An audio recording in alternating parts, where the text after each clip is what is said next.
Hello? Testing. 1, 2, 3. Unoms, futters, hello. Do, do.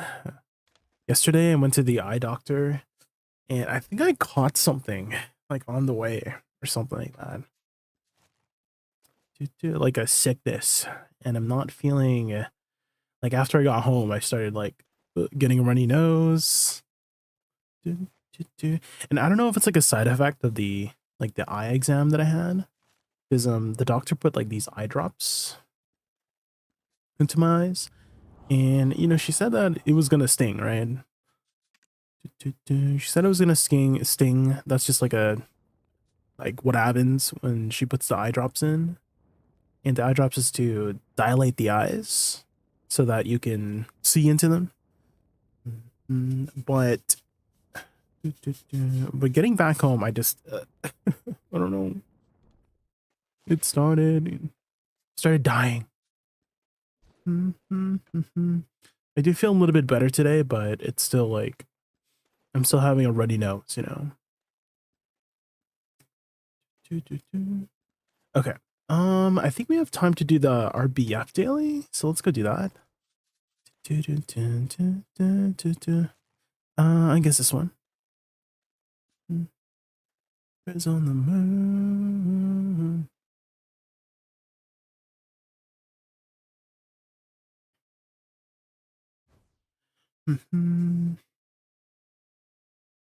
So I don't know if I'll do a long stream today.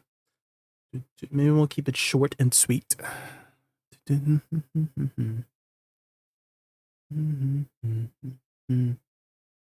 Ba-bum-bum.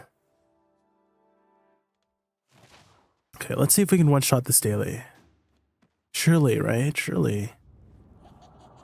And you.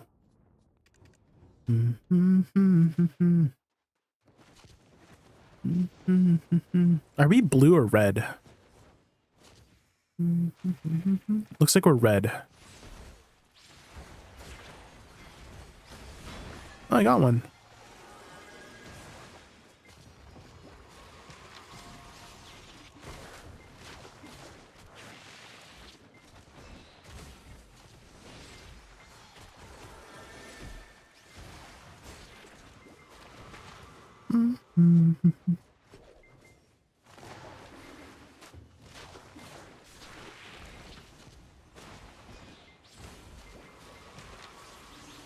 Na na na na na.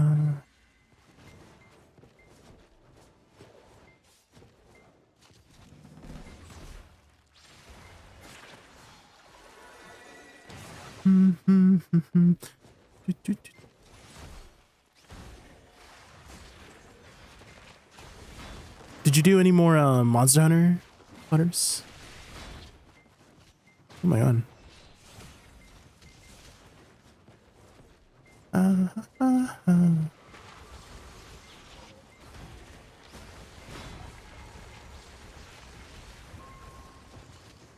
Run.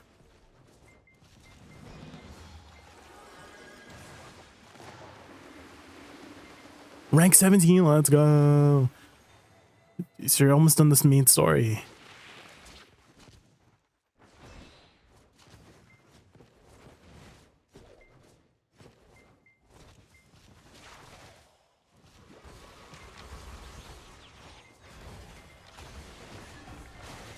Uh-oh. Uh-oh. No! I got by artistic. Do you think he's artistic, guys?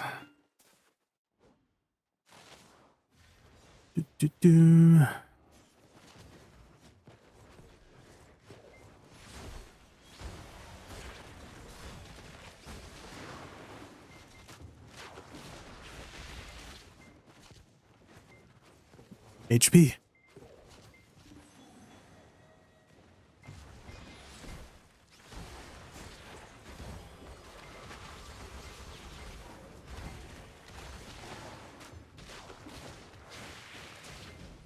Oh no. I got God. That got me. We're catching up too. So we're maybe we'll get the one shot out of the way. That'd be nice. Oh, I got somebody.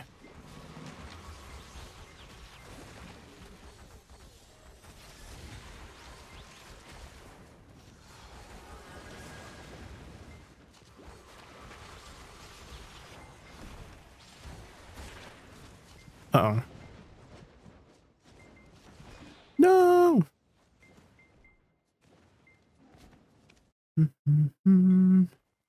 Have you stuck with dual blades or have you tried any new weapons, footers? New weapon time, new weapon time.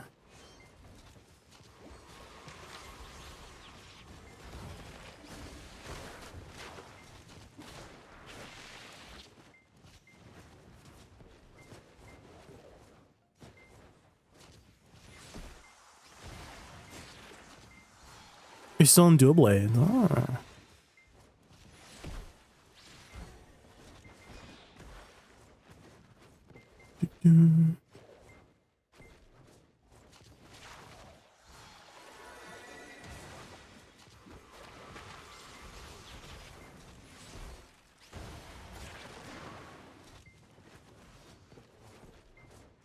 I got my HP.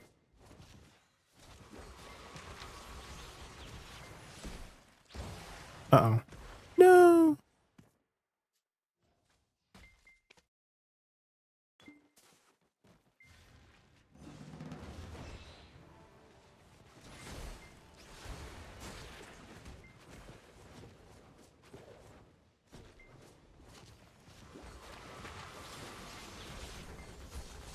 Oh my god, my HP. Why does everybody do so much damage?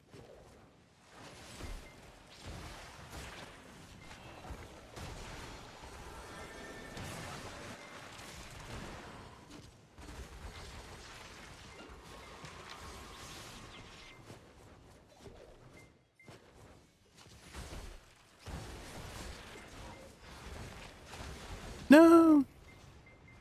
So many people. It looks like blue team caught up. Dun, dun, dun.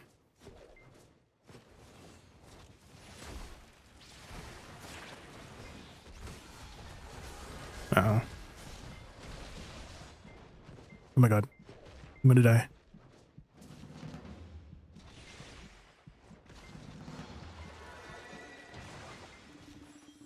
I've escaped.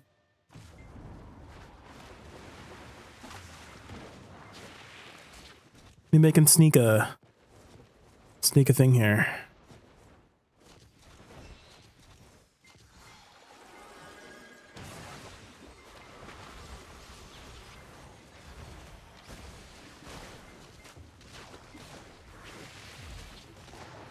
Nice.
No.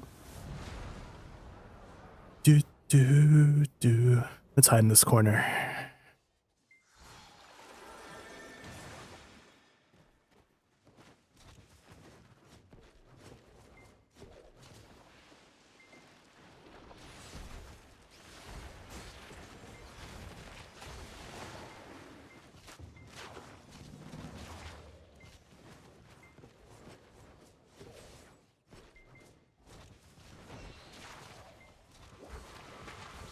Uh-oh. No! Run.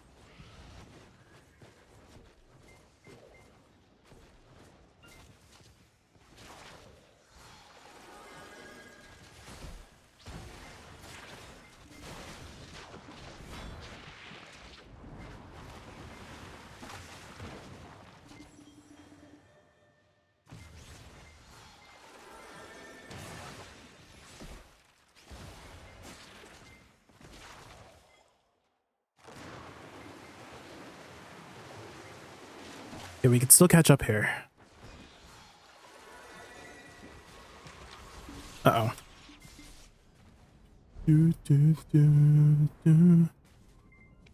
We're down by just a few points. Mm-hmm.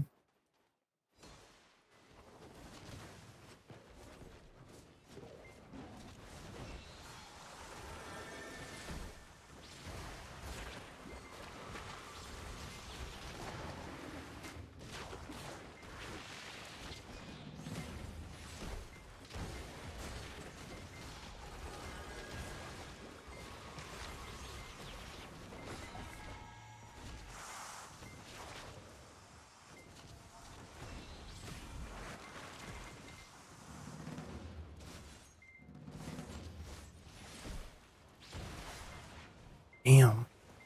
That's all damage. We're ahead by just a few points.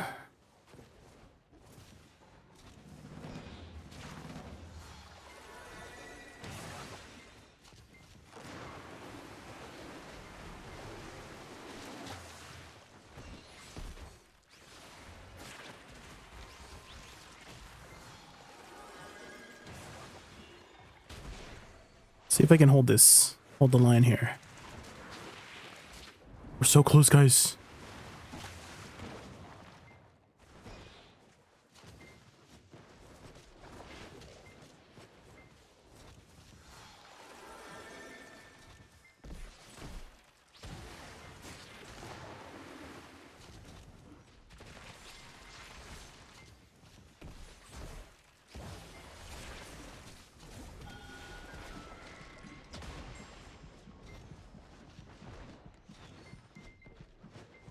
I think we got this.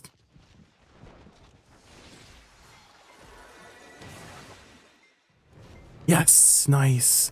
Dude, we just won by 50 points. Oh my god. Okay, one shot the daily.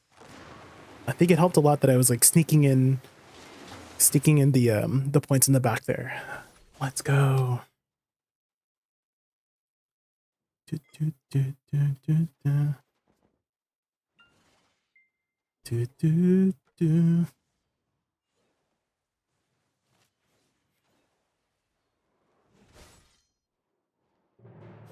Hmm.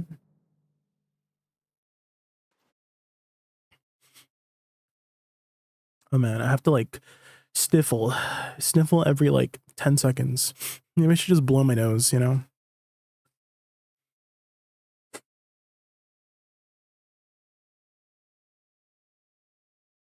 I need a box of tissues.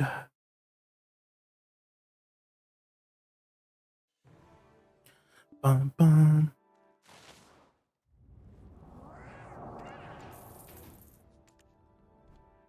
Yeah, is there any other dailies I need to do? Oh, this one. Is this a repeatable? No.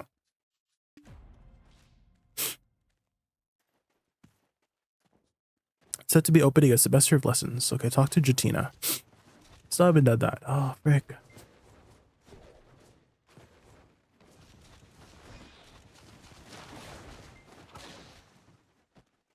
All right, Jatina, where are you at? There she is.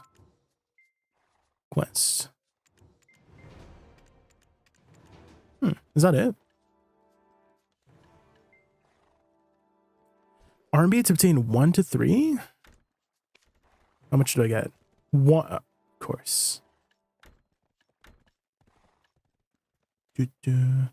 What does this do? Present it to Jatina. Your class assignment? Ah.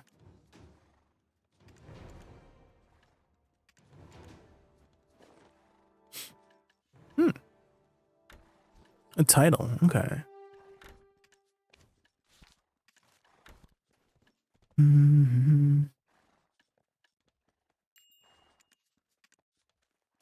Hi, Minivile, how are you? I'm feeling a little under the weather today, unfortunately. I went to the eye doctor yesterday, and I think I caught something on the way or on the way back. Because after I got home, I started feeling things. I started feeling things.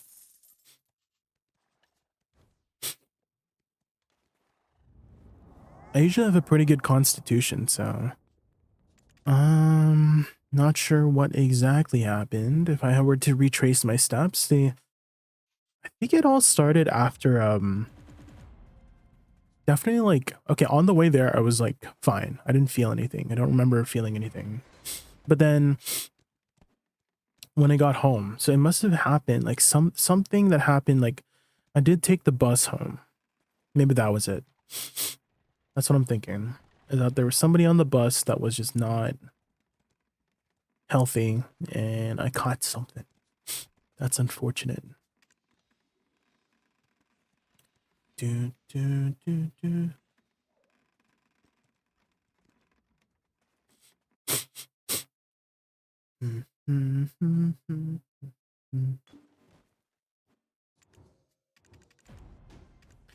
Do, do, dancing in.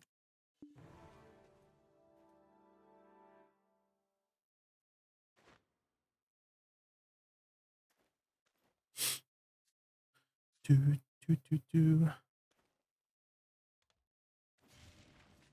Okay, let's put on PvE stuff. And then I guess after these dailies, we could redo the daily again. Actually, I think if we head into RBF now, we can make progress towards the next quest after the reset, right? Do, do, do, do, do, do.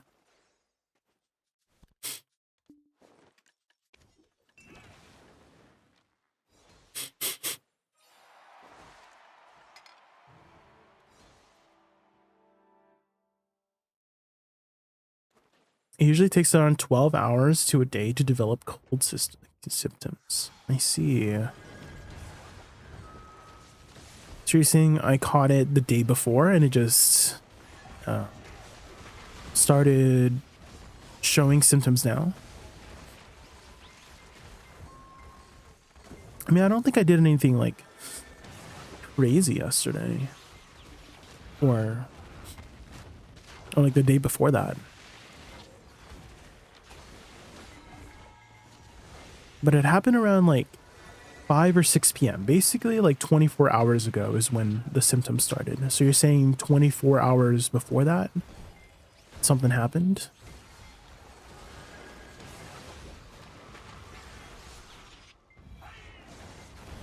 And I'm just trying to think what happened.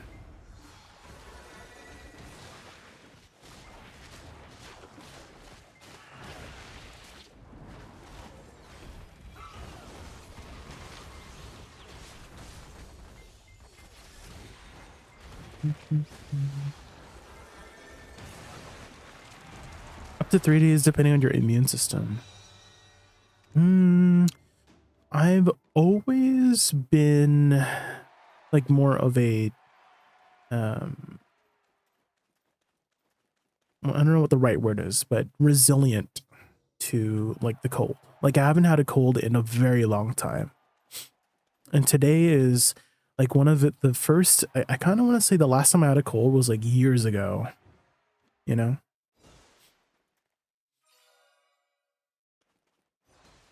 Or maybe I did have the cold. It just didn't, you know, the symptoms weren't very noticeable, you know? But it's been a long time since I've felt this way, you know? A very, very long time.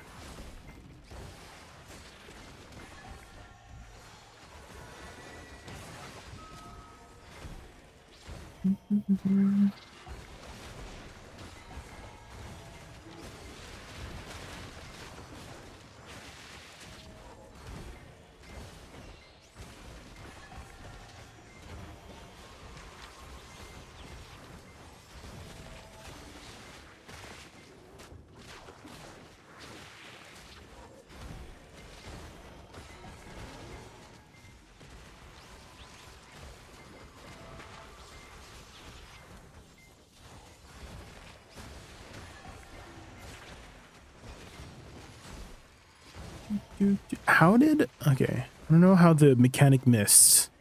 She was literally right in the line of sight.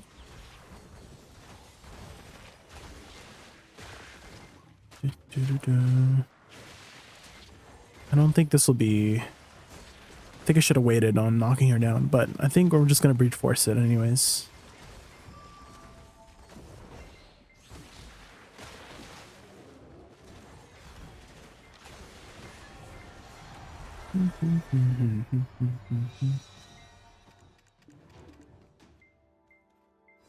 I need to keep reminding myself to drink more water.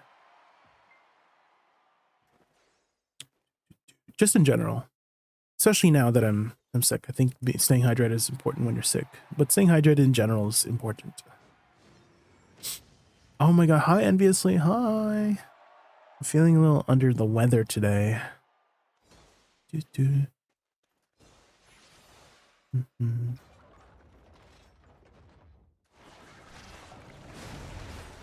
think I caught the cold. I started having a runny nose like last night. And according to one of my viewers, that usually you develop the symptoms like 12 to 24 hours after you like caught something. So I was like thinking like, what did I do in the last 2 days for me to catch something, you know?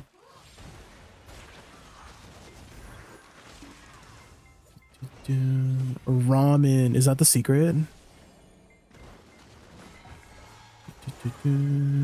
How have you been, Enviously? How's your progression been in BDO? Have you been active? Or have you been maybe playing Monster Hunter Wilds?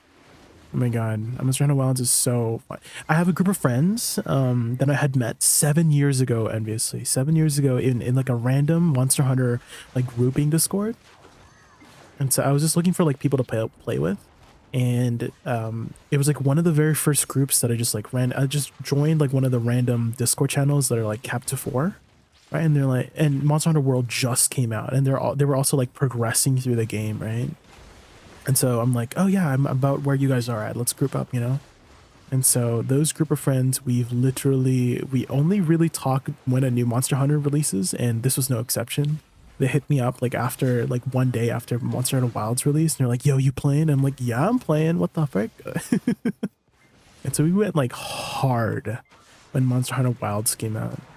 Or like, you know, after it came out, we rushed through the story, getting all like the achievements and stuff like that, as we usually do with every single Monster Hunter release. Iceborne, Rise, Sunbreak, no exceptions.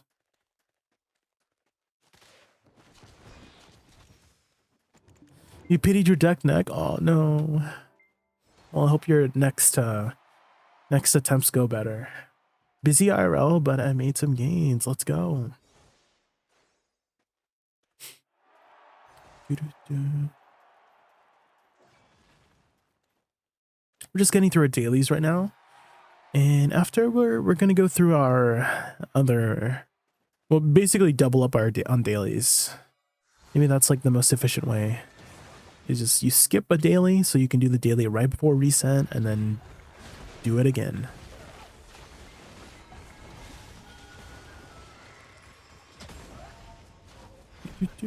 What have you been playing lately in BDO? Like what class? Have you still been sticking with Woosa? Or have you tried out the new classes like Deadeye, Dosa?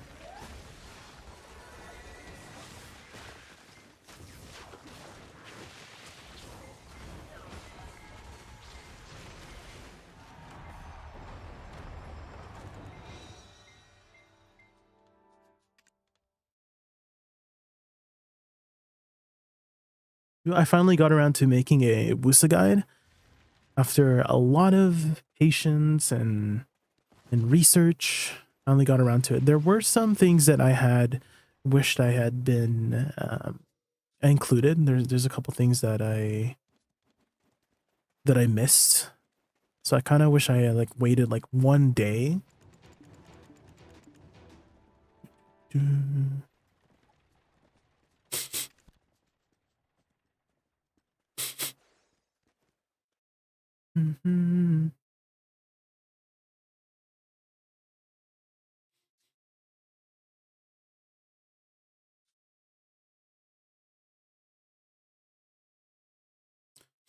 I have a feeling of blowing my nose every like 10 minutes. Oh no.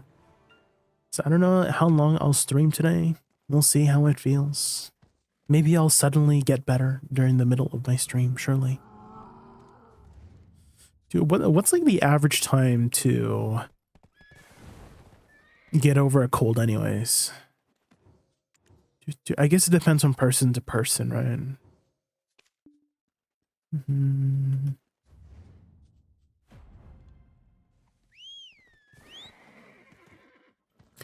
Oh.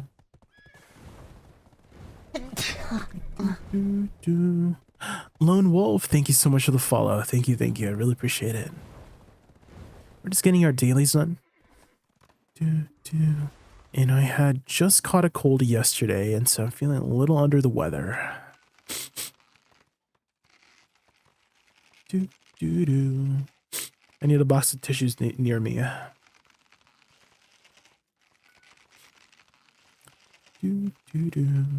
Maybe I should tilt my head back more so my mucus doesn't run down my nose. Ba-ba-bum.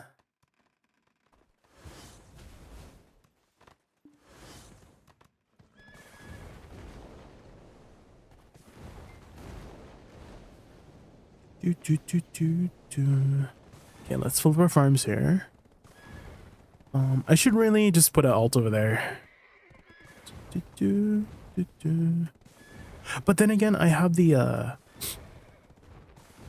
farmer's outfit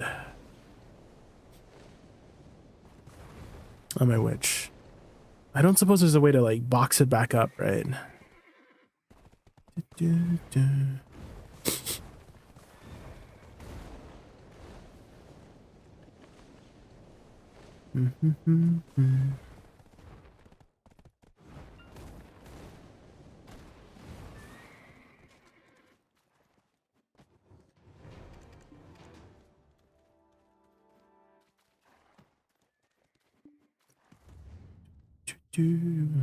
Okay, guys, I'm just gonna grab a box of tissues. Give me like 1 minute, I'll be right back.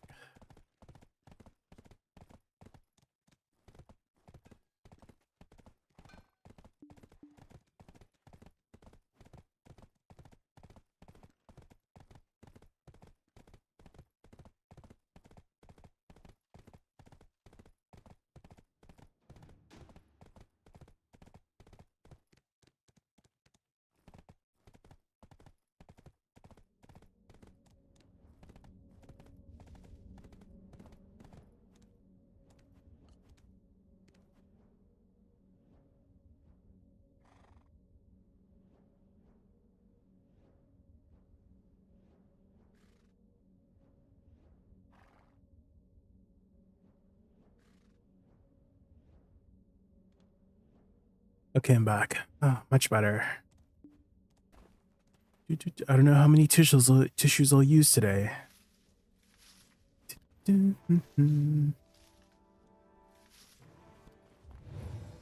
shoot, I should put my farmer's outfit on.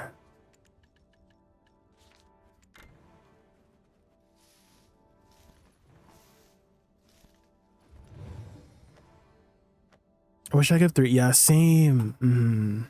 Same. Dude, I've been having to re-swap my Dosa and my Shy all the time. Because I use my Shy for one of the party boss splits. Have you done a lot of party boss splits, obviously? If you haven't, it's really... like the rewards are like very worth it. And it's not too difficult either for some of the bosses, but there's one particular boss that I do swap to Shy for.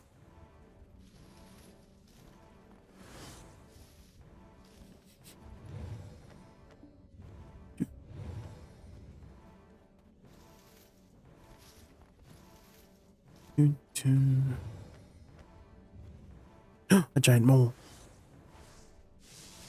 I have a static group that had approached me to be part of their static for hard mode prints, and that was really convenient because then usually when I did party boss splits, I would kind of like switch it up every week because I didn't have like a static, and so it was nice to be approached to be part of a static, and then I don't really have to like organize things anymore for that group at least.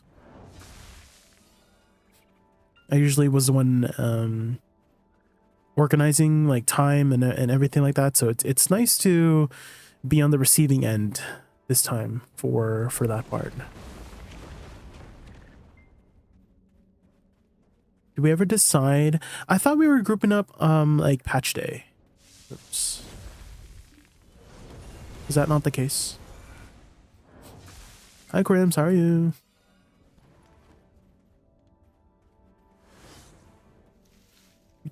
I think we just didn't like set the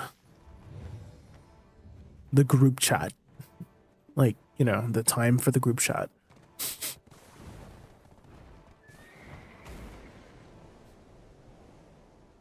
You seen it? Yeah, you see, yeah. I think Ray's usually the one changing it every time. Oh, your gear currently, let's take a looky. That's very good, yeah. 345, 425, that's very good. System says Hexella has raided the channel with 74 viewers. Hexella and the Hexellians swoop in with a raid of 74 viewers. Welcome to the Raccoon Chaos Hexella crew. Get ready for some gaming thrill and mischief. She said you guys would get stuck a lot.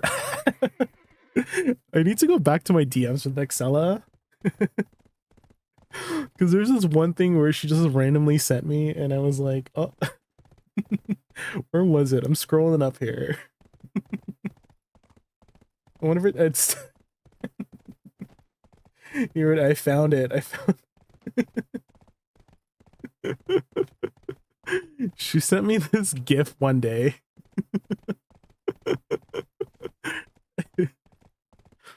Yeah, I get stuck in the washing machine a lot, and Hexella helps me get out of It's been so long. But I was telling my chat that I was feeling a little under the weather today. I went to the eye doctor yesterday, and I feel like I caught something yesterday, so today I am not feeling the best, but that's okay. I have a box of tissues. I have a question. Has PA allowed the free T10 to be used as Crocodolo Sanctuary? I don't know. Did they change that yet, guys? Did they ever change that? Because I remember before, like when the free T10 first came out, you couldn't use it for the Crocodolo Sanctuary. But I'm not sure if they maybe. Do you have all three? Yeah, do you already have all three? True. Maybe you could try it out. I can help your throat feel better. Hexella. Monka. How did you find Hexella DAC? I'm always very curious as to how people I'm like, how did you find each other?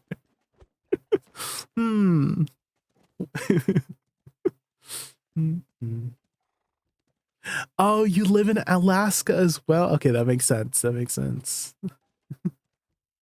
Hexella is she's very unique. She's very memorable. She's very memorable.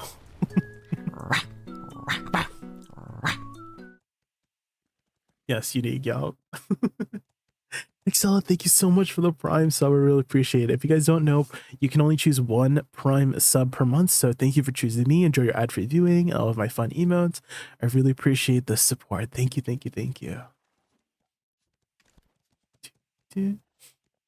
Oh, I think dailies reset, so we can double up on our dailies here. I can always appreciate the Hex Dome. Yeah, how was the ghost hunting? Have you ever played Phasmo, Zach? I saw us playing Phasmo earlier, and Phasmo's always a good time.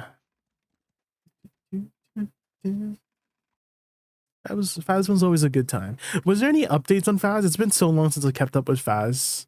Any new updates lately? Is that what you playing? Oh, you were playing. Like, I didn't even know you guys were playing together. Oh my god.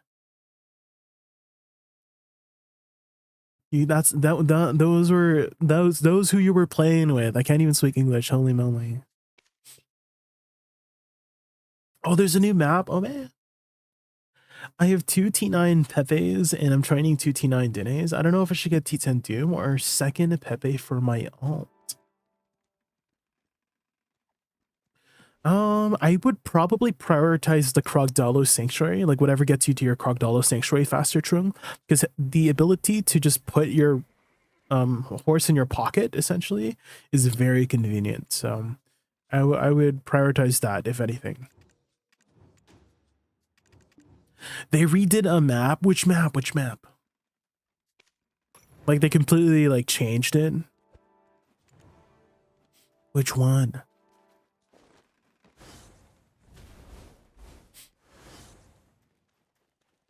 Bealsdale?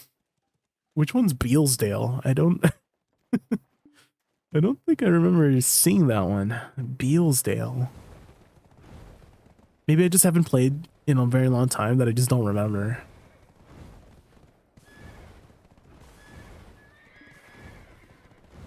Oh, Bleasdale. Bleasdale. Okay. Yeah, there we go.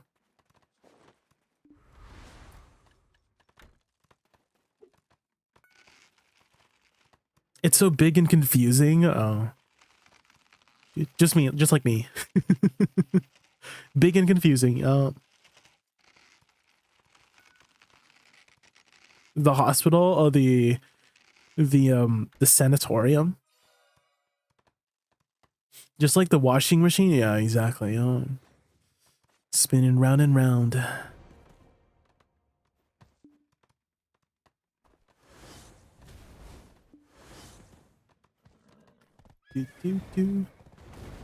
Spinning round and round. Have you played? I have not played Repo. I haven't had a chance to play Repo yet. I heard it was a lot of fun though. I heard it was a lot of fun. Have you played Repo, Dak? Oh my god, group forming, group starting to form, maybe.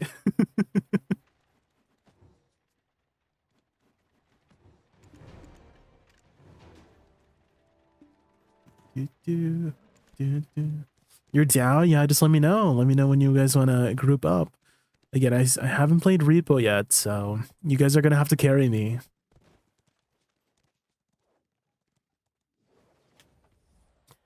You'd excel. Well, people told me it's similar to Lethal Company, and I have had a lot of experience with Lethal Company, so...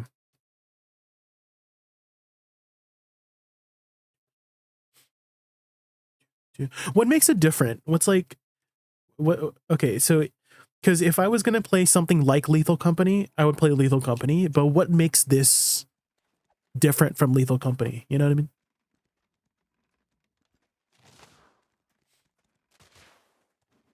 You get to fight back. Ooh.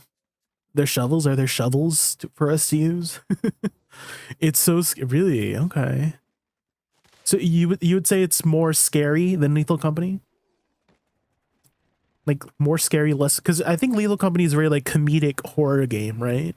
So you would lean more towards scary than comedic.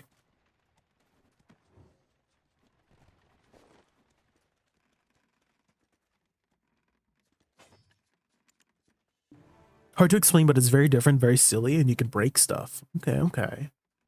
I think it's more comedic than Lethal Company, honestly. I see, I see. Maybe it depends on your perspective on it, you know. Depending on if you're somebody who is you know, who enjoys more scary games or is used to seeing scary stuff, you know.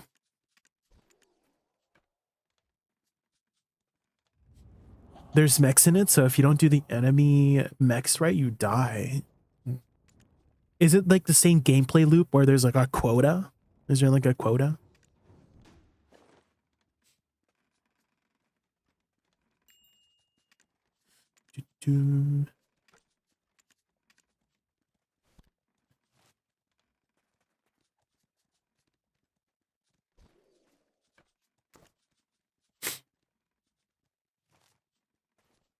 Dang, it's barred. They're both barred. No.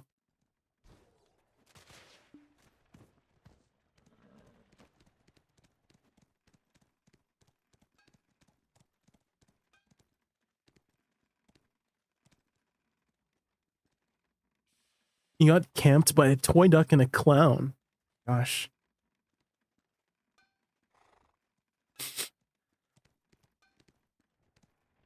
One sec. Let me go grab some. Let me just grab something on the side here. One sec. Right back.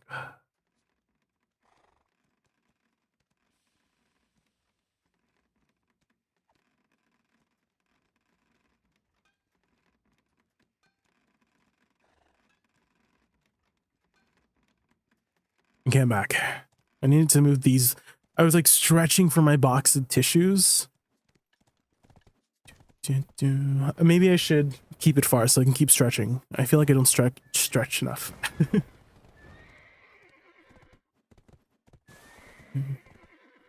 I kind of don't want to do my daily anymore now that I have to like wait 10 minutes.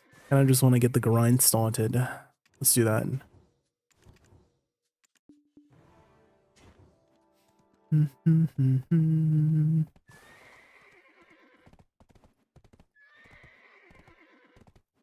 Nighttime is ending too. This is perfect. So it was a little bit spoopy grinding at nighttime at Golden Pigs.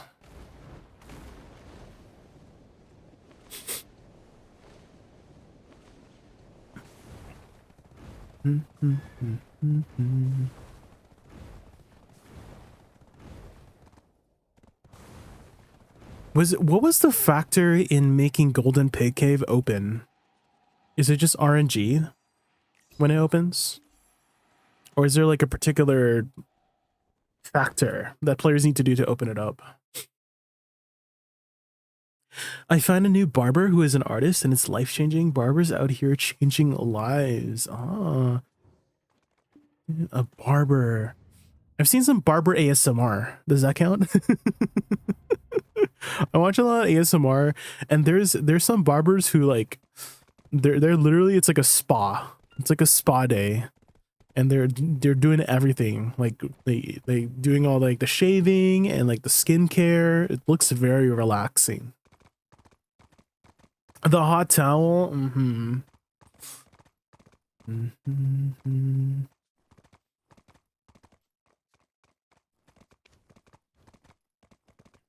I fell asleep with a razor on my face. Unreal, yeah. It looks very relaxed. Even if I'm not there, the video does a really good job of just showing what it's like.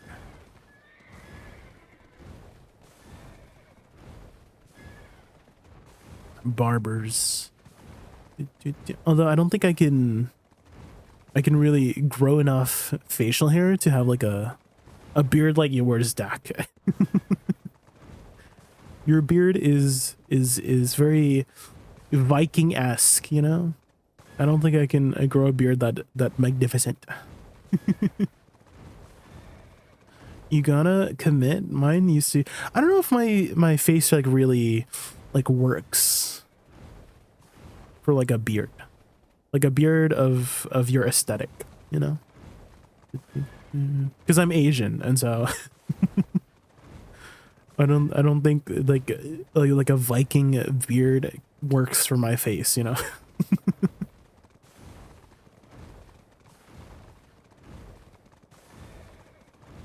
But beards can work on Asians, yeah, for sure. It can. There's some really good looking Asians with beards, but it's like the beard is not like Viking-esque. It's more like, I don't know, like a little bit close to the face, and it's like groomed. You know, I don't know how to describe it. I've never really looked into beard lingo, or the, what is it called? The terms for what the beards are. Is, I don't know if lingo is the right word. Vocabulary.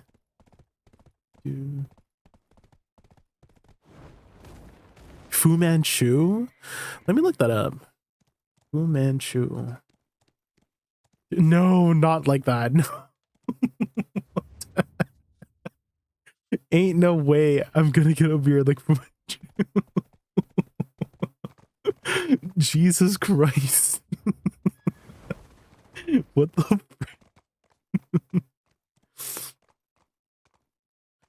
do do do do do do do do do do do. Oh, here we go. The Pinterest boards. How do I? Here, why don't I... Wait. Pinterest is scamming me. I think if I just do this and then open it up, open link, something like this, maybe I could pull off in like 10 years, you know, something like this. Again, it's like not like Viking-esque, but like close to the face. But I feel like I could pull this off in like 10 years or something like that, you know. I don't know if I can grow it right now.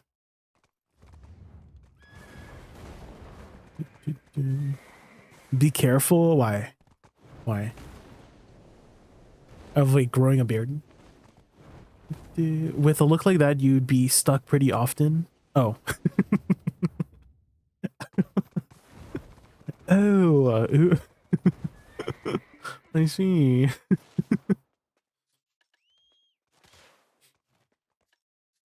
I wouldn't mind that, to be honest. That doesn't sound so bad. It's just wispy.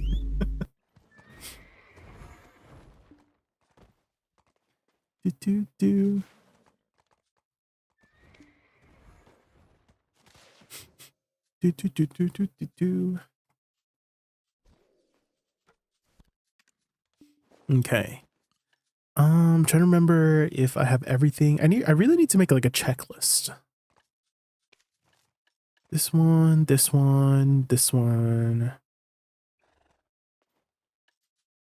one's good. This one. I feel like I'm forgetting something. I guess I can just turn on my loot scroll. And then pop some buffs here. And I think we're good. Oh, pets. Okay. There we go. That says, always enjoy your vibes, and I'll be lurking while I get some chores. I need to fix my bits. Hey, Daprak. Thanks for the love and vibes. Dapper, thank you so much for the biddies. I really appreciate that. Thank you. We'll keep the gaming adventures going for you. I need to, it's doubling up because I think I have it both set for my TTS and my alerts. So I need to turn off the alerts so my TTS can just do its thing. But yeah, I really appreciate the 100 biddies. I really appreciate the support. Thank you. Deserve that abuse. It's like one object per per bit. So if you guys want to abuse me even more, send those biddies over. You deserve some more followers. Dap says, hey Dap, thanks for chilling with us. Enjoy knocking out those chores while we keep the gaming vibes strong. Let's conquer the gaming world together. Thank you for the, oh my god, so many biddies. Sheesh. What do you even use bits for? I'm like, besides supporting the streamer, what else can you use bits for in Twitch? I never really looked into the bits thing, and that's why I haven't like changed it for my alert stuff. I've been streaming for so long. Well, not that long. Well, kind of long. I've been streaming for like 3 years now.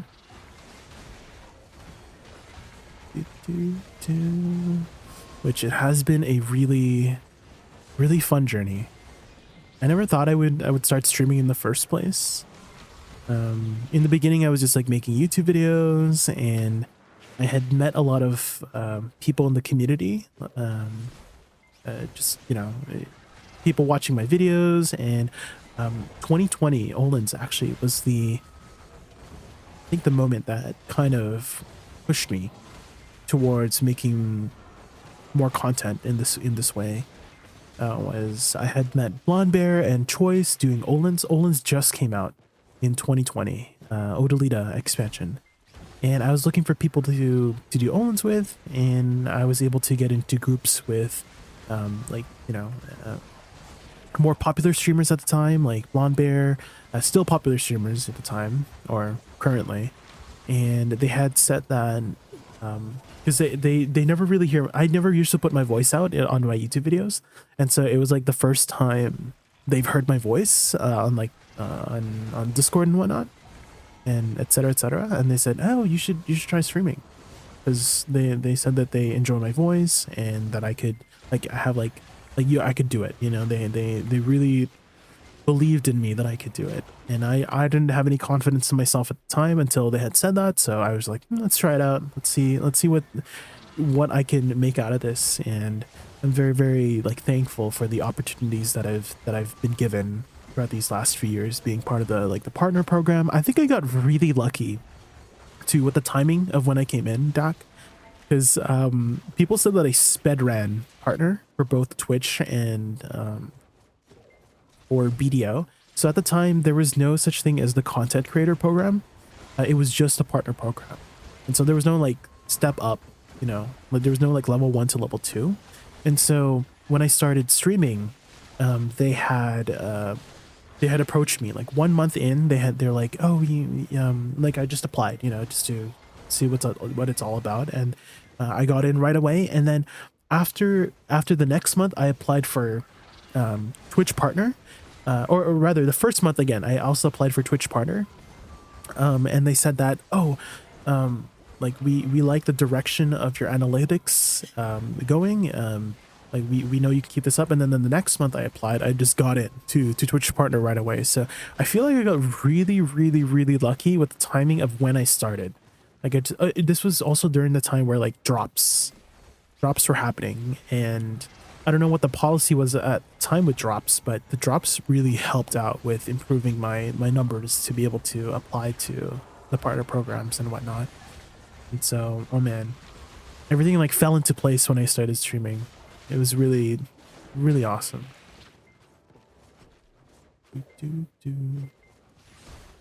I've known you for over 3. Yeah, Crims. Yeah. Crims is, I believe, one of my founders, right? Crims? Pretty sure you have the founder's badge. Same with Choice. You guys don't know Choice. There's a few streamers out there who have been with me since the beginning. Choice was like the very first sub that I ever got. Like I applied for affiliate like a few days after I started streaming, and then I got accepted to the affiliate program. And then I told Choice, oh my god, Choice, look, I got in like literally like minutes after. And then after I told him, like, instant sub. Like, I wasn't even streaming at the time. I was just telling him the good news, and then the instant sub. And then he's been subbed ever since. Oh, man. One of my biggest supporters and good friends. I always feel a little bit bad that I don't interact much in his chat. I feel like it's a little bit hard to interact in his chat because there's, like, a lot of people going on. And, I know it's not like... Saltery says, hey, Saltery. Whatever you need, I've got 42 words left to help you out. Feeling the gaming hype today? Let's dive into adventure together. Saltery, thank you so much for the bits. I really appreciate that. Thank you so much for the support. Thank you. All this support helps me keep going. I've always had like doubts of myself of being able to continue to do this, and there have been times where I have taken a break, sometimes like long extended breaks. There was that one period of my life, it was like for about like 3 months, I think it was like 2023, that I had taken a break from Twitch. I had gotten injured. It was a little bit of a accident, and then after that I was I don't know, I to be honest, I had like recovered maybe like in 2 weeks after that injury, and then I was like having a hard time pressing the start stream button. Like I would get things like ready, and then I just haven't, streamed for like 2 weeks because I was like recovering from my injury, right? And then I just found it like very difficult to press the start stream button. Like that happened like maybe like 4 or 5 times where I'm like, yeah, I'm gonna start streaming again. And I finally got the courage to press the start stream again after like 2 months of that break. And oh man, I wish I had done it sooner, because I forgot how much fun I have with streaming. I needed that reminder too.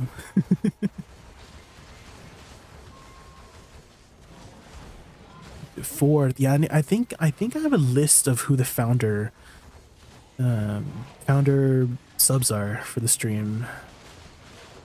Should be in my community tab or something like that. Although I don't think you can have the founder's badge and the moderator badge at the same time. Maybe you can, I don't know.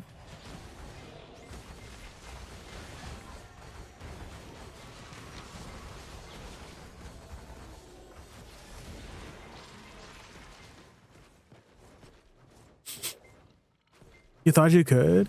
Maybe. I can't remember. I remember there was like a couple badges you just couldn't like simultaneously have at the same time.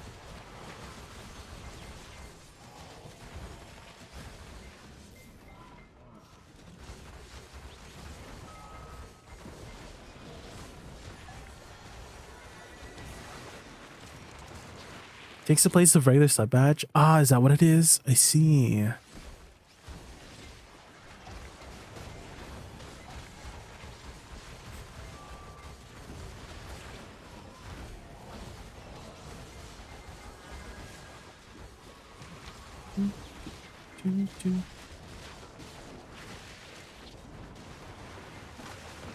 Dungeon minigame. There's a dungeon minigame.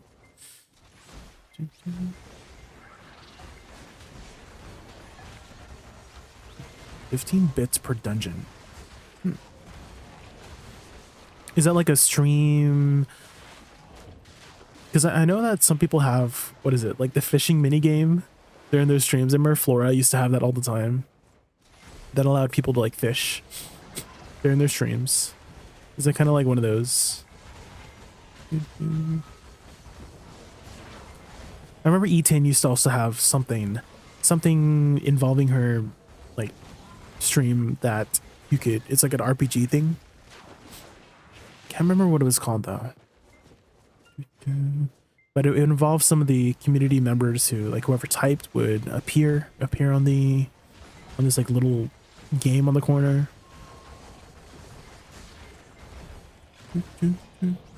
Helping with the engagement.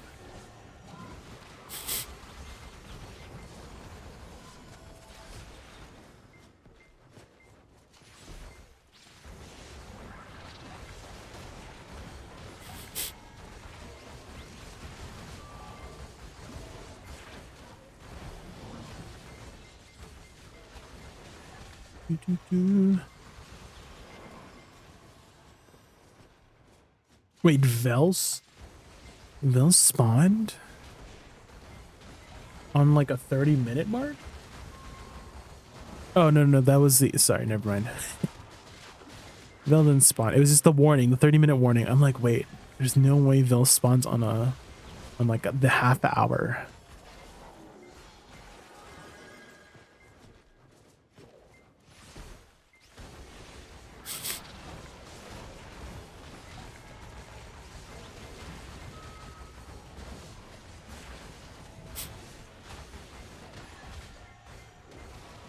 Crims, did you ever pick up Monster Hunter Wilds?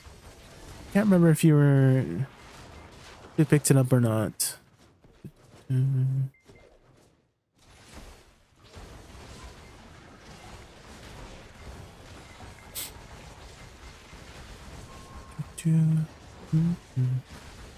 need to blow my nose again. Sickness, why? Why does it suck being sick?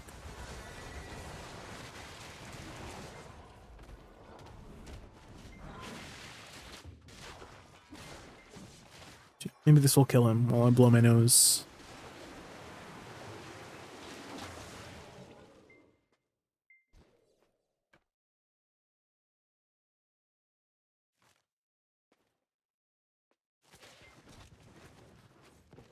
Probably won't be able to for a while. I might in the future. I see. Might actually be better for you in the future, Crims, because right now the optimization for PC is not the best. And so you might have a much better experience optimization wise if you pick it up later on. This was kind of like the same case for World whenever it came out. They eventually fixed it for World, but it'd be nice if it was, you know, not an issue in the beginning.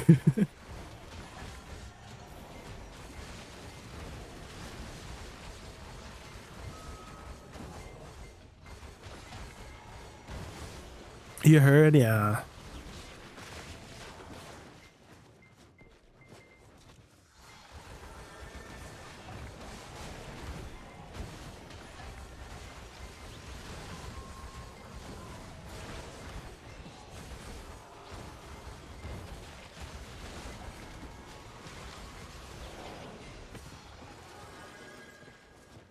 My brother's been playing on console, no issues. Yeah, the console is very optimized from what I've heard.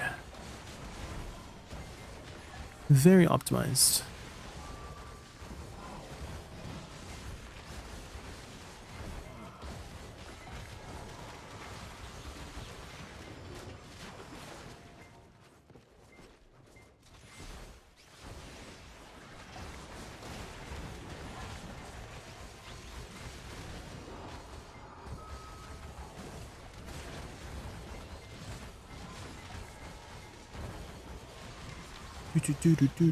Do.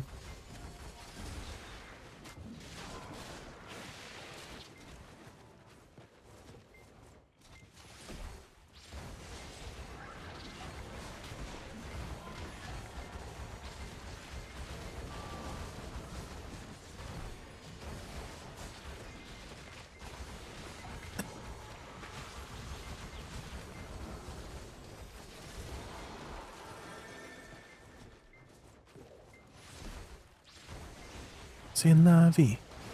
I forgot how much I missed this song. I love this song back when I first found it. I picked up some of my old playlists. I used to do a lot of like aesthetic playlists back in the day.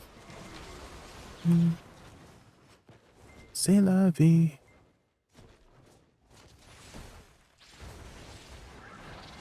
Are you going to make a new seasonal character for the free pen boss gear?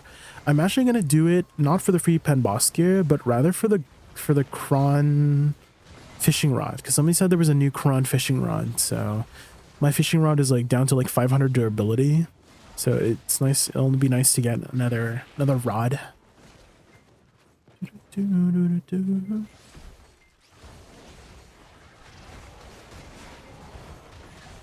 My Woosa gets PvE buffs tomorrow. Can't wait to try it. Oh, sheesh.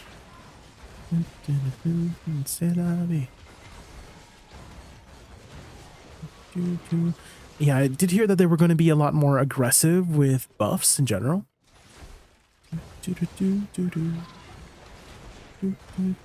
So I wonder how big of the aggressiveness will be shown, you know?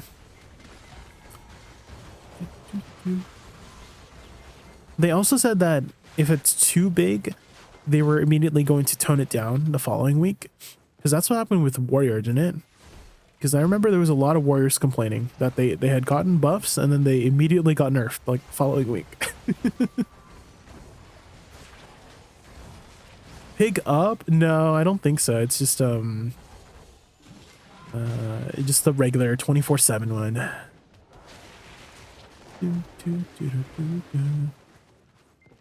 Hi Utaru, hello.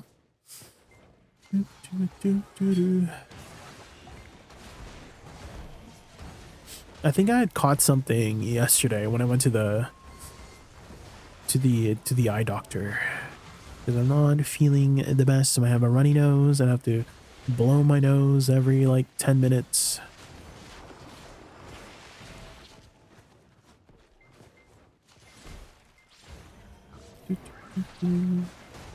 I usually have a pretty good constitution.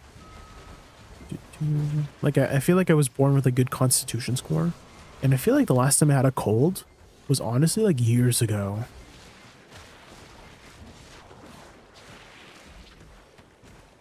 So it's very surprising that something happened.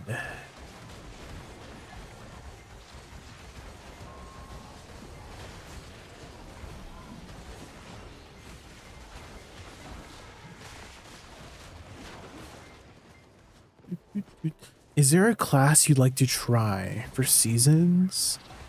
Trying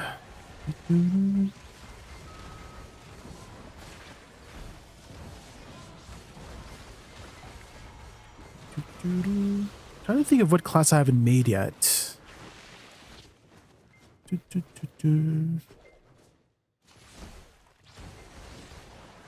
I don't think I've made any of the fist classes like Striker or Mystic, so we might try Striker.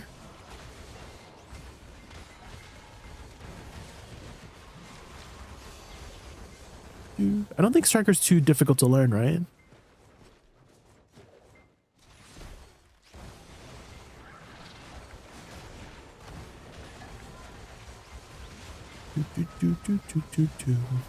Mega Striker. If you had to recommend Succession or Awakening for a beginner of Striker, what would you recommend?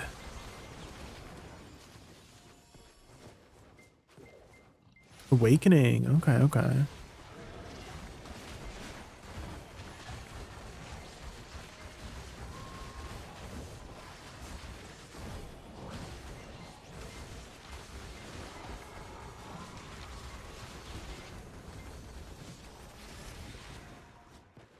Debating on Warrior or Mystic. Oh. A Warrior did get some buffs recently, so maybe it might perform better than Mystic. You don't even know how to suck Striker yet? You've never tried suck Striker, Futters?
I haven't really dove into Suck Striker. I see.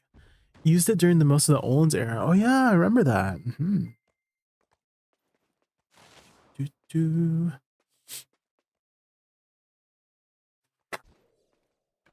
This guy's got to blow my nose again. Oh man.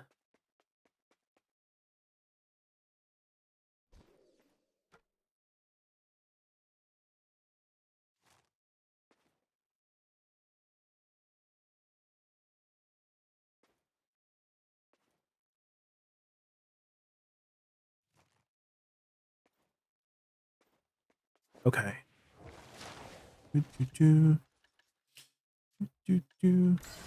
Oh! Oh my god, it's time! Golden Pig's up! Let's go. Just in time. It's live, guys. Golden Pig time. Go, go, go.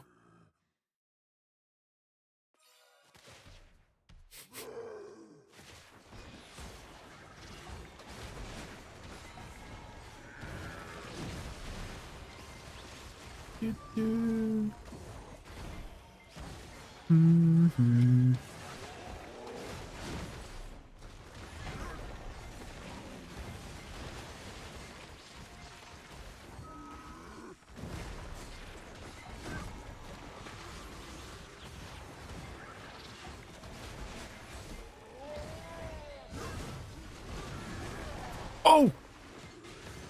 Okay. This guy does a lot of damage. I don't have any elixirs on.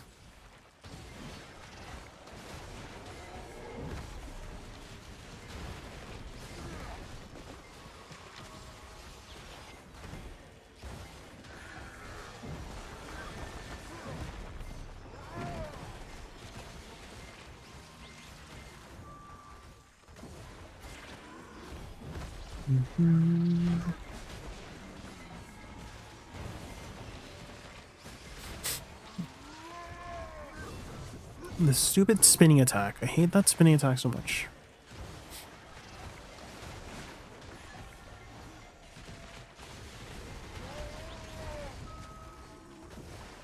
Pig just opened. Yeah, it was our I saw. It's time.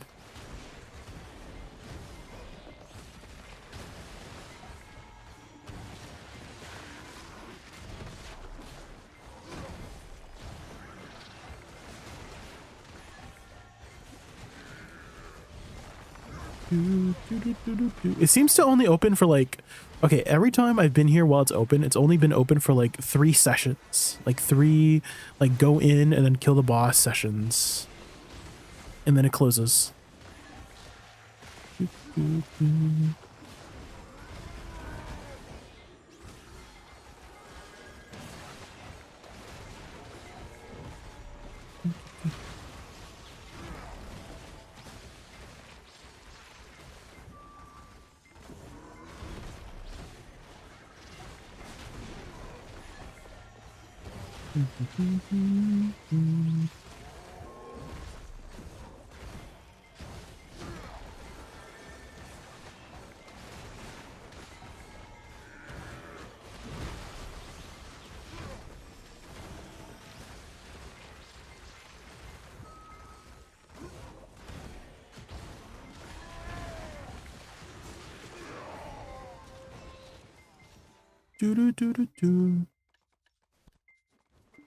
Okay, let's see what we get from this box. Gold bar, no. No. Of course it's a gold bar. Okay, let's see if we can get in Fortunate. Not yet. There's a cooldown. Frick.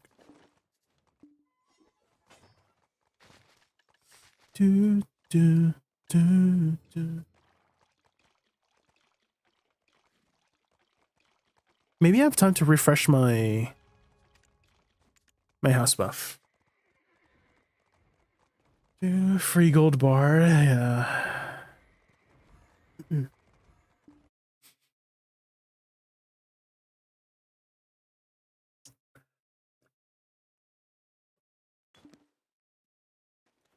I need to keep reminding myself to take a sip of my water.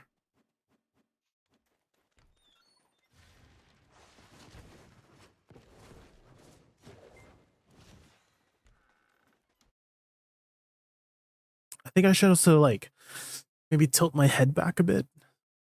I don't know if that helps. I feel like it helps. There we go.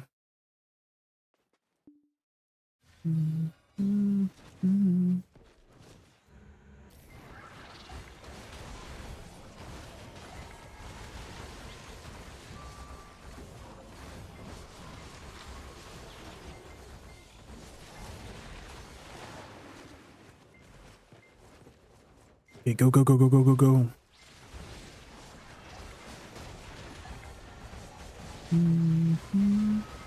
We have node war buff too. I did go to node war yesterday. So we have the 20 AP. Cannot use at current location. No, I can't get my horse buff.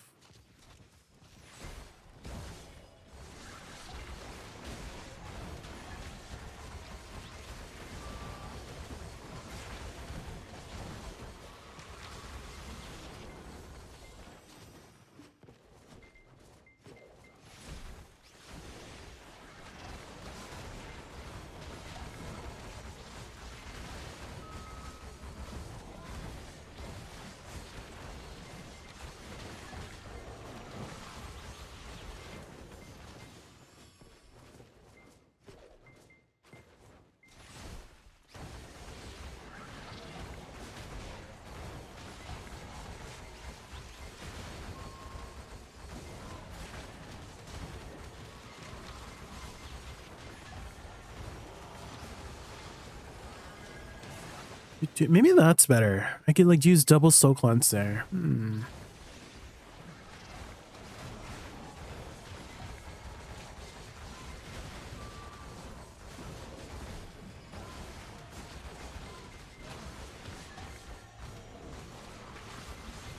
guess it'll just depend on the positionings of the pigs, of whether I should use this or that.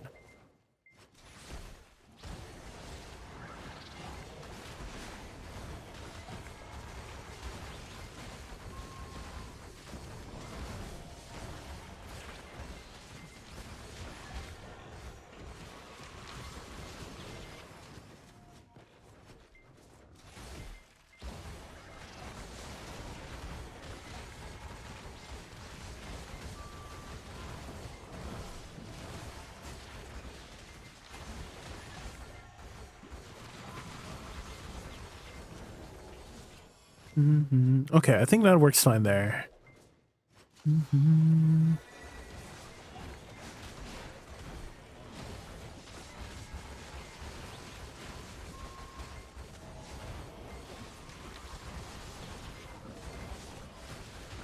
Okay, kind of messed up the combo there.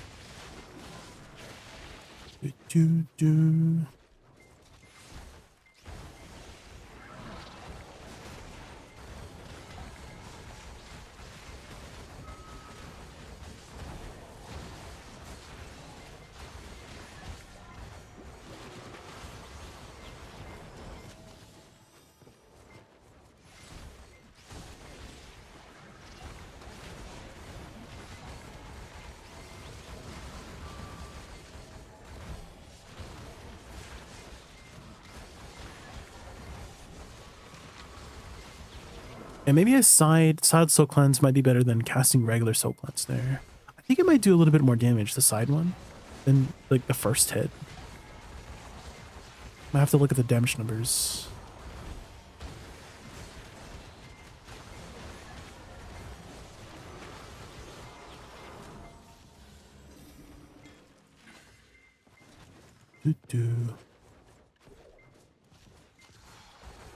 Yeah, the side one does a little bit more damage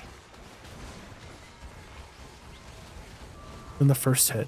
So I should always just prioritize the first hit for that one.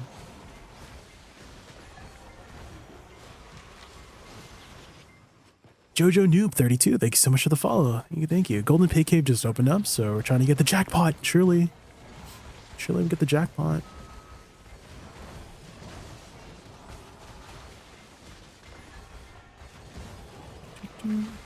Ooh, the timing is a little bit off whenever I have Z buff up, which is a little bit annoying. Because I've kind of perfected the timing without Z buff, but with Z buff, the timing is a little bit off.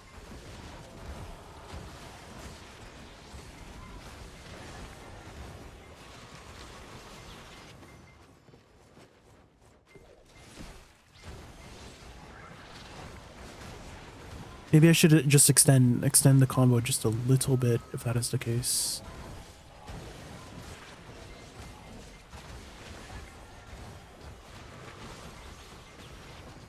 Ever got a jackpot? Nah. Never. One day, surely. Maybe today's the day, you know?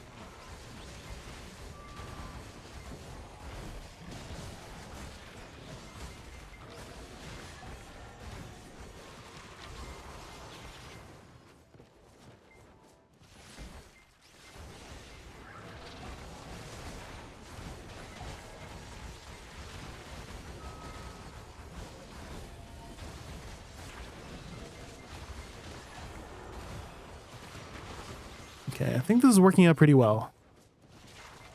This new discovery.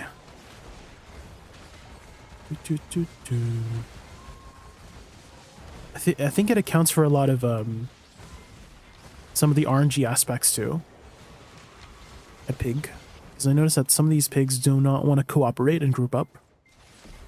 So I think this new combo helps with adjusting for that.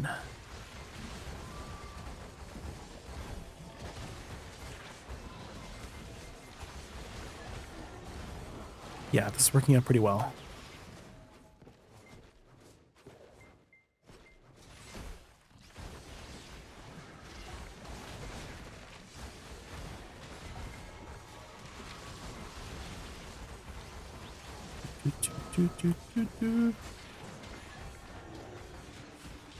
I'm just wondering if I should use some of my pre-awakenings. Maybe there could be a better one. What reward is considered a jackpot? So you'll get a chest that I think it's a guaranteed like 100 Essence of Dance. So that's already 10 bill if you sell at max price. Well, you know, before tax, of course. And then I think it's like a guaranteed like a TED accessory or something. And some other stuff probably. It should be listed in the jackpot box. I don't know what the jackpot box is called, but it tells you exactly what you get, and it's people said that it's worth about 20 bill worth of stuff.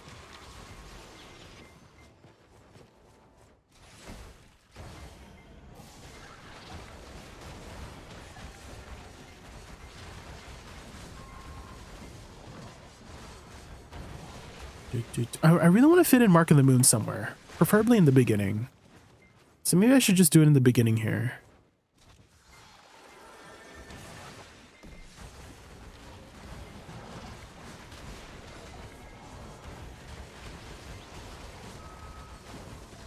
I don't think that works very well.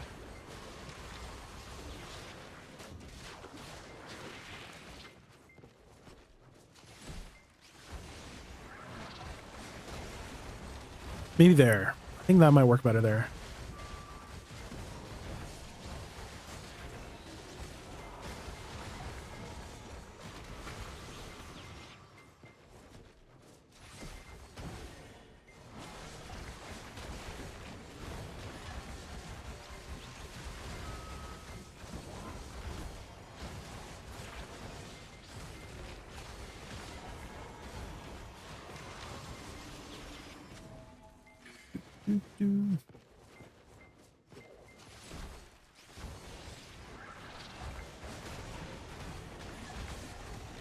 There could be also an option.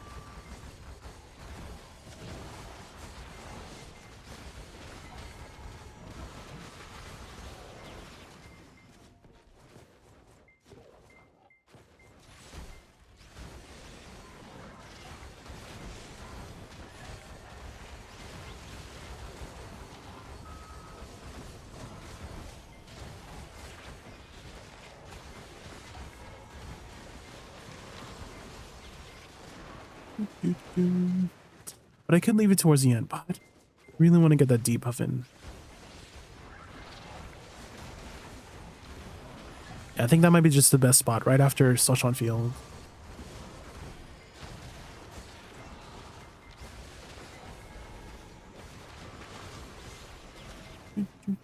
Hi, Cryptory, how are you? Golden Pay Cave just opened up, so we are trying to get the jackpot. Surely we get it, right?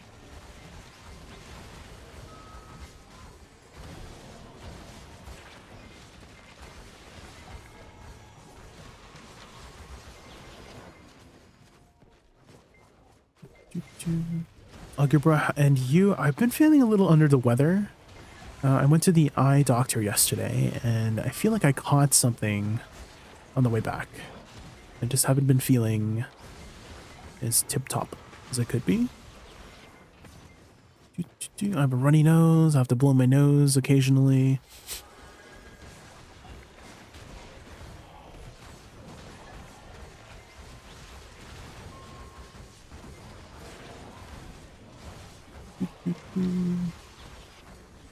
What about you? How have you been, Cryptory? What have you been up to? What are you currently up to? Grinding, dailies, gambling, playing other games.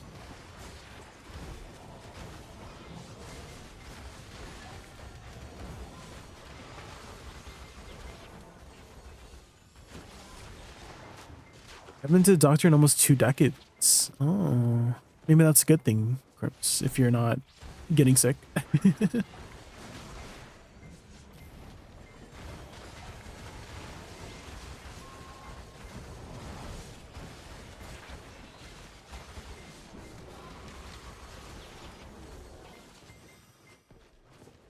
RBF dailies, I see. Yeah, I did it earlier as well before reset. I still can do it after reset. But I always forget about RBF dailies. Hey Jay, how are you? Just want to ask, which is better for PvE nowadays, Suck or Awakening? It depends on the spot, Asumi. I think Awakening performs better in spots where you have time to set up your flowers. So any spot that, you know, just you can, again, you either the mob lasts long enough for your flowers to explode, or you're standing still in one spot, like a tower spot. I would say Suck performs better in places where you're on the move a lot. So let's say like Tangrad Ruins. Tangrad Ruins, especially since there's an Ulakita buff. I don't know if you know, but the summon damage is not affected by those kinds of damage enhancing spot mechanics. and spot mechanics including like Ulakita buff or Gyfin color buff, etc., etc. So it depends on the spot, but they're about the same in terms of. System says LV Yeti has subscribed to the channel. Yeti, yo, Welcome thank you so much for the sub. party, Oh my god. LV Yeti. Your subscription brings extra gaming energy to the adventure. Let's conquer quests together and make the gaming realm our playground. Yes, thank you so much for the sub, LV Yeti. Thank you, thank you. Thank you so much for the support. I really appreciate it. Enjoy your ad-free viewing, all of my fun emotes. Thank you again. They both have they both have a very different playstyle. So what I would suggest for you is just play the one you enjoy the playstyle more of. I think you'll have more fun that way. But in terms of performance, they're about the same. And it's just one will slightly outperform the other depending on what grind spot you're in, you know? Hey, do you know if Suck or Awakening Wizard performs better in PvE? Ooh, I haven't touched any of the caster classes in a very long time, Ribarchetto, so I'm not too sure on that answer. However, I would recommend checking out the class Discord for Witch and Wizard, and maybe you might get some better insight there. But yeah, I haven't touched the caster classes since Woosa came out in 2021. I kind of, when Woosa came out, I was like, oh, I'm in love, you know, and I just never looked back. I would say just off the top of my head, like if I had to guess which one's performing better, I would say Succession might potentially have a higher potential in terms of single target, and Awakening would perform better with the AoE, you know, like if any group spots or if any spots require like a lot of AoE, it would perform better. That's just how the dynamic of the two classes goes, you know, if I had to speculate on what would perform better. Generally, Succession has less AoE, but they have it has like the cooldown. It has like a cooldown reduction mechanic to get your high single target abilities back really quickly, like Meteor, etc., and Blizzard. Awakening has the benefit of being very comfy, whereas Succession requires a little bit more effort, and so that's also something you might consider in terms of performance. Is that if you're not somebody who's you know, very adept at their fingers very well and prefer more of a comfortable grind, whether it be positioning wise, like if you have big AoE, you don't have to worry about positioning as much, right? You don't have to worry about pressing your buttons as fast, right? And then you perform better in that way, playing in a more comfortable setting, you know. So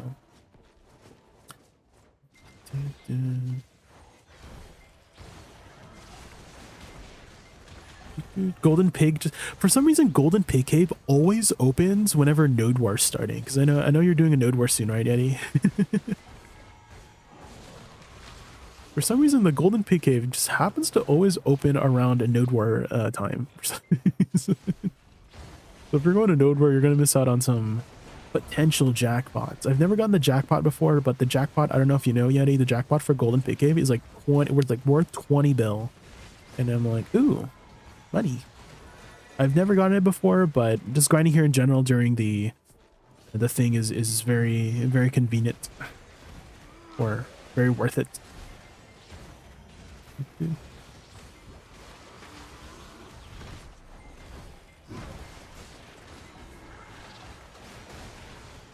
I see. How about DSR, for example? It's been a long time since I played Woosa, so I need your insight. I would say they perform about the same, assuming I actually did a DSR comparison on my Woosa guide, and there should be a timestamp of me doing DSR in both Awakening and Succession, and you can kind of see the dynamic, how it goes. But wait, I don't know if you knew, but Awakening Woosa recently got some PvE buffs about a couple weeks ago, and so I thought it was the perfect time to create a guide for Woosa to you know, showcase the class. And oh my god, look at all the horses. Jesus, everyone and their mom is here.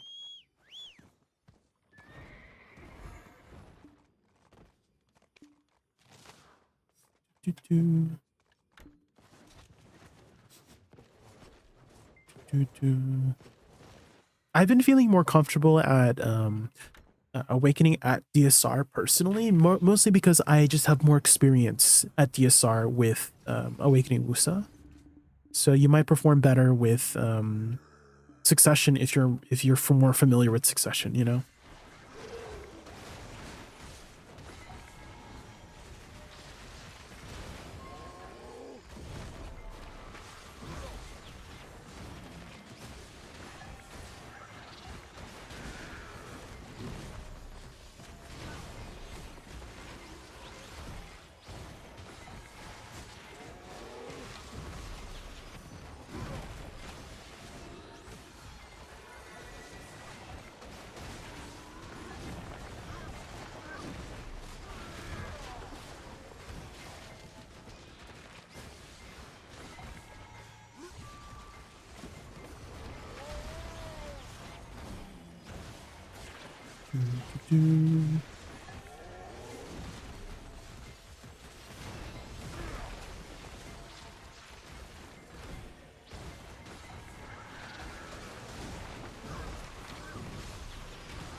Oh, he's in the spinning attack. We hate the spinning attack.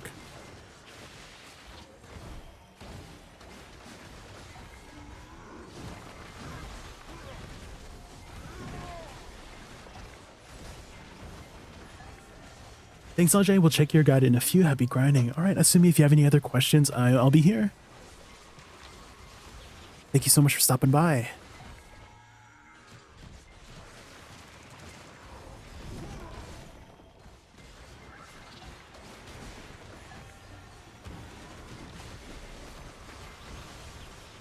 Oh my gosh. Misclick.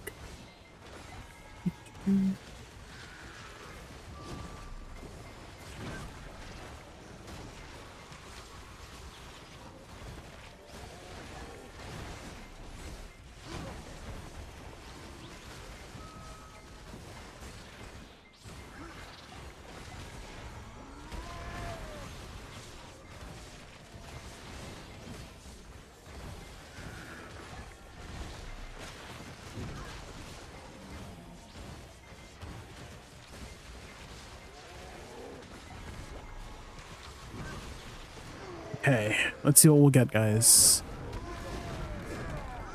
Ah, another gold bar box. Damn it. Not the gold bar box. My luck is running out. I used to get accessories all the time from that.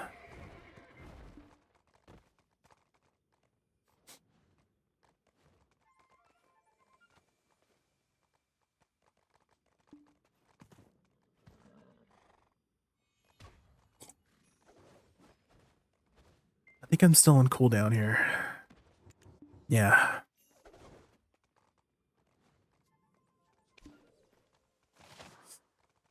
Oh, I got some shy buffs. Do you have a skill rotation combo for Woosa Awakening? Just switch 1 week ago from Suck. I do have a very basic one, Rosman. Do I still have it here? Yeah, that's a really basic one. Don't worry about Shift E too much. Just do SL and B, Shift R and B, and hold R and B all the way, and then forward E, hold E, SE, hold E. That's like very, very basic. That's like the bread and butter is. So the structure is pre-buffs. So SL and B is your 20 AP buff. You don't have to hit anything to apply the 20 AP buff. But I do have add-ons on it. So preferably, if you didn't know, you have to hit something for your add-ons to proc. And so you always want to like refresh this. So it's like, it just makes sense logically to have add-ons on SL and B Nether Blast. And so you would start with Nether Blast and then go into your planting your flowers. So set up your flowers. And then after you set up your flowers, do your direct damage, which is forward E, SE. You always want to make sure that before your flowers explode, you apply Soul Shower or Shift LMB.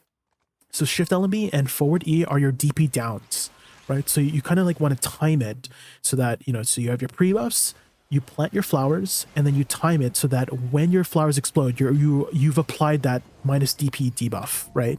And so you have 2 ways to apply it, which is Soul Shower or Sahi's Descent, Shift LMB, you know what I mean?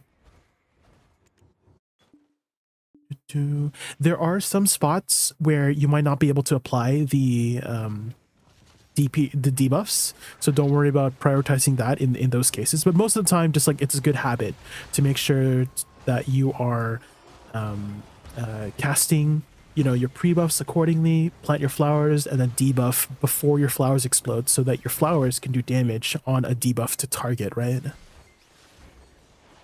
I also have a Woosa guide that goes in depth with like all of the abilities if you type !guide. And there are some combo examples there. Eventually you'd want to like mix and match some stuff, right? Is that you might not be able to do all of your flowers, like all 4 at the same time. There's 4 particular flower bombs to set up, but you might want to like split it up depending on, you know, if you're going to get smacked in the face, right? You want to move out of the way and continue your flower combo behind the target, you know what I mean? So there's some more advanced stuff there, but to get started, just follow the structure of pre-buffs and then plant your flowers and then direct damage, right? So that's kind of like the dynamic you're wanting to always be following. Another thing that I would suggest if you haven't done so already is set up your cooldowns. I don't know if you've already noticed since the week you've been playing, but Awakening Woosa, similar to Suck Woosa, has slow animations and fast animations for certain abilities, right? So a really good example is Bloom Deluge. This one has a very long unprotected animation that you cannot cancel out of. You see how slow that was? But if you chain it from most abilities like a dash, then you just instantly like pop it, right? And then you're not like stuck in that animation. So it's very important that you're tracking it so you're not like, let's say you're 0.1 seconds off from the cooldown, right? That's enough to make you do that unprotected, uncancelable ability, like the animation for that ability, you know what I mean? So tracking your cooldowns is very, very important to avoid that, because that can catch you a lot sometimes.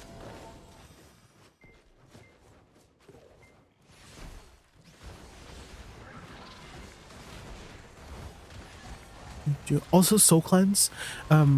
Make sure that you are prioritizing soul cleanse whenever you have your flowers up.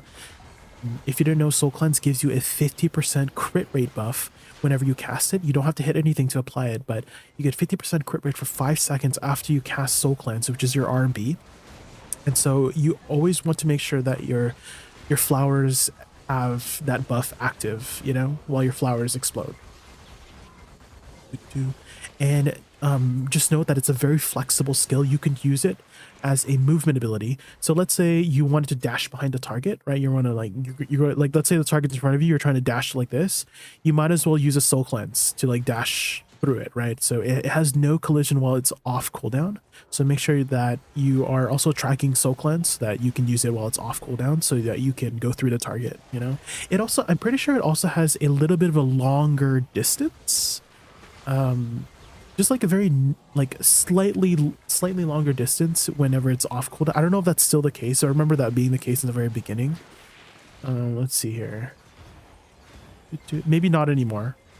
Seems like it's the same distance whether it's on cooldown or not. But I remember that used to be the case beforehand. But, you know, ideally just use it while it's off cooldown, because you won't get the 50% crit rate buff regardless if it's not off cooldown, you know what I mean? Also, I'm so sorry if I'm going too fast. Sometimes I catch myself just like rambling. I'm like, oh, maybe I'm giving you too much information at the same time. So let me know if I need to slow down or anything like that.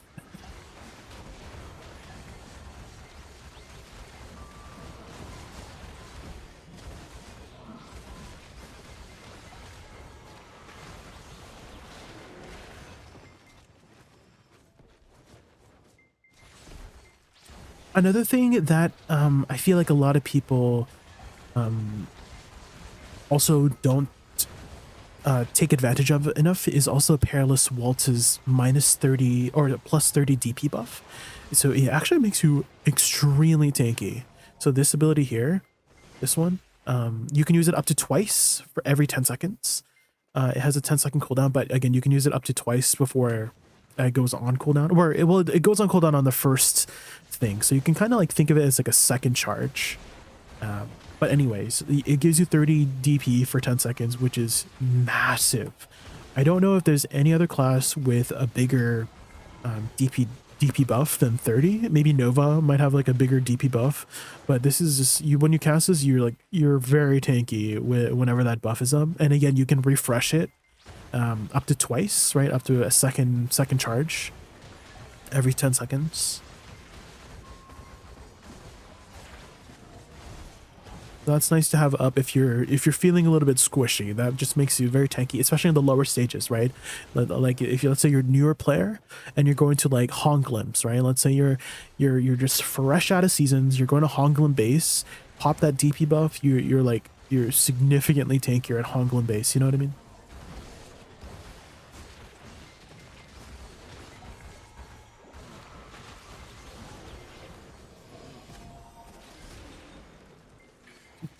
What class would you like to see in video that would make you swap off Woosa? It has to be a cooler aesthetic than Woosa. Like, it has to be a magical oriented class too. My preferred aesthetic has always been magic oriented classes.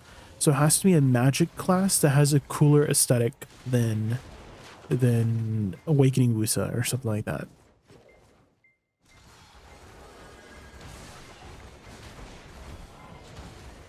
I just have to like the aesthetic.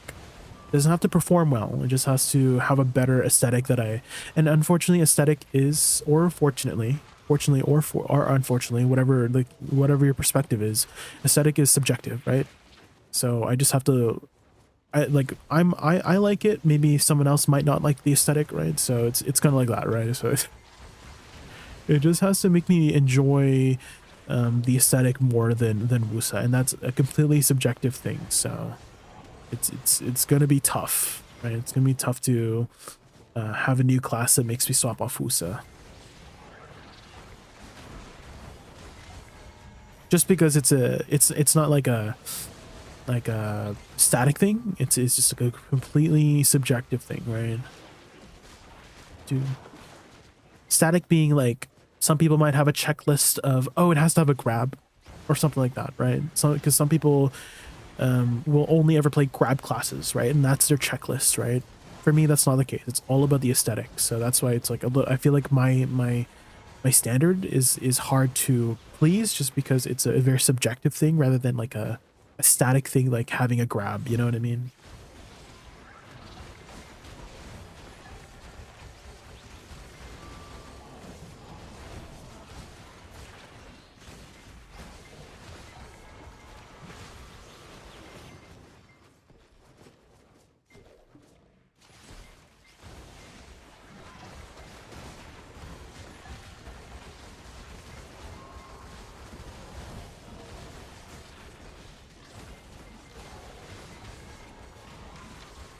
Wait, can I put a tent up here? I can. For some reason my belt was breaking. What the frick?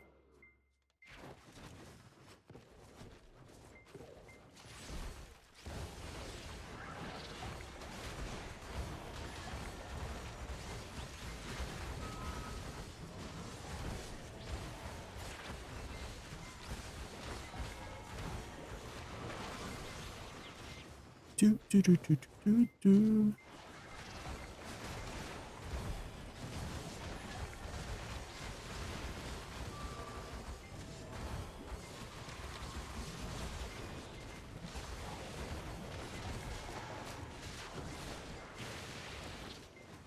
Do, do, do.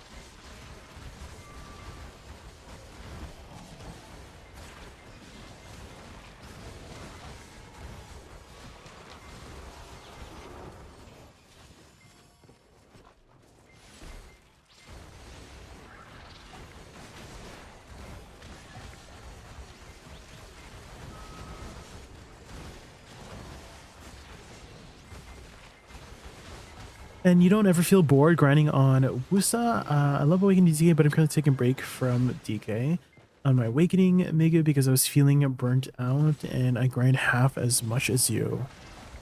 I think it's all about balance, Michael. Is that I'm not just grinding all the time. I also, like, I don't know if you knew, but I don't really play BDO or like grind on BDO as if I'm not streaming. Usually I'm just like going to like guild events or you know, attending a guild boss, or I am just, you know, managing my daily stuff if I'm not streaming. And so that's also how I've been balancing my grind. Because if I grind too much, right, then I'll burn myself out. So I think it's all about the balance. So I feel like I've been doing a pretty good job of balancing my, you know, my gameplay so that I'm not being burnt out of the game, you know? Also, a lot of it is personal as well, right? Everybody will burn out at a different pace than other people, right? And so whatever the case is for you, I think it's just all about managing that balance of gameplay so that you don't burn yourself out doing the same thing over and over and over. So right now I'm enjoying Pig Cave, you know. Sometimes, again, whenever I'm not streaming, I'm not really grinding. I'm usually just managing daily stuff or attending guild events like Node War or world bosses, etc., etc. So maybe that's something you could try to avoid feeling burnt out of that class, you know. And sometimes, you know, trying a new class is the way to avoid burnout on the main class you play as well. That's just the way it is sometimes. But those are the things that I've been doing to avoid burnout for me.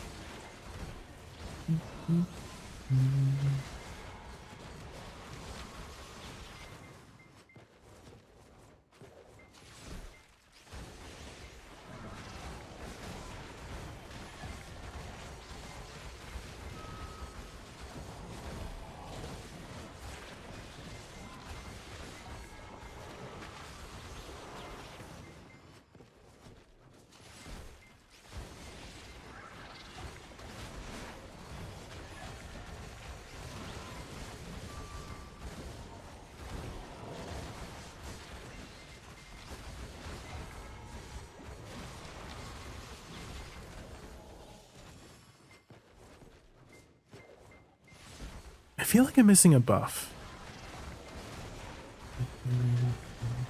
A villa, church buffs, food buff, furniture buff, elixirs. You know what? I think it's because there's no guild buffs. I'm used to always seeing my character with guild buffs, that I'm not seeing guild buffs on my character for the first time in a long time, because somebody usually is popping guild buffs. And that my buff bar is just so small now without guild buffs that I'm feeling I'm missing a...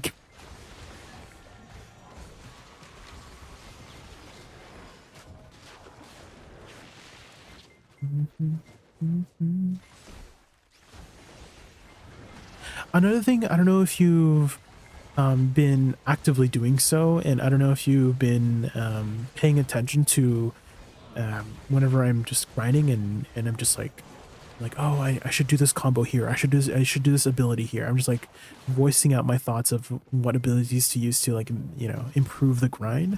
That's also been something that has been making me continue enjoying the class, is that I'm still like looking for ways to improve on my class rather than just grinding, you know? I'm like, oh yeah, I should have positioned better for this. I should use this ability in between these two abilities, something like that. And then, oh, maybe I need to account for the BSR. I don't know if you've heard me ramble about that. Every now and then I know I have been rambling. I don't know if you've heard me rambling about that stuff during my Golden Pig grind, but that's something you could try out as well to keep enjoying your class, is that you're looking for ways to keep continually improving on the class for that particular grind spot, right? Because you're not going to grind every spot the same way, right?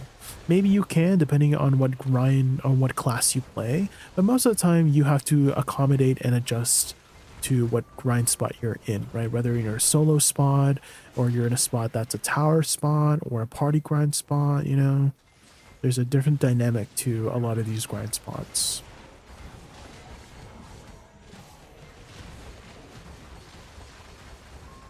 Hi Minival, how's the grind going? It's going pretty well, Golden Pig Cave just opened, like the good one, and so we're trying to get the jackpot.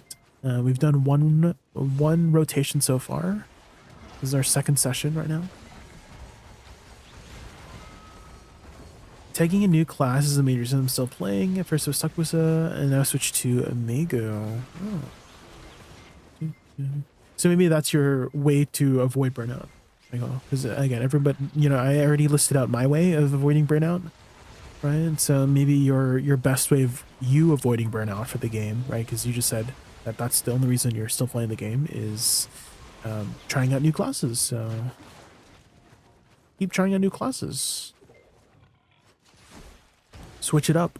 Maybe it's like not just about switching classes, but it's like varying your gameplay, right? Because Woosa plays very differently from Meiku, right? I'm sure from your experience, that's been the case, and that is the case for most of the classes in the game, is that you're gonna have a much different dynamic in gameplay between two different classes. And so maybe that's keeping you from being burned out, right? That's like the core reason, is the varying dynamics of gameplay.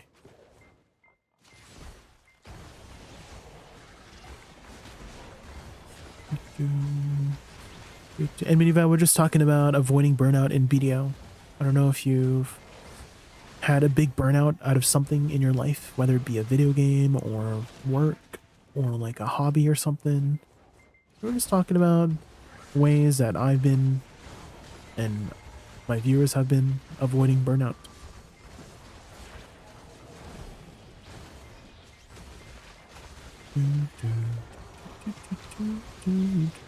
Definitely an important discussion to have as well.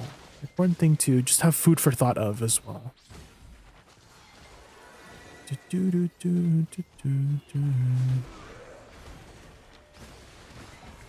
get different perspectives on how people do it.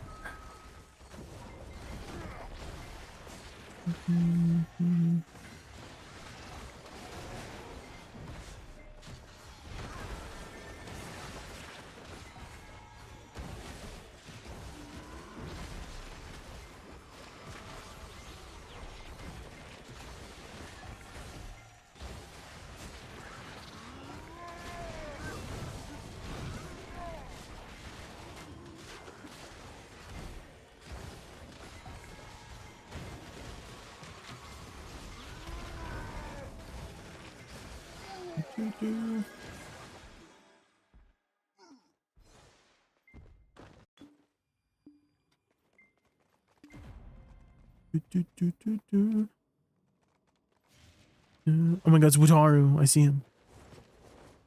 Jackpot, surely, right? Surely.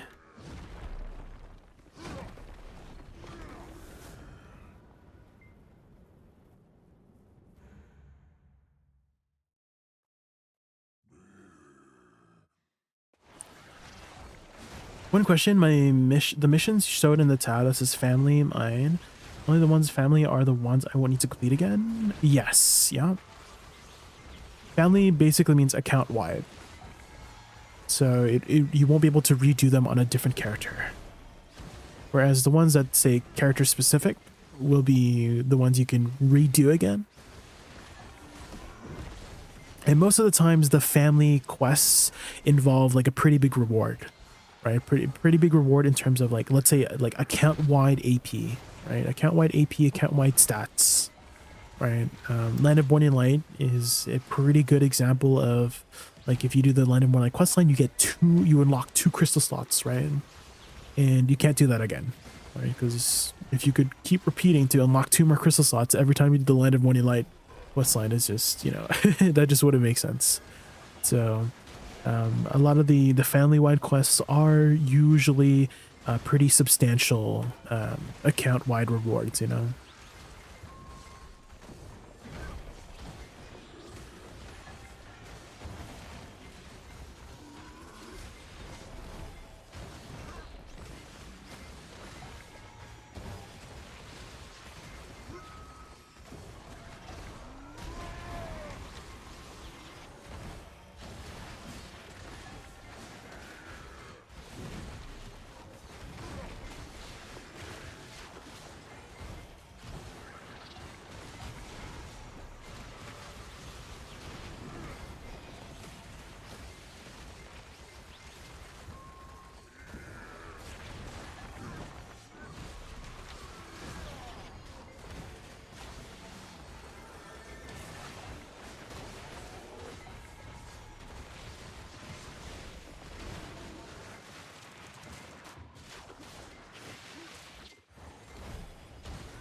Oh my god, I'm getting shy buffs because there's a shy fighting the golden pig at the same time.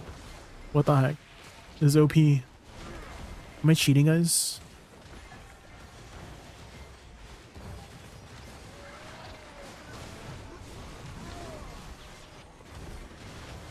I was like, wait, why am I getting so much BSR?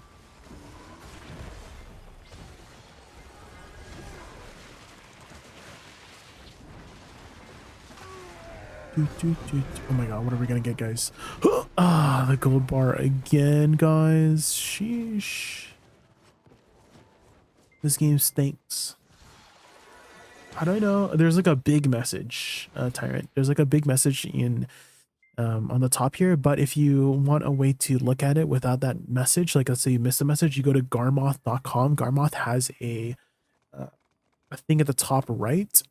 I'll show you here.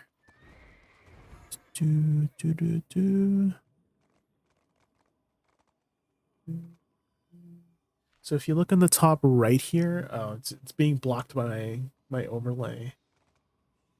My freaking Spotify overlay is still blocking it. Oh,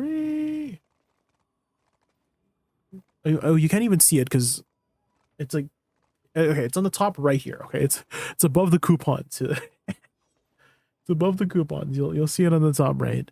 But make sure you set it to your region, because again, each region it's region specific. It's not like worldwide specific. Need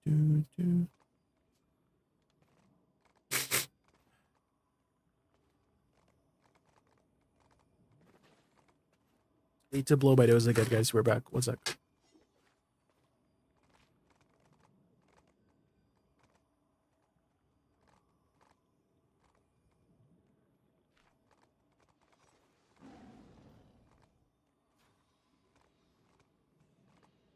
Okay, I'm back. Quick question. After WE, do you hold E for the flow or straight to SE? It depends, Rosvin. So I don't know if you were if you look through the Soul Shock, different things you can flow from. So let's say the mob is about to smack me in the face. I'm gonna cancel out of it. Like I'm not gonna immediately go into Blooming Death, right? I would cancel out of it and do some other ability, but you can do Soul Shock and River's End, which is the flows for Blooming Death and Soul Shower, respectively, from different abilities. So Soul Shock can be Soul Shocked from Nether Blast. You can do River's End from Soul Cleanse, right? So depending on the situation, I would continue or keep going. You know what I mean? A really nice combo that I like to do if I have time to stand still is forward E, shift LMB, and then hold E after the explosion. Don't press E right away when you do shift LMB, otherwise you cancel shift LMB early. So you want to wait until the shift LMB does the final like book close, right? Once she closes her book, then press E. So you get full damage from shift LMB as well. Because again, if you press E right away, she just cancels out of it. You don't get the full DC, right? She didn't do her full animation. So there's a bit of timing involved for that one.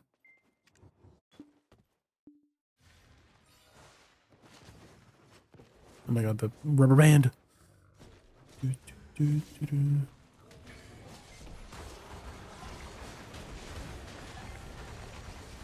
So here, I'm not going to do the flow. I'm going to reposition and then do the flow after Nether Blast, right? And then I'm using the flow of Blooming Death before even Blooming Death, right? I'm doing it first just because the positioning it feels better, right? I don't know if you know Blooming Death actually, it hits from behind in front of the target. So, ooh, I just got a Bond Evasion. That's one bill. Sheesh. But yeah, Blooming Death will hit from behind. So ideally you want to use it when the mobs are facing you.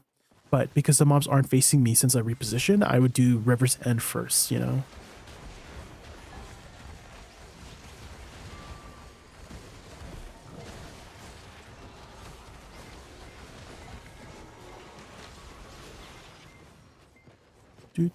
So you'll get more used to like once you figure out the muscle memory for the abilities, that's when you can start thinking about those things. So I would encourage you to just keep practicing, to the point where you don't have to think about what abilities to press. Your fingers will just automatically press them, right? So you need just get used to that muscle memory, develop that muscle memory, and then you can start thinking about that positioning stuff. Those are more like the next step to go for rather than doing it now. But the important thing is to make sure that you're comfortable with the buttons you're pressing, you know?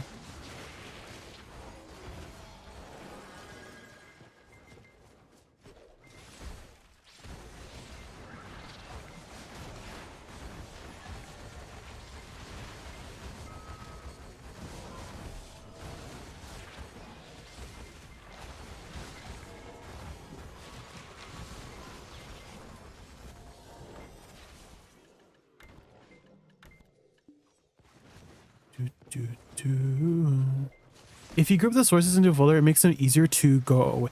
I have a specific setup, Crims, that I did move it over, but for some reason it just, I don't know, it did not do the way that I want it to be, Crims. That's why I have it like separated like that. Again, I don't know why it just like OBS just won't do it. Maybe it's just like my I do have things in folders. It's just that sometimes it doesn't do it the way I want it. Yeah. So I have it in that specific way.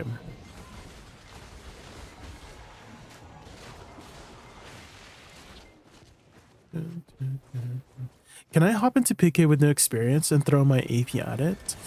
I mean, that's how everybody gets started. I mean, to be honest, that's what everybody does at any grind spot when they've never done it before, is that you have to start from somewhere, right, Tyrant? So you can't get experience without starting from zero, Tyrant. So actually your message doesn't even make sense in that front, right? It's just, you know how like when people are like looking for a job and then they see a entry-level job, but then they require you to have 2 years of experience, you know? It's kind of like that. It just doesn't make sense. It's just you can't get experience if you don't do it in the first, you know what I mean? You gotta start somewhere. Everybody has to start somewhere. So go in there, get some experience, and then figure out if you can do it or not, right? It's just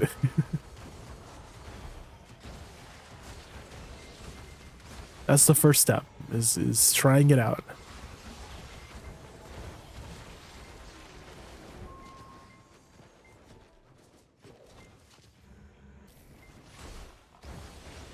Watch some YouTube videos. Well, aren't you watching me right now, Tardy?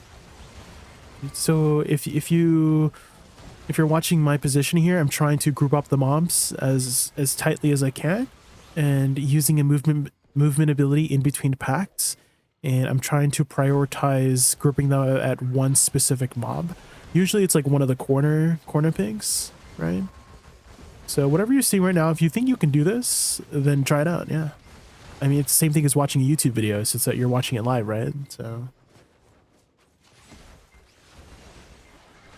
I'm still improving myself. I still don't know what the optimal pig to bring all the pigs to is yet. I'm still like, I'm just like figuring that out as I go too, you know? But that all just comes with time and experience, right? So you just gotta try out.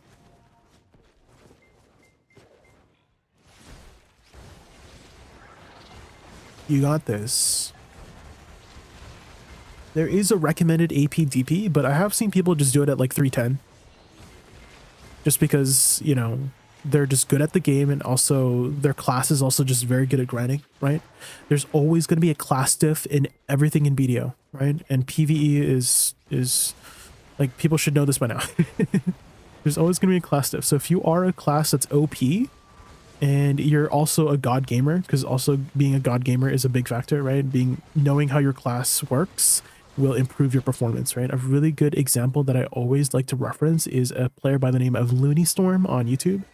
I don't know if you know who that person is in the BDO community, but he is somebody who is very, very good at the game, very good at grinding in general. And so like people, you know, watch his videos all the time on YouTube to get an idea of like how the dynamic for a witch is, right? He does like other classes as well.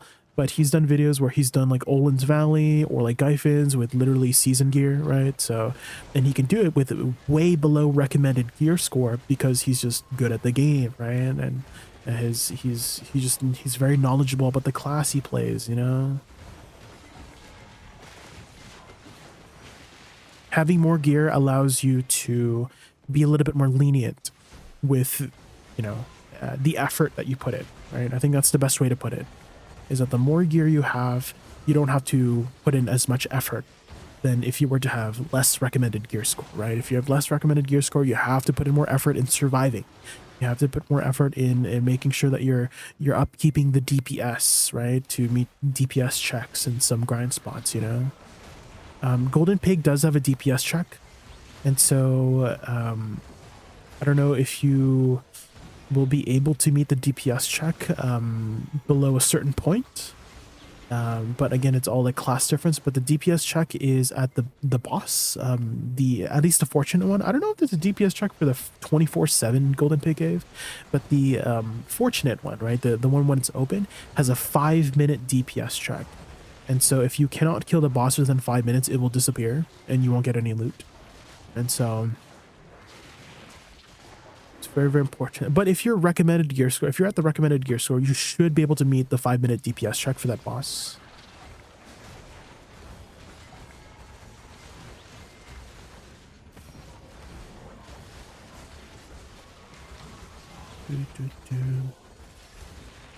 But yeah, Tyrant, to be able to perform well, I feel like a lot of people forget is that you just need to practice, get experience and practice. And I've said this time and time again, is that I always see people who I feel like they're a little bit too hard on themselves. They see an OP class, or they see a person use a class and do really good numbers on it, and then they try out that class, and then they see their numbers and they're like, oh, this is not how it's performing on this one video that I watched. You know what I mean? And I feel like people forget that you need to practice in order to get good at a class. You can't just bring it to a brand new grind spot or that you don't know of, you know. You need to put in the time and effort, right? Those people are god gamers for a reason. It's because they spent the time and effort to get to the, you know, to be a god gamer, right? Nobody starts out as a god gamer, right? Maybe some people do, right? Maybe you know how like some people are just math geniuses, they just understand numbers, or let's say somebody's just musically talented, right? Just because, you know, their brain just works that way, right? You're getting same thing for gaming, right? So there's just so many people who are just born as god gamers, they're just talented, but most of us are average Andes, right? And so we gotta be a little bit more realistic, you know? We gotta think like an average Andy. We can't just think like a god gamer, okay? We can get to god gamer status through effort and practice, of course, right? But there's also some people who are just better than others, talent, like thinking wise, they just understand things easier than others, and I'm jealous. But you know, those are just few and far between, and we can't do anything about things we can't change, right? About ourselves, we just gotta work with what we've got. We gotta work with the cards we're dealt with at the beginning of our life, you know. So we can sometimes offset, you know, those opportunities by just working hard at what we want to do, you know? We gotta make those opportunities happen rather than wait for opportunities to happen. You know what I mean?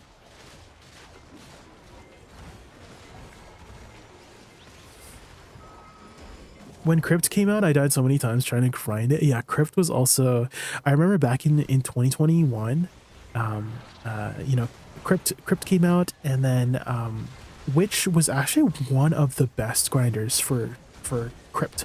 I don't know if you guys know, but Crypt used to have like an obscenely high evasion rating, and which was one of the few classes that just had giga base, you know, giga base accuracy with a 15% evasion debuff. So it was like one of the better grinders. Also, it was just very tanky, right? It's a very protected class, super armor, forward guards, just the works, right? On demand heals, has safety net with magical shield, right?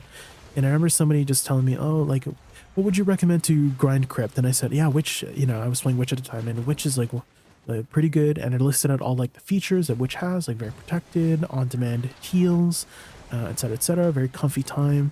and they brought it there, and then, you know, they DM'd me the next day and they're like, oh, what, you lied to me. Like, they literally used the words that I lied to them about Witch being good at grinding crypt.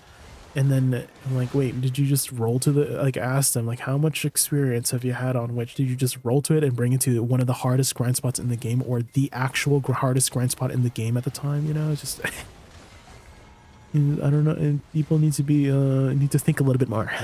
Anyways, if you're playing a class you know inside out and change to so-called OP class, it takes a while to get the same clear speed as you know the class inside out. It definitely depends on what that class is, but yeah, you'll perform better generally on a class you are familiar and comfortable with. That is the best way to probably put it, right, Hodim, is that you're gonna perform better on a class that you just are very comfortable and familiar with, right? If you do roll to a new class, you just have to understand that it will take some time to get back up to speed with getting familiar and comfortable, right? Because it's a brand new class. But ultimately at the end of the day, you know, just pick the class that you enjoy. I think that is the you'll probably enjoy the game better that way too. Just, you know, overall average statistically, you'll just enjoy the game better if you play a class that you have fun on, you know. So, and Awakening Woosa is that class for me, is that I have a lot of fun playing this class. A lot of people always ask me like, oh, why are you playing Awakening Woosa? Is Awakening Woosa better? Or like they know the numbers of Awakening Woosa and tell me like, oh, do you ever like okay, there was a person who was really genuinely they DM'd me. Actually, let me pull up the DM. This is such a perfect example. I'm not gonna like, well, I don't think they would mind if I tell them who they are, but here's a really good example of somebody who really understood. Let me pull it up here.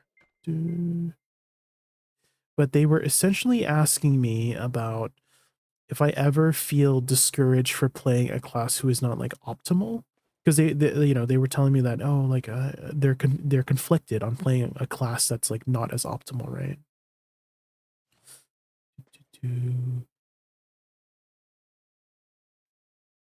It was like about a month ago. I don't know if I can find it here.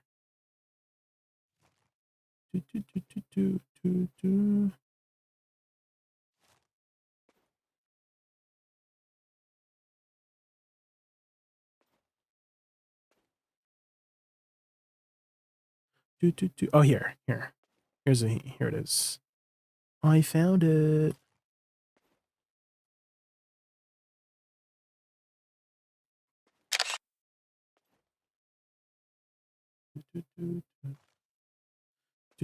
So they had said, you know, they were saying that I've noticed Woosa's PV numbers are not best compared to classes like, you know, other S tier ones.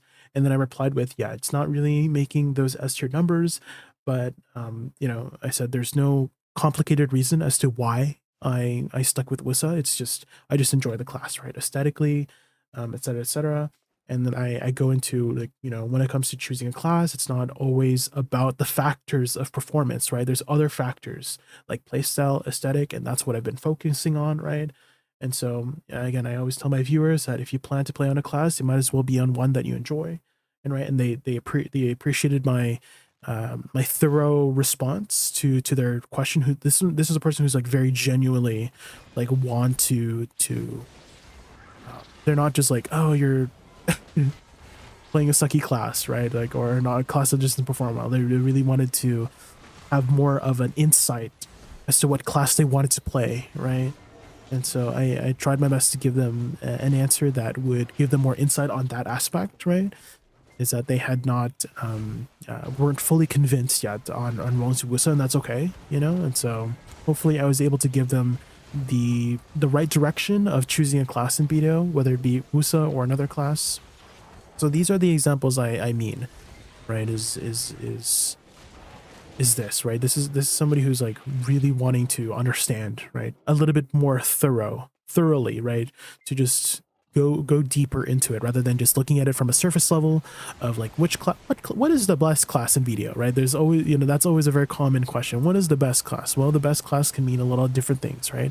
Best class could mean It's, you know, comfortable to play. It's very easy to play, but some people might view it as, you know, commonly as best class being what performs the best. What is the best in PvP? What is the best in PvE, right? What's performing the best, right? It's just performance, performance, performance, right?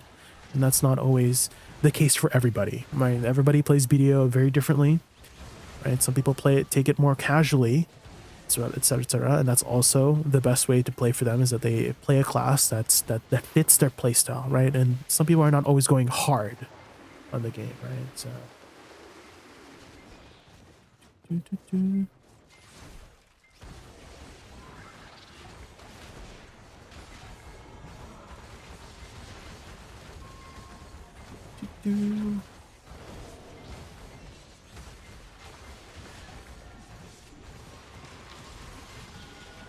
Hi, hi, how are you? In your recent video, you posted a combo for Woosa Succession. Does that combo work in Golden Pig Cave and Fortunate Golden Pig Cave?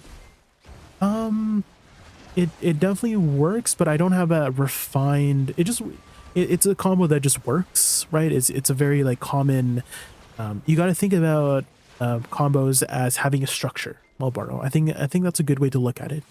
Is that you're going to have a structure and dynamic for each class, and the structure and dynamic for Woosa, Succession Woosa at least, is doing your pre-buffs, right? Making sure your AP buff and your add-ons are up, right? And then afterwards, you're setting up your clouds in the sky, right? You summon your clouds, and then afterwards, you are activating the clouds with your direct damage abilities.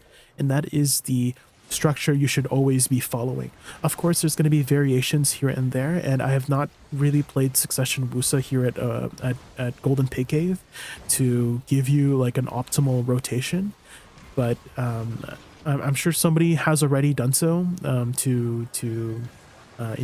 the Woosa Discord, maybe you can ask there. I don't have an optimal one for a Golden Pig Cave, but as long as you're following that kind of structure everywhere in the game, it's going to quote unquote work. You know what I mean? So always be starting with your AP buff, you know, fan kick to apply your AP buff. Always be summoning your clouds afterwards and applying your DP buff. Cloud Carve literally does those two things, right? Summons a cloud, applies a DP down, right? And then activating those clouds. There is a weird dynamic. I don't know if you've noticed, but the Fortunate Golden Pig Cave, you cannot debuff the mobs, or at least it doesn't show the debuff. But in regular or in the 24/7 Golden Pig Cave, it does. Like, you can debuff the mobs, right? You literally see the debuffs on the. So I don't know if you would want to make two separate combos. I don't. I'm just grinding to grind, right? I'm just focusing on chat really whenever I'm grinding, and so I don't really like to make two separate combos to min-max the heck out of Golden Pig Cave. But yeah, there's the Golden Pig Cave. The Fortunate one will not be able to be debuffed. At least you can't see the debuffs. But in regular 24/7 one, you can see the debuffs, which is interesting.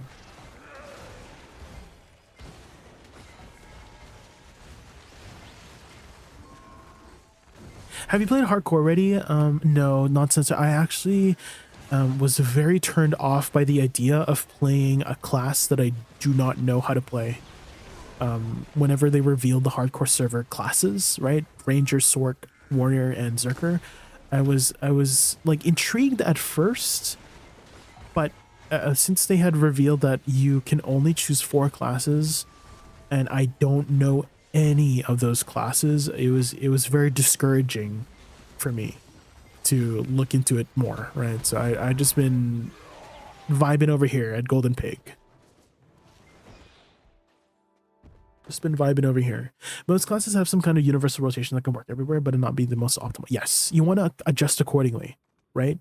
Malboro, the way you grind Olin's Valley will be different from the dynamic that you grind at DSR, will be different from the dynamic that you grind at Tungrave Ruins, will be different from the dynamic that you grind at Golden Pig Cave, right? You're not going to, right?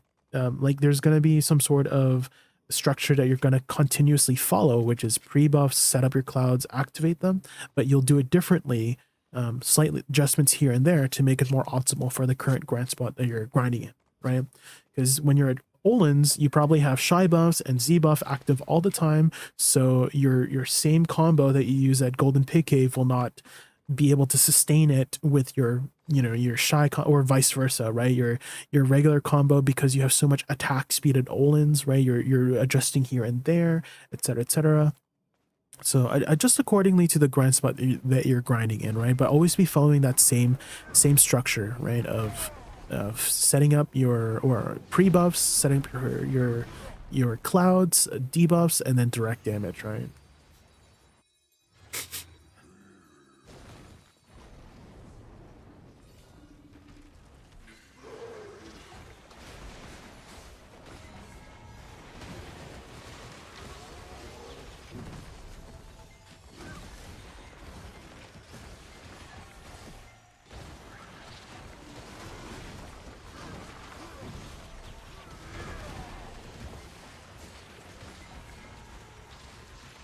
Buff are so small. Yes, I noticed that, Crimson.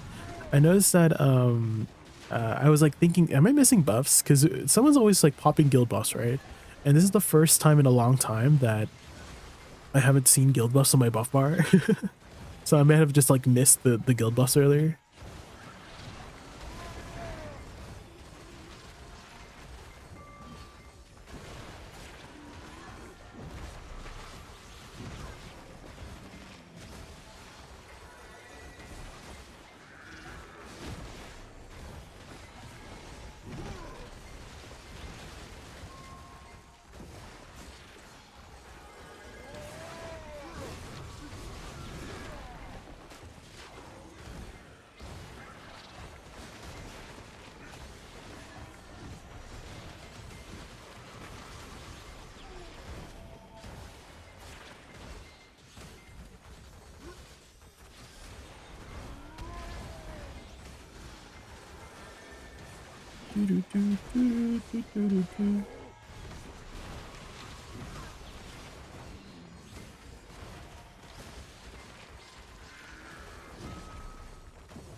Oh, another thing, Tyrant, I don't know if you're still here, Tyrant, but one annoying thing about Golden Pig Cave is that every time you leave and enter, your buffs will, your elixir buffs will be deactivated.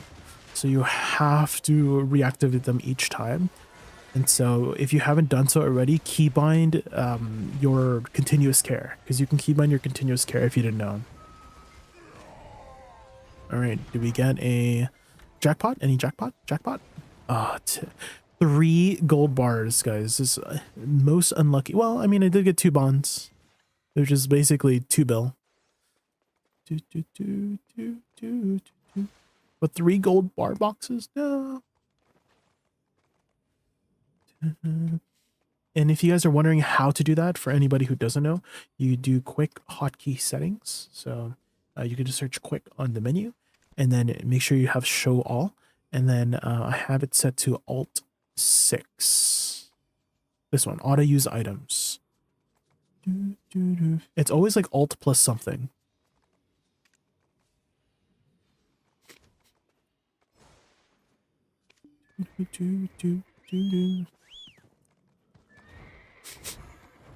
I only say hardcore for 10 to 20 minutes to fish quest out for 1.5 keyboards. It's not worth for me as I don't play 4 classes. But for people who main a class, they seem to enjoy hardcore. Yeah. I feel like I would enjoy it a lot more too if I could play my class that I play. Naturally. It makes sense.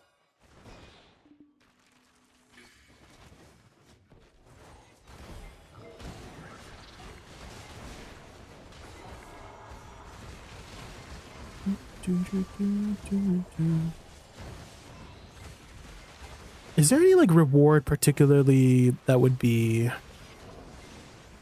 worth doing the hardcore server for? Like, let's say you don't play any of the 4 classes. You said you're just doing the daily, right? What's like the best thing you can get from hardcore servers?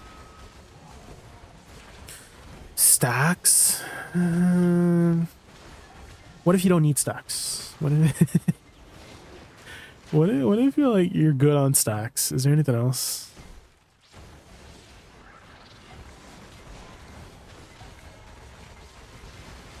Crons? How many crons do you get?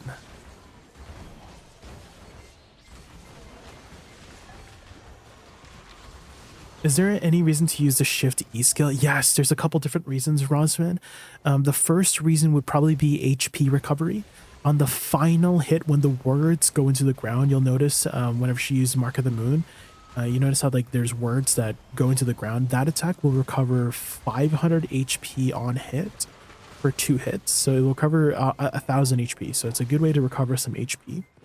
Another reason is it'll apply a debuff called the Doomflower debuff, and the Doomflower debuff will mark 3 targets, and those 3 targets eventually after 5 seconds will spawn a flower beneath their feet to deal 10,000% damage. And because there's 3 of them, right, marks 3 of them, you're basically doing 30,000% damage if everything's grouped up, right? If the target dies with the Doomflower debuff, the flower just spawns right after they die. So if you can use it in the very beginning, like this, I'm going to use it here and then cancel out of it. So I've already applied those debuffs, and now the flowers are going, right, without me having to do it. So it's basically instant 30,000% damage if I don't use the full thing, you know what I mean? And you also get the first hit of it as well, which I'm trying to think of how much the first hit happens.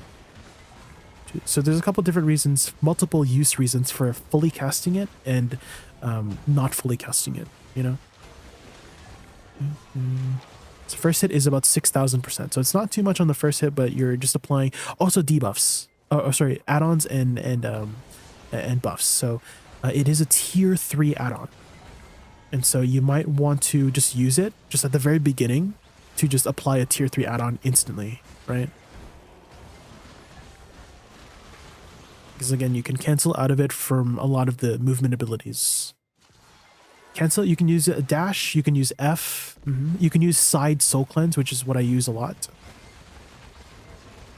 Side soul cleanse being A, D plus R and B. So here, if I were to do an optimal pig combo, you know, I would group up the mobs and then do life lure swatch on field, use Shift E and then cancel out of it. I did it a little bit slow there just to make sure you guys can see it. And then that's already applied everything, right? So that's a good way to just apply it and cancel out of it while also going to the rest of your main ability. So I'm going to do it again here. So that time I just did it on time. So it doesn't take too much time to apply that debuff. And again, it's extra damage over time.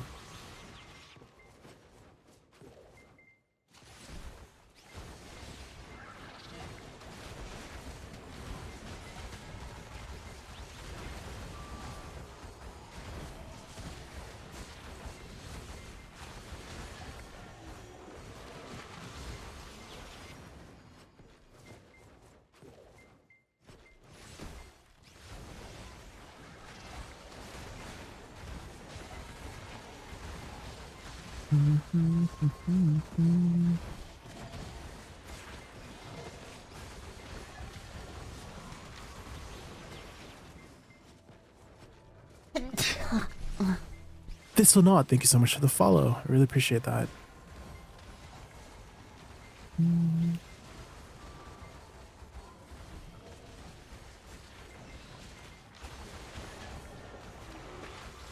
I feel like it's gonna close soon, guys. I feel like the Golden Pig Cave is gonna close soon. It usually closes around the 3rd. Like I usually only get like 3 at most before it closes.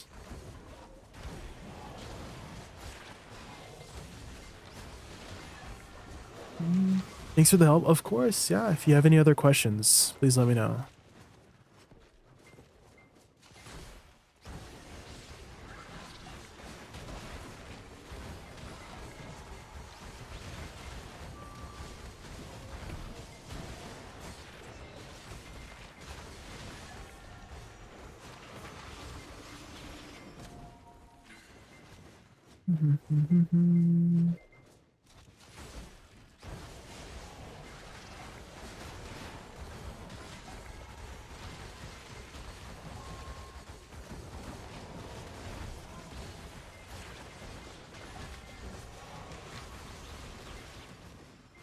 You gotta go to sleep? Alright, have a good night, Rosvin. Thank you so much for hanging out and stopping by.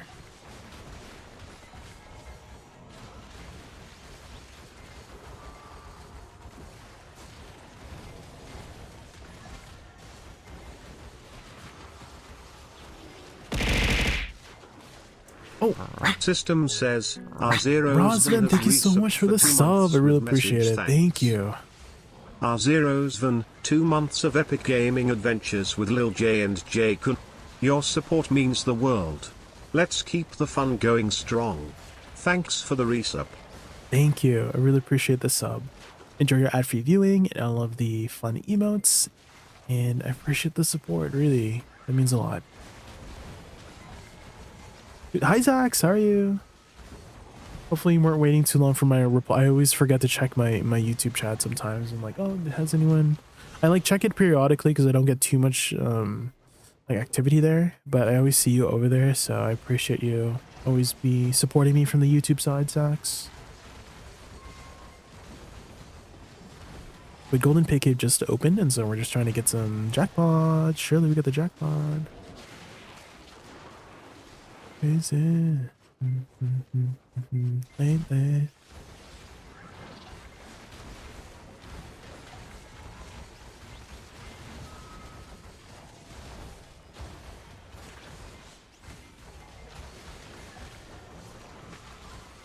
Ninja, I've never hit the jackpot ever before. Maybe today's the day. Surely, right? Surely.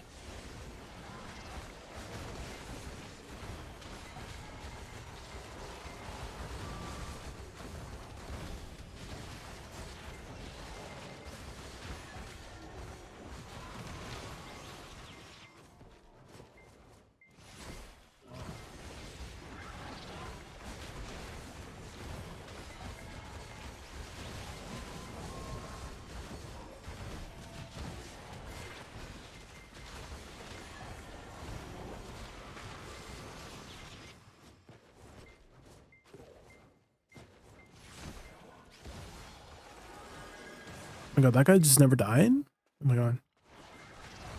I actually got really lucky that that guy was the one that didn't die at the very beginning of my rotation. Otherwise I would have had to look for him.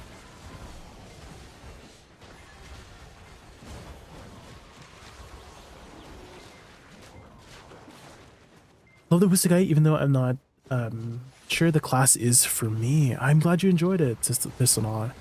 Yeah, I mean, there's 29 different classes in the game, and most of them have 2 different specs, so it's understandable that there's gonna be classes who are not, it's not for everybody, right? So, but I'm glad you enjoyed the guide.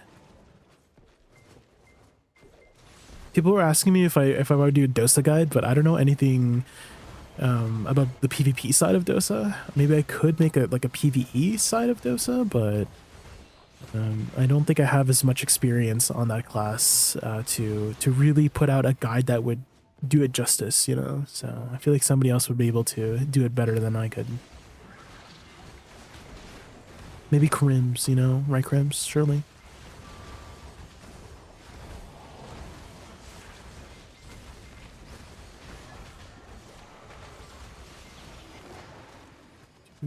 Considering 50 people plus have gotten the jackpot, oh man.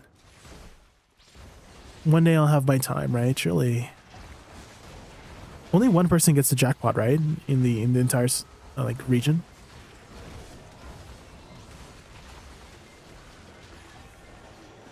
You haven't done a YouTube video in a minute. Yeah, you've been really busy with work, right? So it's understandable.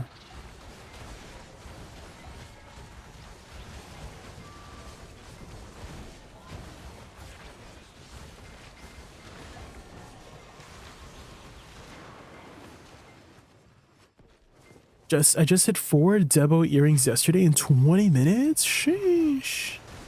That's a lot of Debo earrings.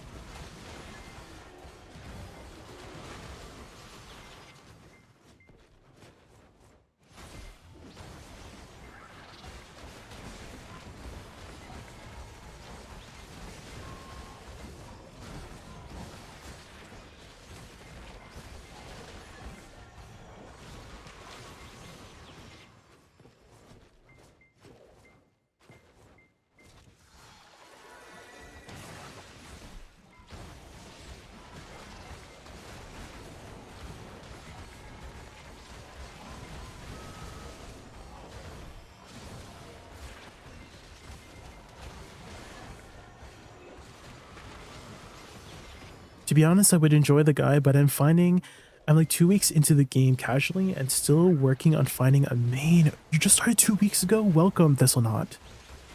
Welcome, welcome. I always love whenever new players are come by. It makes me feel like, you know, the game is still growing, you know. It's a pretty old game, so it's you know, it's been around for 10 years now, so it's nice to see new players still coming into the game. Do you have a particular playstyle that you enjoy, Thistlenaut? Maybe we can narrow you down some suggestions based on your preferred aesthetic and playstyle. So, playstyle being, is it fast? Is it slow? Is it ranged? Is it melee? You know, playstyle could also mean, you know, is it like a frontliner? Is it like an assassin type playstyle? Is it like a mage type playstyle? You know, ranger type playstyle. You know, aesthetics being, you know, how a class looks, right? Does it look cool? You know. Aesthetics being in magic, you know, magic, more physical stuff, more magical stuff, maybe a mix of both, using a weapon, using their fists, you know.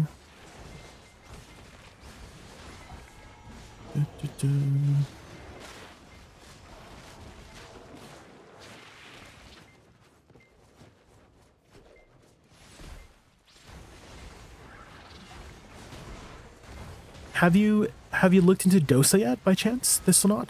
Because if I had to recommend a class that is someone brand new to the game, who is still getting, you know, the ropes down for the game, Dosa is probably the best class for it.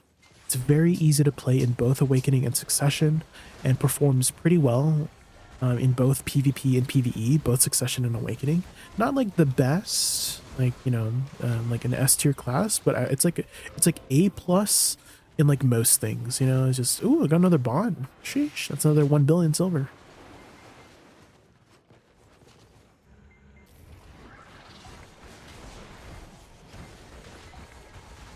On and off, quit before LAN. That's actually when I started playing the game, was when LAN released. What a coincidence. I was actually about to play LAN, like I was going to be in LAN main, but I'm sure you know if you were there back then, but there was this thing called pre-creation week for the new classes, right? And you could create the class like 1 week ahead of time, but you couldn't play it for like a week, right?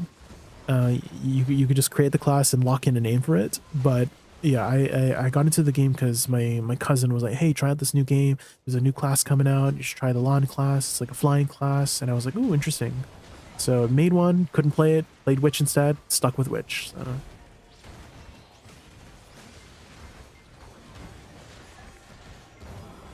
You come from World of Warcraft. Oh man, I played World of Warcraft for about a week.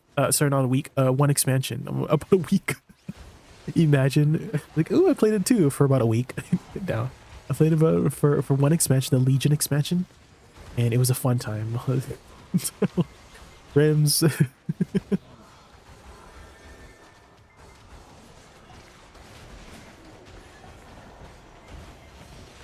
If you get the hang of the game, I recommend Awakening, Witcher, or Wizard. Yeah, those are also really new player friendly classes.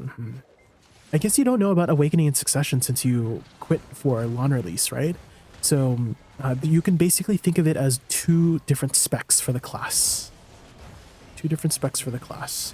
So every class, well, not every class, but most classes in the game will have 2 different specs to choose from. Some of them have very big differences. For example, like Nova, Awakening Nova and Succession Nova, completely different aesthetic and playstyle, like so different. Like the biggest stark difference you will ever see between 2 classes. It's actually kind of crazy how different like it's like basically 2 new classes in one, right?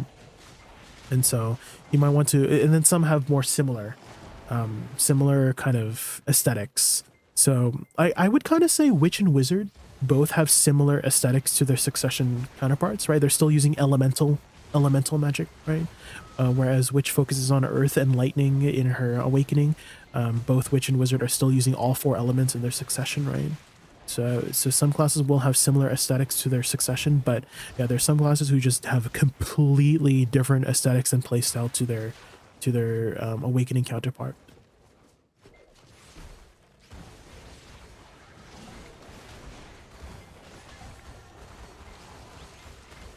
I played one expansion as well as WoW forever ago. Oh, which one? Which one, Crims? What did you play? Class did you play? I was a proud priest. I played all 3 specs: Holy, Shadow, and Discipline.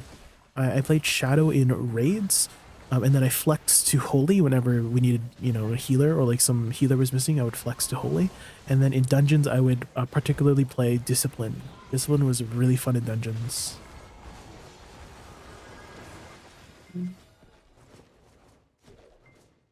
More interested in the sounds, like very impactful sounds.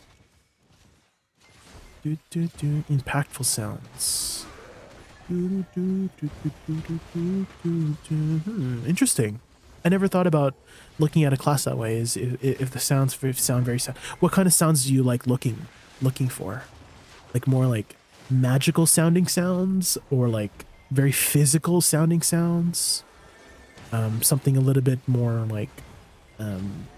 like fast sounding sounds. I don't know what the best word to describe fast sounding sounds, but like, let's say like a sword slashing, right? That's what I would consider a fast sounding sound, is like a sword slashing like very, very fast, you know?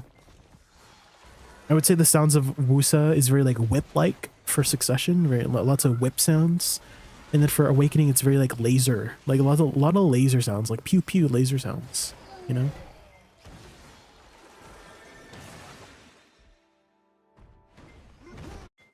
Anymore, just a little bit let down.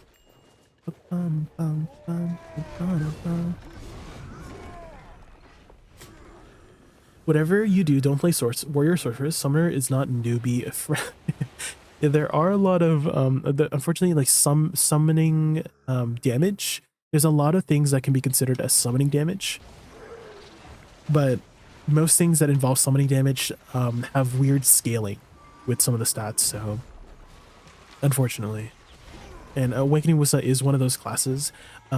Basically, a good rule of thumb to determine whether something is considered summon damage or not is basically if you can control your character during the ability.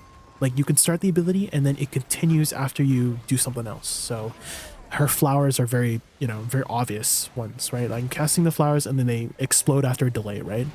And so there are some other things that could be considered summon damage as well, or is considered summon damage that might not seem like it's summon damage. For example, Musa.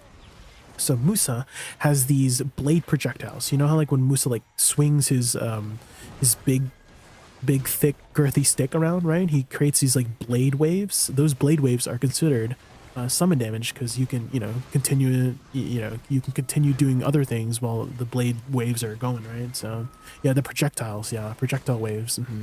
So stuff like that, anything that like you can do that is basically considered summon damage, and some more than others, right? So another one that is probably very common, right? That is Dosa. Right, the Dosa, Succession Dosa summons a lot of his soldiers, like the Mist soldiers, and all of those soldiers are considered summon damage too. I'm pretty sure that proc Crims, right? The Awakening Dosa proc for the elemental procs, those are considered summon damage too, because again, you can, when you proc them, they continuously do damage over time, right? So those are probably considered summon damage too.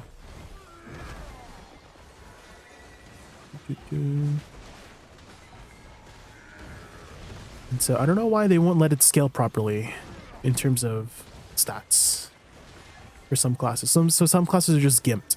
And the reason why it's important for some grind spots, Thistle, is that some grind spots provide a damage buff. And that damage buff only applies to you. So, for example, there is an endgame spot called Ulakita, and it's south of Medea. And Ulakita gives a buff that basically gives you like double damage to some of the mobs, right? And unfortunately, that double damage will not affect summon damage.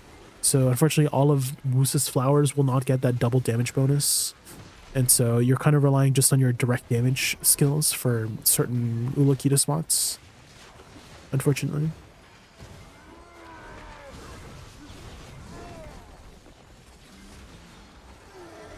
Okay, surely we get the jackpot, right? Please.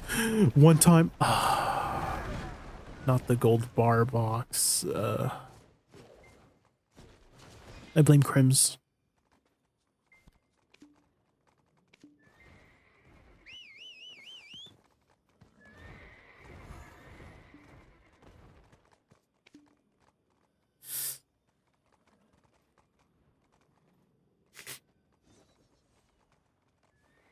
My tiger wouldn't get buffs in some dungeons there. Oh, in World of Warcraft? Yeah. I think it's because, okay, someone was trying to like explain it in a more technical way to me, was that because it's like a different entity. Like when I summon my flower, it's basically a different entity. And this entity is not targetable. And so the buff that you get will only buff, because whenever you're receiving buffs from other players, like the shy buffs, right? You have to be targetable, right? If you're in iframe, if you're doing this, right? If you're in the middle of an iframe, right? You cannot get targeted by buffs. And so that's probably why it's not receiving all of those effects, right? Those things or something like that is because it's like a separate entity that's always in iframe or something like that. I don't know if that is the case.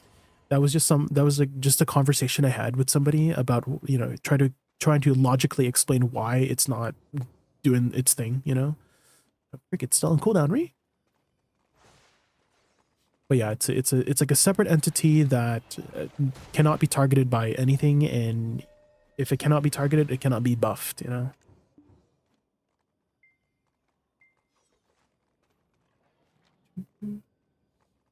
And yeah, Sage Thistle is a very cool aesthetic. So Succession deals more with like, I would say like time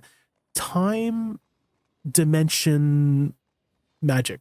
I guess that would be like words to describe the aesthetic of Sage is like time, warp, dimension stuff. And then Sage Awakening is more like Zeus aesthetic, like you're throwing lightning bolts around everywhere.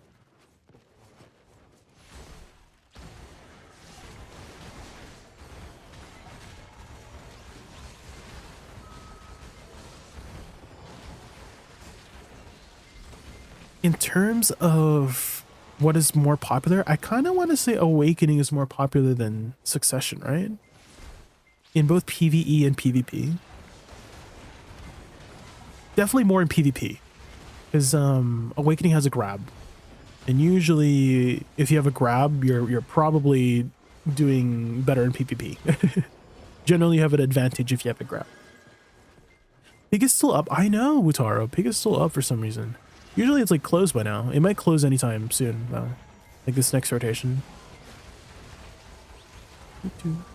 Is it like completely RNG when it closes, or is there some sort of like pity factor? Like let's say the Golden Pig Cave has been up for like, you know, a pretty long time. Is there like a higher chance that the jackpot gets taken towards like the longer it lasts? Is that how that works? Or is it still like completely RNG? Like this, you have the same chance to get it the first hour compared to the 8th hour or something like that. No? Okay. So just completely random.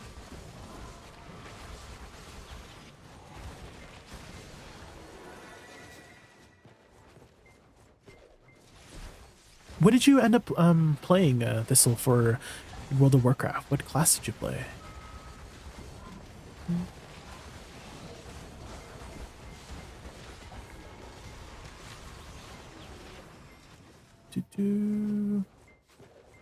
Oh, not you, or Thistle.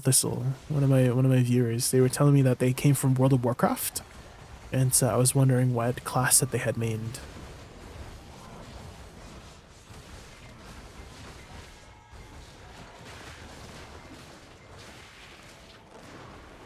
Windwalker Monk. I don't see those too often. Maybe it was just the group that I had played with, like the static that I'd play with, but like any pugs or anything like that, I never see any monks. Even though they were like very strong. Like I felt like they were pretty strong in Legion. I just never seen them in like my raid team. Like we never really had monks.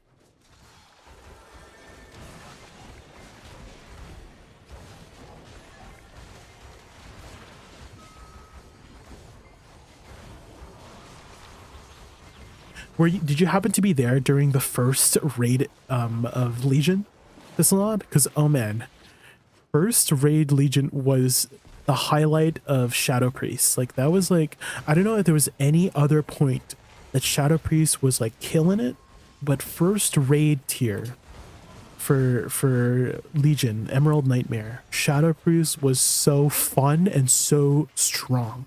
So if you guys don't know, so Shadow Priest, I don't know if this is still the way Shadow Priest works, but Shadow Priest had this resource called Insanity. And every time you casted any of your Shadow abilities, you would generate Insanity, right? And when you got to 100 Sanity, or Insanity, you would, you can cast an ability to turn into Void form from Shadow form, and it would like drain your Insanity every second exponentially. So it would get harder and harder to sustain your Insanity while you're in there. But every second you were inside Void form, you would get 1% haste, right? 1% haste, and you just got more shadow damage. Like it was like 20% more shadow damage, but it was a scaling 1% haste per second. So you get, you know, on the first second you get 1% haste, second you get 2%, right? And so on average, you would last maybe like 20 to 30 seconds in Void form and then repeat. That was the dynamic loop, right? So you would generate Insanity, go into Void form, and then 20, 30 seconds, you would, you know, you get up to 20 to 30% more haste, right? And every percentage in haste increased the tick damage of your dots, because that was the dynamic of Shadow Priest, was dots, right? Damage over time abilities. And every percent of haste would increase the damage of your dots. And so it was just really strong to be in Shadow form. And then, oh man, there was an ability called Surrender to Madness, right? Surrender to Madness increased your shadow, your Insanity generation by 300%, so times 4. And then you could cast while moving. And then, but it would only last 2 minutes. But if you could survive the 2 minutes, right, you were basically doing the highest DPS. But it was so funny. If you failed your Surrender to Madness, you were at the bottom of the DPS meters. But if you did a successful Surrender to Madness, you were at the top. Like nobody could ever reach you. Like no class could ever reach Shadow Priest if you had a successful 2-minute Surrender to Madness, which was insane. No, someone got the jackpot already. Frick. God damn it. Who's Lycaz? Frick.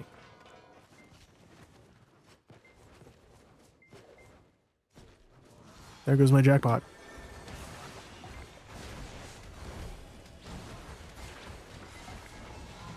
I started in BFA. Oh, you didn't play Legion? Oh, that's unfortunate. Is it still the way it works in, is Surrender to Madness still around when you had moved on from World of Warcraft? Because I love that ability. And I remember it being completely nerfed like towards the end of Legion, which was sad. But Surrender to Madness was such a fun ability to play with. And then it got nerfed like the next... Okay, it was very strong. And so... World of Warcraft usually has like, you know, mythic raid world firsts, right? And literally Emerald Nightmare was like done in 1 day. Like they finished the whole like raid tier in like 1 day, which is kind of that's so strong. Like you know, and the top, you know, guilds used like 5 Shadow Priests or something like that. It was insane. How much aggros you got currently? I have 25,000 left. Apparently, and it's usually permanently on because I don't optimally use it, because I always forget about using it.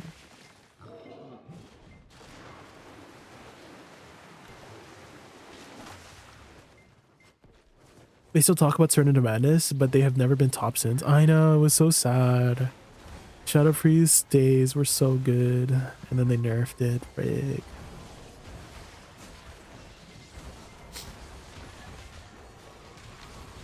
It's very different now. What is the dynamic of Shadow Priest nowadays? Is it still dots? Are you still doing dots like Shadow Word Pain and Vampiric Touch? It has the dots, but not the haste and surrender. Oh.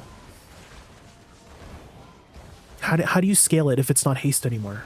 This or not? What's the scaling stat now? Is it crit? Because I remember crit was also pretty important for Surrender to Madness. So okay, there was an ability, there was a talent in Shadow Priest where if you critted with Shadow Word Pain, you would send an apparition to the target and it would generate insanity.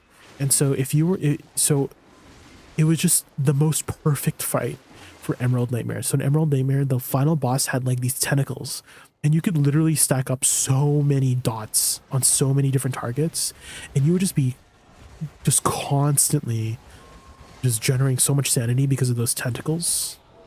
It was so good. Oh, and also in the final raid tier, if I'm not mistaken, you died. Like there was a death mechanic that you would get revived, and because Surrender to Madness, like you basically it reset all your cooldowns when you did the mechanic. Like you would intentionally die in the mechanic so you could do the res mechanic, and it would reset your Surrender to Madness in the final raid tier, and you literally got to Surrender to Madness twice in the fight. It was so good. It was so fun. Oh, I miss it so much.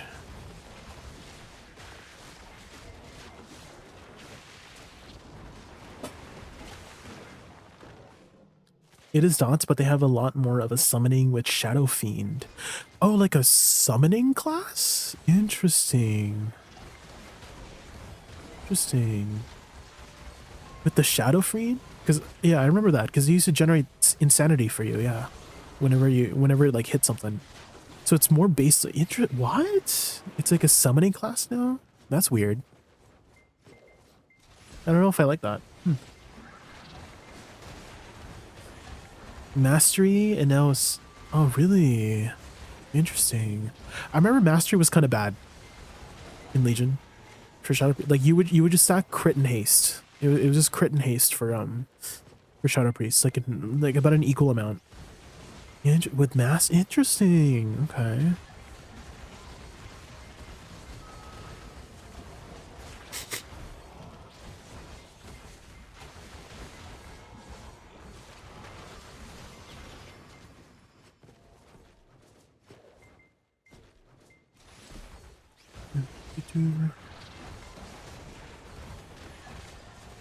Dude, are there still like legendaries in the game? Because Legion was all about legendaries.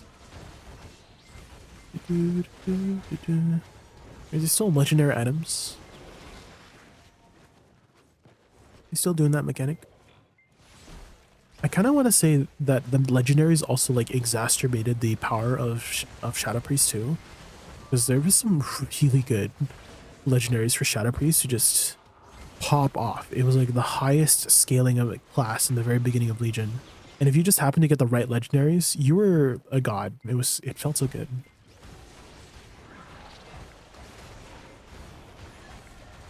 Do dots and then you finish dot when Shadow Fiend is out. Oh, like you expend your dots? Like you pop your dots?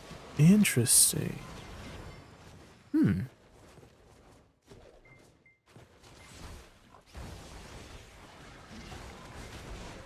They don't do legendaries much. They got rid of them and went to tier sets. Ah. Yeah, in Legion, it was... You could wear like 2 legendaries, and then towards the end of the expansion, you wore 3 legendaries. It was insane.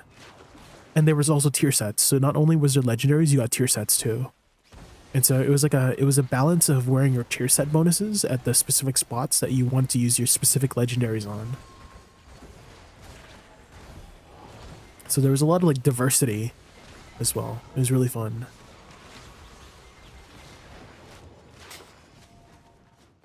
I remember I had this one unconventional, it was like not really meta for Holy Priest, but I had like a dot specific Holy Priest, like HOT specific Holy Priest.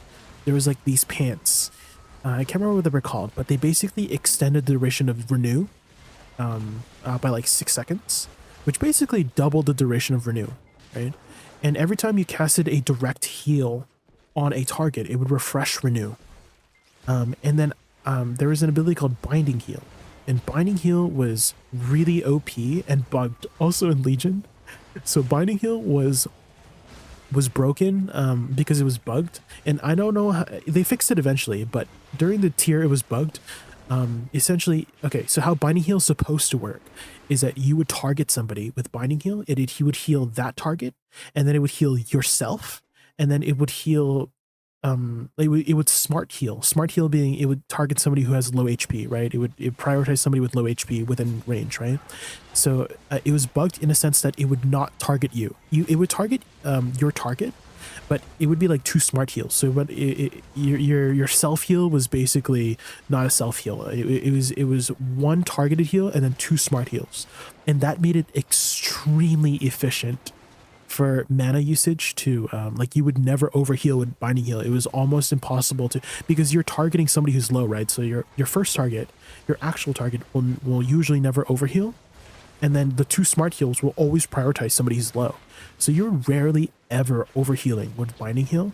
And because that legendary that had that extended your renew by 6 seconds, because it's direct heal. Basically, binding heal is a direct heal, right? It would refresh renew on 3 targets. It would refresh renew on the target you're targeting and then 2 smart heal targets. So it was just, oh my god, it was so good. Oh my god, the good times.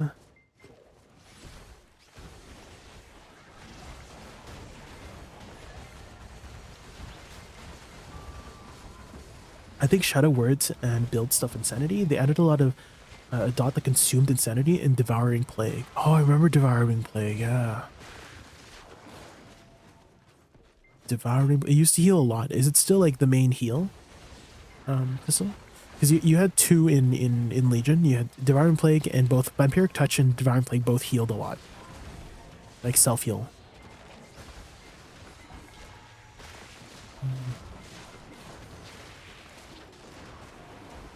And I loved how Shadow Priest could play as a off healer too in dungeons, because you still had Shadow Mend, and you had Vampiric, what was it called? Vampiric Embrace, I think that's what it was called. And I don't know if that's still the way it works in current expansions, but before in Legion, Vampiric Embrace was literally 10% of your damage was healed to the entire party or raid, which was so good. So whenever you popped it, you're basically casting like a raid-wide heal if you did like a lot of damage, which you were. Like you were doing a substantial amount of damage. So you were healing a lot with Vampiric Embrace, because it was 10% of your damage as healing to the entire raid. So I don't know if that's still the way it works, but that was so good back then.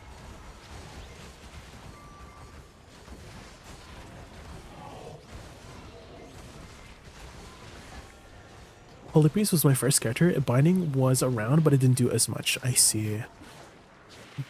Is Binding Heal still the way it works as how I described it back then? Which was it heals you, your target, and Smart heals one other target?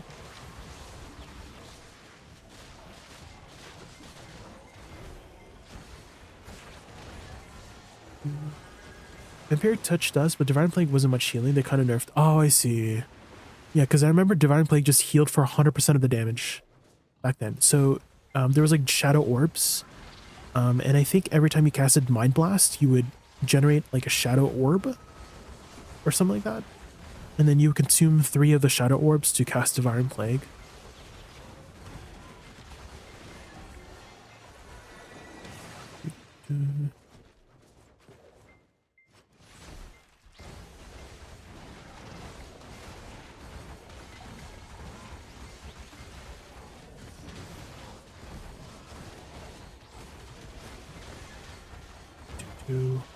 Honestly, no clue how Holy plays now. I stopped really healing. I see, I see.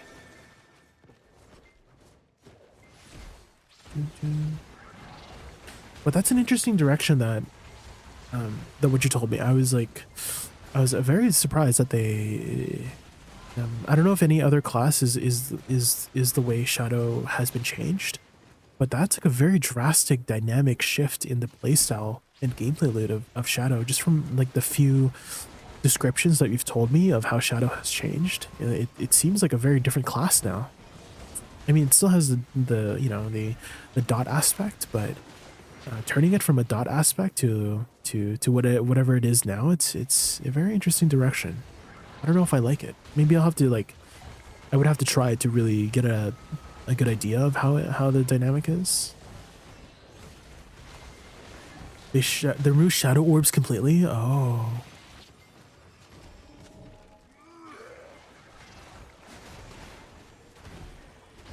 I see.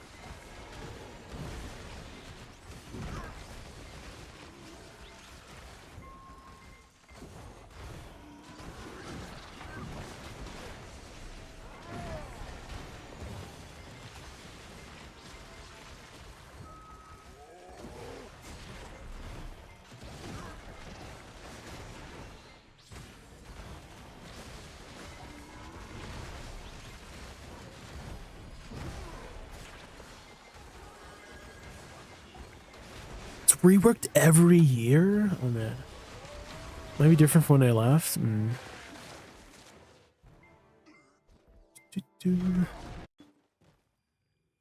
I've always wished the Mythic Plus mechanic was here in BDO. Because I love the Mythic Plus mechanic. Did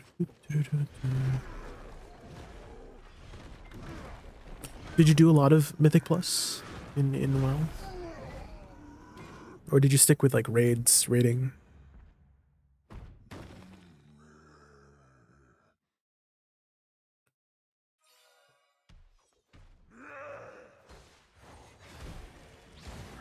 Human greed knows no bounds.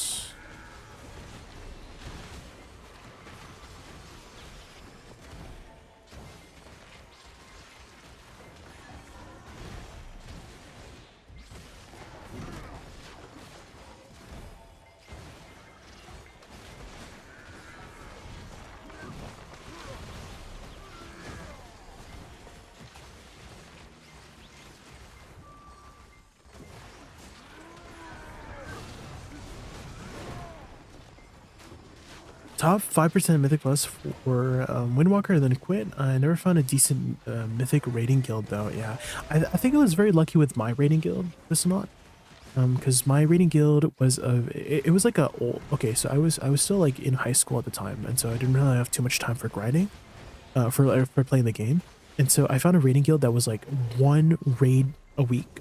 And everybody was like kind of like on the older side, right? They were like 30 plus, and I'm still like in high school, and so, but everybody was very like respectful of each other's time, right?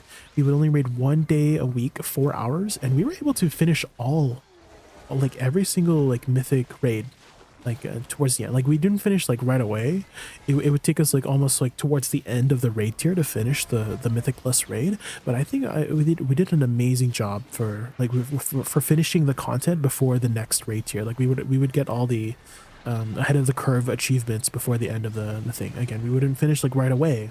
It would be more towards the end of the raid tier, but still it was a very big accomplishment for us, just because we're, you know, we're not raiding too much. We have a very flexible you know, schedule for just raiding 1 day a week. But yeah, it was a good time. It was a good time. There were some frustrating moments here and there, of course, but that's just how it goes with raiding sometimes, is that, you know, you're banging your head against the wall for 4 hours, and then you don't get it down by the end, and then next week you clear it, and then, you know, man, feeling of clearing it after doing like hundreds of pulls on a boss, oh man, it feels so good. Cutting Edge, yes, that's what it was called.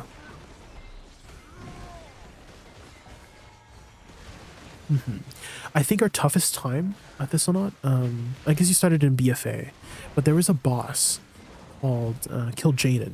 Was it Kill Jaden? I think it was Kill Jaden. It was the final boss of Tomb of Sargeras. But that boss was so... okay, I had to like re-roll to a goblin. Thistle_not has subscribed to the channel. Oh, Thistle, oh my god, thank you so much for the sub. Thistle_not. Welcome to the Raccoon Thank you, Squad. really appreciate that. Your subscription adds some extra mischief to our gaming escapades. Let's dive into the adventure together. Yes, enjoy the ad-free viewing and all of my fun emotes. I really appreciate the support. Thank you, thank you. But yeah, in Kill Jaden, I don't know if you've ever seen the Kill Jaden fight. I'm pretty sure it was Kill Jaden. Oh my gosh. I'll be dying at 1%. I was getting greedy for that hit. No. That spinning attack hurt so much. Oh man. Freaking 4 gold bars. That's so annoying. Not the 4 gold bars. Okay. We did 4 sessions, guys, and we were able to get, I'm not going to count the trash because I suck at counting trash, but we got 1, 2, 3, 4, 5. Oh, we got 3 bonds here. So that's already 3 bill. It's 3 bill already. And each of these are 100 mil each. So we got all of these in the 4 sessions that we had. And again, I'm not going to count the trash and all the things, but just counting these crystals. 1, 2, 3, 2, 3, 4, 5, 6, 7, 8, 9, 10, 11, 12, 13. That's 4.3 bill in crystals, not counting the trash or the blackstones or the Caphras or the dust. And the potential of getting more from the box, right? So that's pretty good for 4 sessions. 4 sessions being about 2 hours. So average about at least 2 bill plus after we sell these. Golden Pit Cave, guys, pretty good.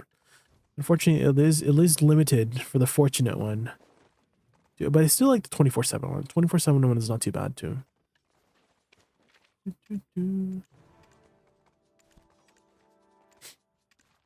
What was I saying before? Oh yeah, so the final boss in Tomb of Sargeras, Kil'jaeden. Again, I can't remember if it was Kil'jaeden. It was some sort of demon dude. But he had this ability that okay, you're fighting on a platform, right? And in the 4 corners of the platform, there would be balls that spawn, and that ball would basically launch you off the platform if you weren't near it. Right, so it was basically just playing like DDR, right? So if the ball spawned here, you had to make your way perfectly, like to the ball as soon as you can, so that you can get launched to the other opposite side of diagonally of the platform, and then it would like do it multiple times. But there was a particular phase where the whole platform is covered in darkness. You were basically blind, right? So you can only see like 2 feet in front of you, so you didn't know where the ball was coming from. And so there was a cheeky little trick you could do by turning into a goblin. So if you were the goblin race, goblin had I don't know if they still have this ability. Do they still have rocket jump? But basically rocket jump reset your, like if you got launched off the platform, you could rocket jump back onto the platform. And so I actually had to, oh, it's Obito, hi. I had to roll over to Goblin to make that phase easier, because it was just so difficult to stay on the platform as a Blood Elf priest. I was a Blood Elf priest, and then I swapped over to Goblin just so we could beat that fight. And then after we beat it, I just swapped immediately back. It was, oh my god. That was one of the most annoying, unfair mechanics ever, but yeah, we basically had to fight fire with fire, so it gave us an unfair mechanic, and so I had to play unfairly to beat it down. But some people didn't like that. Some people like don't like that. That's how the mechanic of the dynamic is for that mechanic, is that you basically are screwed if you just happen to be at the wrong spot at the wrong time, and it's just RNG, right? It's RNG. Okay, so to get rid of the darkness, you have to kill a mob that is spawning randomly in the platform. So think of this as the platform, right? And it becomes dark, and everybody had to run around and find where the stupid dark shade was, right? And depending on how fast you found it would determine whether you lived or not, right? Because if you found it, if it spawned next to somebody, right, everybody had to spread out, find the stupid ghost. You found it. If somebody found it right away and we killed it right away, we could see where the ball was landing, right? And if you just happened to be, if we just didn't find the ghost right away or couldn't kill it fast enough, it would just mean the whole raid wipes, because nobody knows where to walk, right? But if you just had rocket jump, you basically saved yourself for one of them. And usually that's like a make or break, right? Whenever you're, defeating a mythic raid boss, right? So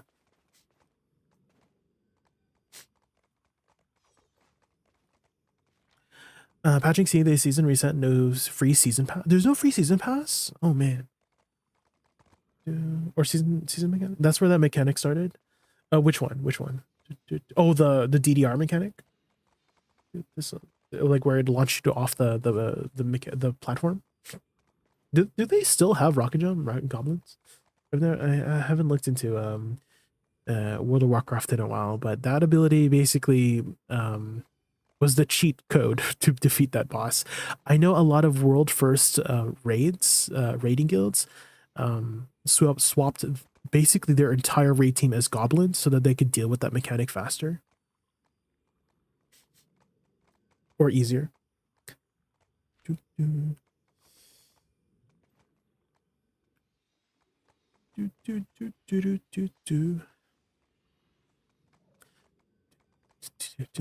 Was there really no season? How do you get new season stuff if they're not giving it out?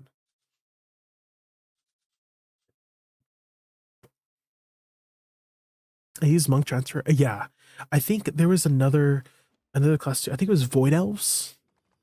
Yeah, void elves have this like they could like send a apparition forward, and then they could from the line side they could send an apparition forward, and they could teleport to that apparition if they timed it correctly. So that was a way like void elves could use their racial for it. But yeah, those racials were just so powerful to get those mechanics down.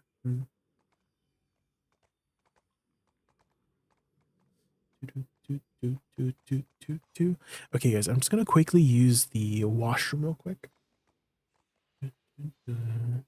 and let me put up a daily dose while I go use the washroom. Daily dose.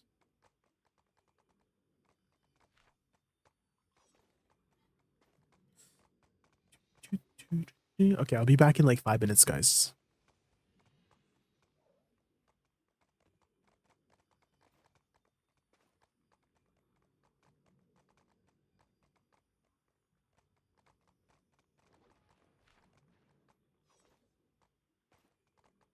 Everyone, this is your daily dose of internet. These guys wanted to see if it would be possible to go wakeboarding, not with a sail, but by using a drone.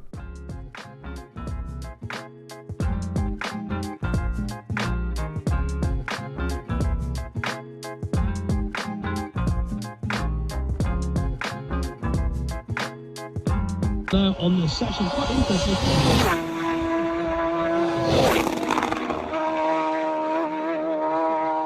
This guy was washing his car when he was suddenly attacked by 2 guys that were trying to steal his car.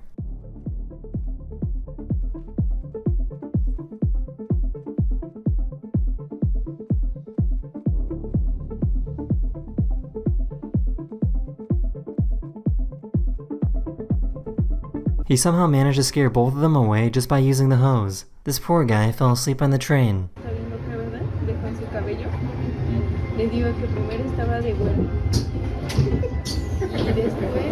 So I guess every time she gets off the bus, she does this.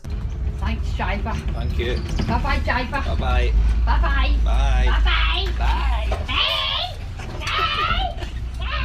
He wanted to see if his dog would give him his sock back in exchange for some bread. Você escolhe a mídia. Qual você vai querer? Os dois! In the Philippines, they have men that will jump in the water to try and sell ice cream to boats that are passing by.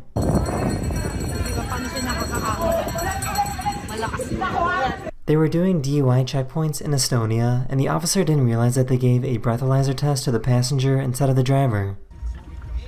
Tere. Po.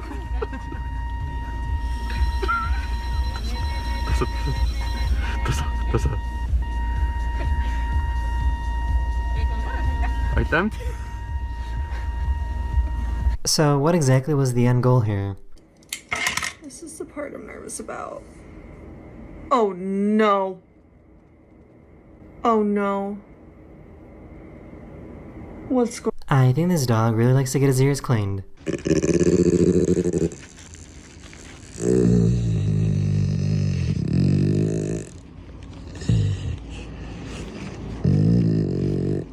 For some reason, this guy got super mad at this pedestrian sign telling cars to slow down.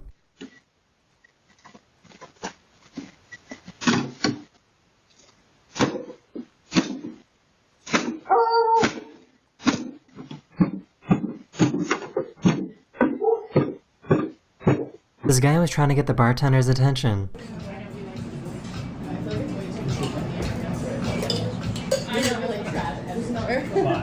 In Cape Town, South Africa, there are crossing guards that help baboons cross the street.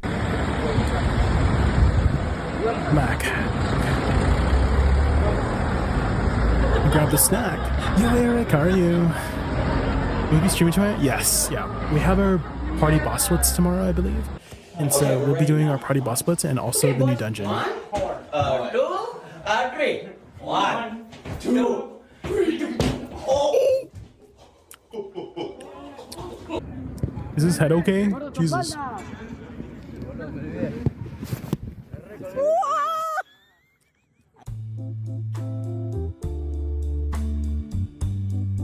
Here's a cool experiment showing how specific Yeah, the sounds boss is create like the specific following week, vibration designs. right? And then the grind zone is tomorrow.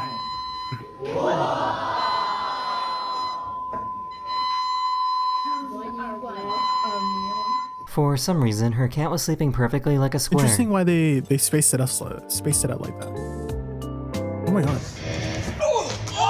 That's a square cat. Oh my god. Oh! This group of cars Now saw they this have a drunk skylight. driver driving around. He got out for a break, and when he got back in to try and drive away, all the other cars created a barricade so that he couldn't move. What? Looks like he's gonna take a nap. The police then showed up a few minutes later and made an arrest. Oh. Oh, damn! So I guess if you live in Costa Rica, you have to worry about bananas crossing the street at any moment. Wait, bananas?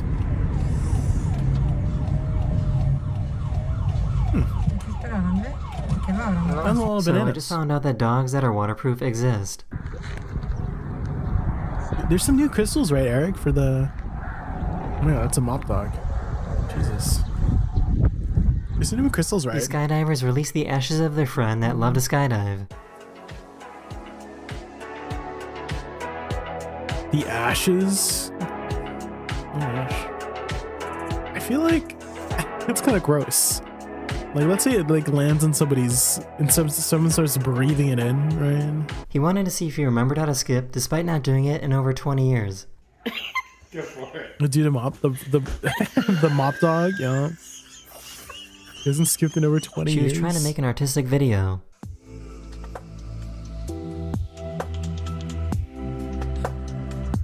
Oh wow. Oh. Here she goes. His face. Ain't no way. Buy up the Ocrods? Oh. So I guess drones and balloons. I'm really aren't a good bad mix when it comes to together. predicting, like, flipping market stuff, so probably not.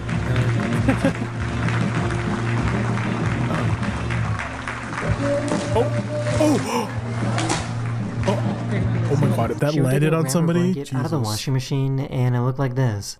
And I washed it today.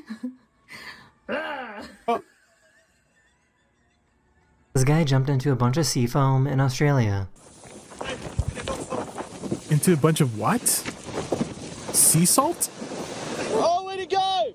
What the? How does something like this even Why is it all so happen? foamy? C'est quoi ça?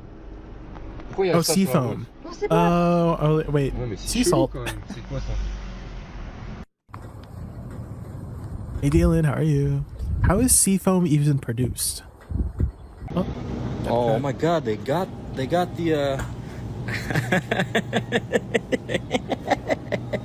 She went to a thrift store and found the same exact golden white dress that went viral a few years ago.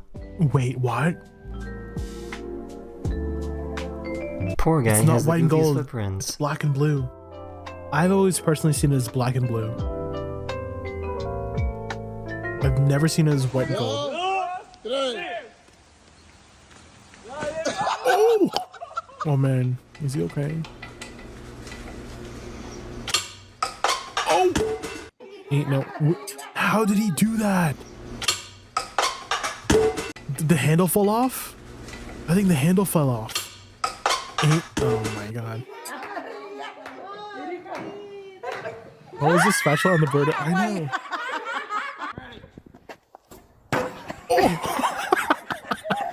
This truck driver has a custom truck that was designed to help him get in and out with his wheelchair. Jesus. Oh.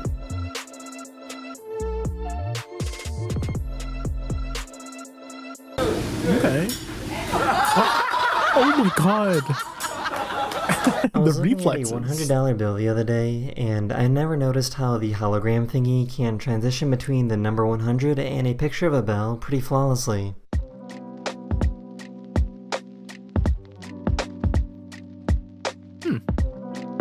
One of my subscribers recorded this amazing sunrise in the UK. That is the end of this video. We hope you enjoyed, and I'll see you guys again very, very soon. Later. Later. Let's see, any other things that we haven't watched yet?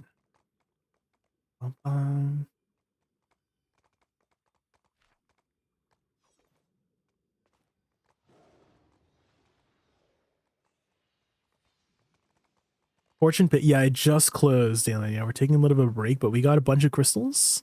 We got 3 bond crystals, and we got like 13 of these smaller ones from 4 runs. This is 4 runs. We didn't get anything good from our boxes. We got freaking 4 gold bars from our suet boxes, but you know, it's still pretty good. You're 10 bill. You got 10 bill. Were your boxes good? Let me go with character select. Yeah, 3 bonds is pretty good. I did an hour before and the whole fortune event. Oh. Have you ever gotten the jackpot? Are classes usually rotations or more priority systems in BDO?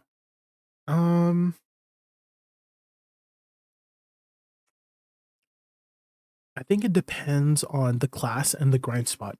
Because there's going to be grind spots that are more like RNG. The dynamic is RNG. Meaning like the mobs will do like different things all the time, whereas there's some grind spots that are very formulated or calculated. Like Olin's Valley is a very like calculated spot, you know, like when things are spawning, you can prepare ahead of time. Israel Highlands is also one of those. But then there's spots like Tungrad Ruins, where it's a little bit more varying on what to do. So Tungrad Ruins is a dynamic depending on which class you play. There's more if you're a class with like longer cooldowns, it's not going to work out as well for you because you have to like think of 2 different combos. You know what I mean? Like so the usual like top end grinders for those kinds of spots will kill the packs within 6 to 7 seconds. So if you have cooldowns longer than that, then you would have to think of like a second combo, and like, you know what I mean? It's like, it's not always the same dynamic of grinding between each of the grind spots. And so yeah, it will depend on the class you play and the grind spot you're at. And then priority systems is usually most people follow a similar priority of always starting with something that buffs them. You know, so most classes have their own self-attack speed buff or attack buff in general. You know, so you always want to start out with your attack speed buff or your AP buff in general. And then you follow up with a debuff attack to reduce the defenses or evasion of the enemy. And then follow up with your direct damage ability. So that kind of structure, you know. Jay, who is the biggest winner of the patch? Ooh, EU Bunny, I don't know if I've already explained to you how I usually look at class changes, but this is me, okay? So I open the patch notes and I scroll down and I'm like, oh, not my class, not my class, not my class. Ooh, Woosa. Look at the Woosa changes, and then, oh, not my class. Ooh, Shy. You know, so I literally just look at my own, like the classes that I play, and I don't pay attention to any other classes.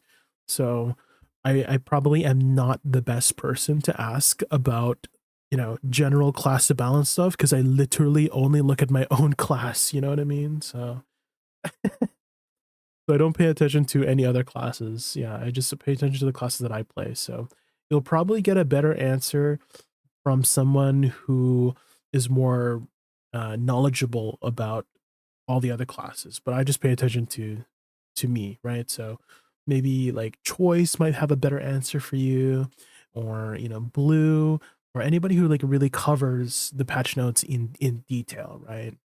I think Armin is also somebody who's very knowledgeable about all classes in general. So those kinds of streamers would probably have a much more thorough, insightful answer than I could provide for you. So What outfit is that? This is Rosalind outfit. Rosalind. I don't know if you can. It's available right now, but it's the Rosalind. Roselyn. What color scheme? It's like silver and like a little bit platinum gold kind of esque. It's kind of dirty right now because it's not repaired. So the Scholar's up huge. Oh really? There you go. Good for Scholar. I feel like she hasn't really been. It's like she got released, but I feel like she's never really been in the spotlight. You know, ever since she got released. I kind of feel like the bait and switch. I don't know if you were probably not there, Thistle, but when they released Scholar, it was the most bait and switch kind of reveal ever. So we were expecting another like male class, right? And then they revealed the concept of the male class, and then they revealed Scholar, and it was like, it was kind of, I don't know, bait and switchy for the class reveal, because we thought we were going to get this new, like, Dosa was the class that was revealed after, right? So we thought we were going to get Dosa, and then they gave us Scholar, and it was just, it felt really awkward. Scholar is such a weird class design. Yeah, it's very well, I wouldn't say it's weird, but they're trying to come up with like more unique stuff. I don't know if the concept for Scholar like really hit the mark for BDO in general, but I was not too interested in the class when it first came out, personally. So I personally don't think it's too weird. It's definitely different, but it didn't vibe with me personally. It's the least played class, really. Scholar. Do we know those kinds of numbers yet? Was that in the 10-year thing? Play Dosa, don't think about the world. True. Dosa is very very fun class. I think Dosa like was like one of the best class like reveals and releases in a long time.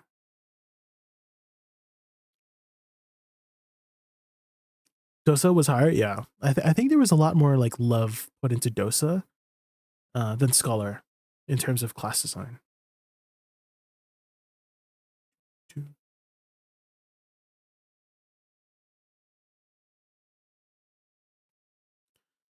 Bum, bum.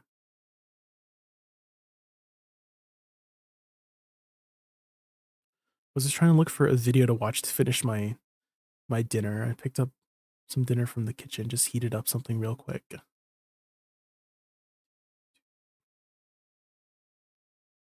In my opinion, they should have cooked a little longer with Scholar. Oh. I think they're trying to make sure they're releasing a class every specific time. I think that's why they released Scholar at the time that they did. Was that the timing for releasing them was better, like business wise? Because usually they release a class right after like a ball, right?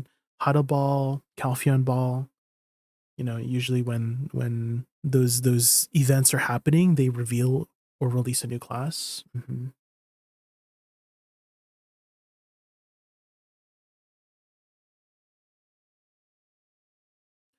You want cool PvP, play Dosa. Suck, you want to turn off your brain while grinding, play Dosa Awakening. Yeah, Dosa's a pretty good class for doing that.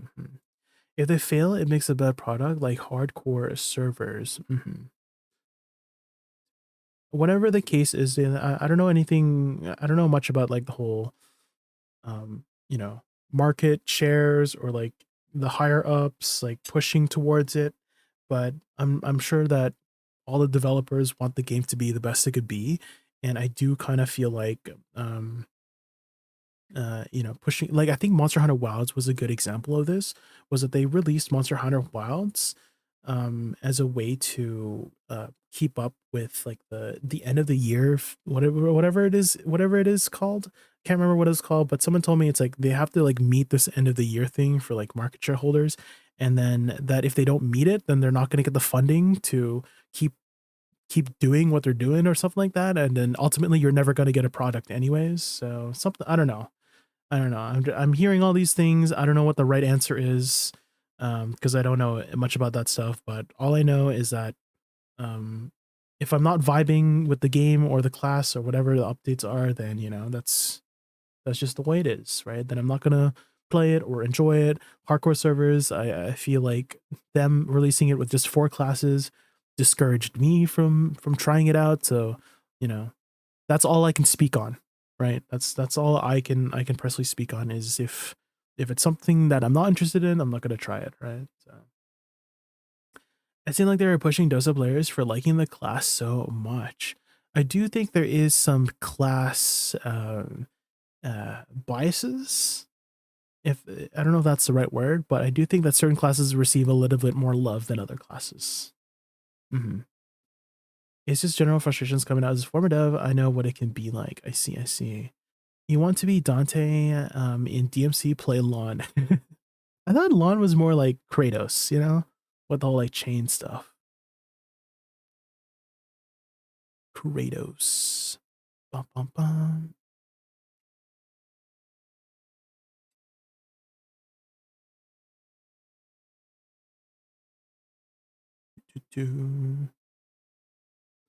What about like news? Oh my god, I haven't seen much from Muujin in a while. I don't know if you guys know Muujin, but he is a content creator who does a lot of like new stuff.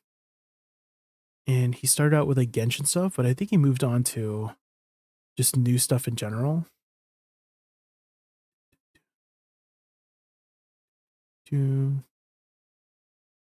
This might be a nice, well, this is kind of another true crime. This is really like true crime. This happened like a couple days ago. I don't know if you guys seen this news about this Japanese streamer who literally got in broad daylight.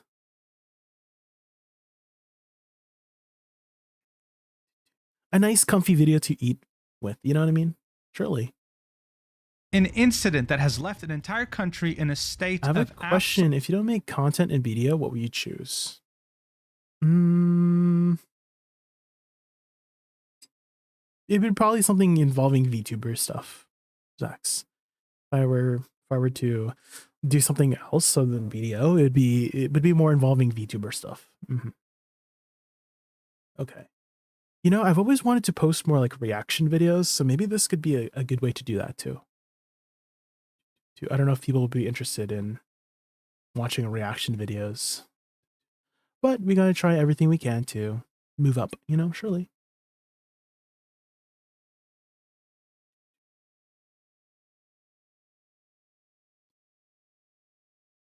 Maybe we'll put it in frame here.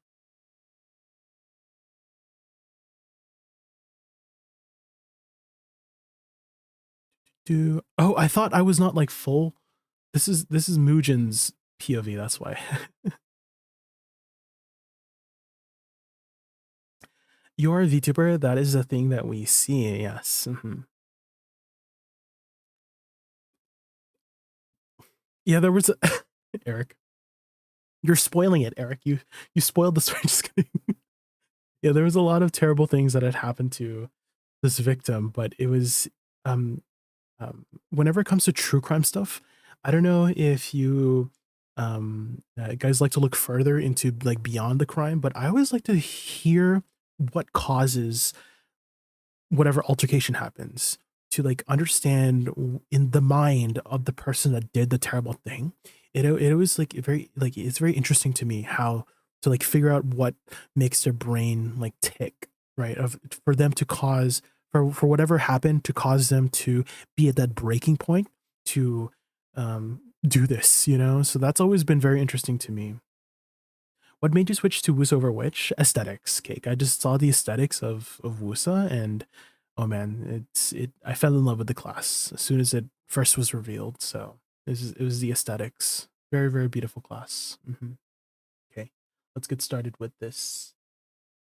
An incident that has left an entire country in a state of absolute shock. On the 11th of March 2025, a 22-year-old influencer by the name of Aimogami this happened over the last was week. stabbed live on stream in broad daylight Japan. It's already quite rare to find a murder in this country, but what's even more rare is a violent crime of this nature, Yeah, where the I feel victim like- gets stabbed over I feel like Japan is like one of the like less criminal, like the rate of criminals is like a lot less in Japan generally. 30 times. So it's no wonder. I don't know if that that's still the people weren't just case, but shocked. this is They were very- visibly confused. Everyone's asking themselves, This is how shocking, did this yeah. happen? What led this person to commit such a violent act? But the publications are asking themselves the same questions, with many Western ones, like the New York Times, not having any of the important details when reporting on it, making this out to be yet another parasocial case, with some even saying that it's another case of misogyny, but it's not that simple. In fact, this incident goes back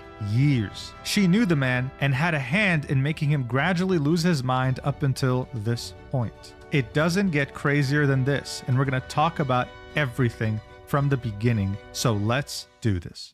So I'm Irie assuming he's Sato gonna was a translate all that 22-year-old stuff 'cause I live can't read streamer who Japanese. went by the name Aimogami online. The website she used to stream was whowatch.tv. Japanese people typically call it Fuwatch. She was very active on there and was one of its top performers. Before passing away, she had reached around 2,600 followers, which is apparently really big for this website. Her main area of expertise was just chatting streams, talking to her chat and interacting with them. Okay. Sometimes she'd do these creative challenges, Japanese going Twitch. outdoors or talking to strangers, but in a nutshell, for her, it was all about her community. And speaking of community, this is where Kenichi Takano comes in, a 42-year-old man who had found her stream and really liked her personality. He had found her in December of 2021 and very quickly started to donate money to show his support. At his peak, he was donating over 100,000 Is that real? yen Yes, Zax. This happened over the last week. a month.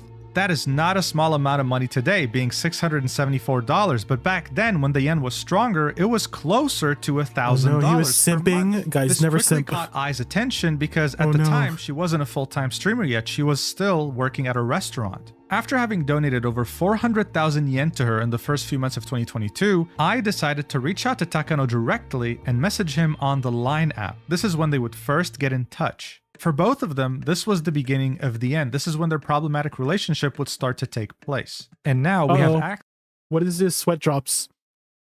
I feel like the sweat drops mean something significant. Uh-oh. access to these conversations because they leaked after the incident. On September 2022, she would start to ask him to lend her money directly, not Hey, can I ask you something seriously? What is it? I'm sorry, but I forgot my wallet. Forgot her wallet, of course.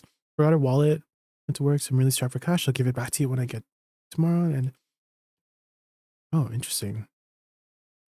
You want the money transfer to cash card?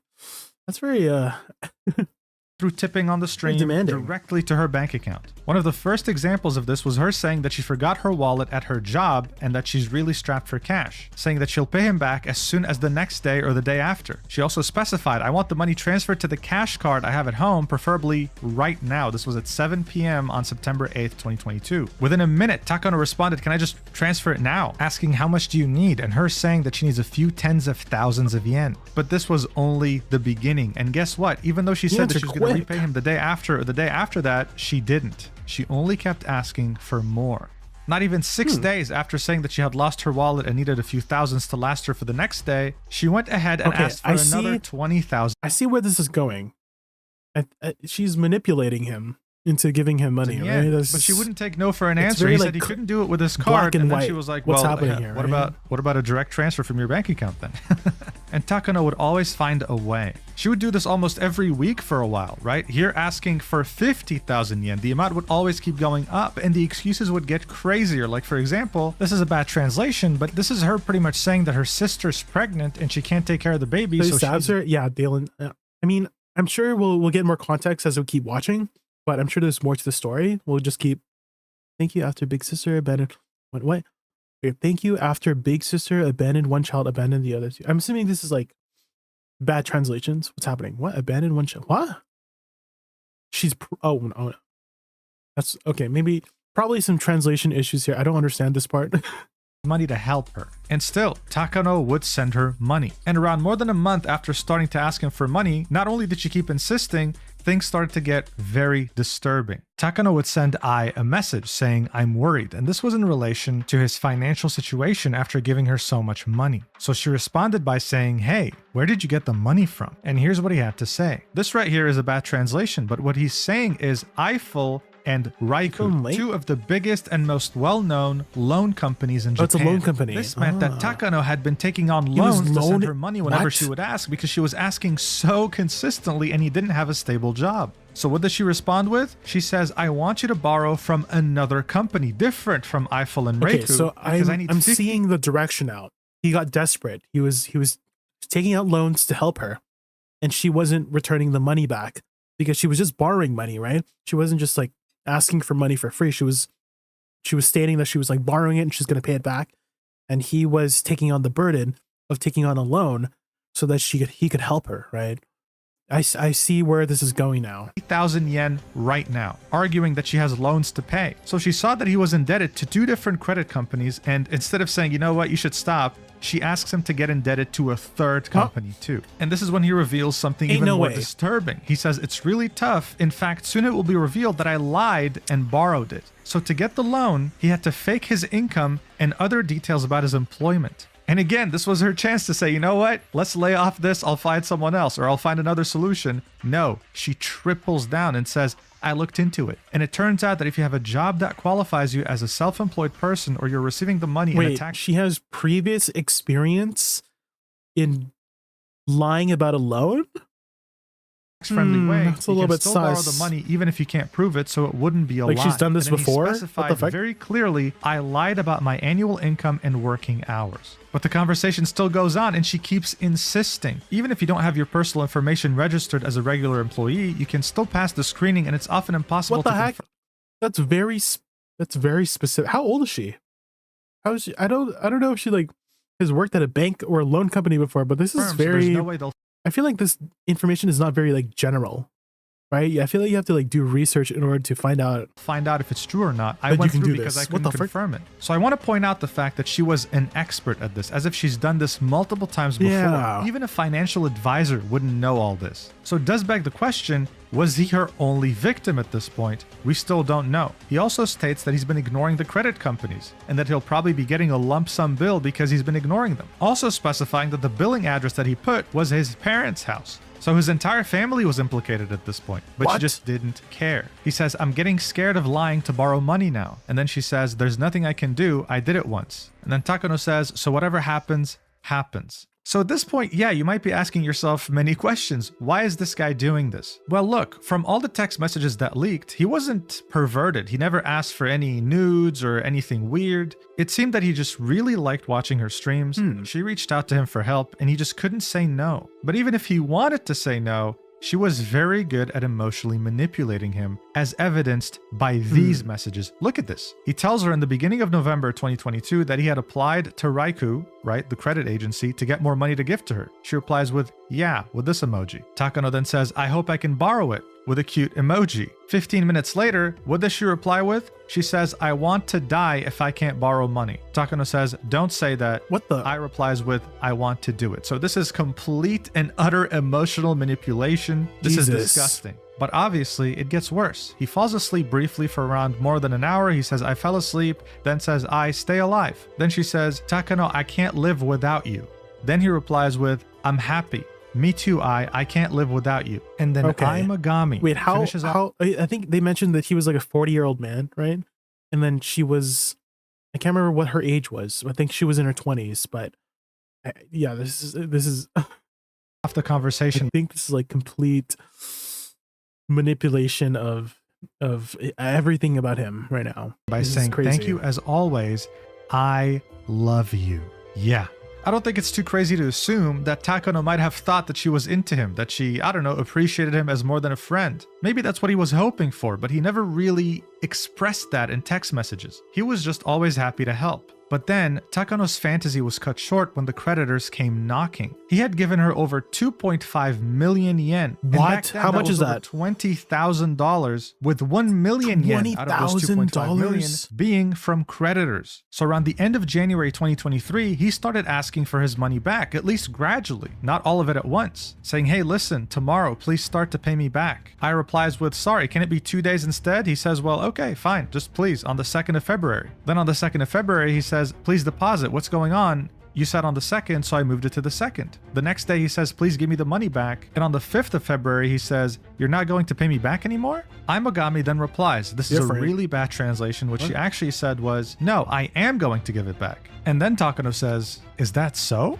This is when she would pretty much ghost him. She would not reply to him anymore. 6 days later, Takano says, I'm barely making ends meet, so unless you transfer the money, I won't be able to pay anything in advance. Please transfer the money. A couple days later, I guess I won't get my money back. I'm seeing where the picture is. Later, are you willing to refund the money? Right? Nothing. He was just talking to a brick He's getting really wall. desperate. But of course, for him, it only got worse. I think that when you get Not desperate, only were the you do creditors things that after him, you... but he was witnessing her live stream You and do get regrettable a lot of money things. from live streams, while at the same time celebrating the fact that she had found a fiancé, that she was about to get married, and that they both were living in a high-rise apartment together, meaning that she was financially well off, and yet he hadn't seen a single cent returned from her. Takano was very frustrated, understandably, and losing a relationship a lot of hope, already, and but she's like saying these things to him. He What the sought frick? to resolve this legally. He had lent her money. He was in big financial trouble, but in 2023, he sued her in order to get his money back. And in December of 2023, he actually won the lawsuit. The judge had ordered her to pay him back legally everything he's did lent it her, correctly. so 2.5 million yen,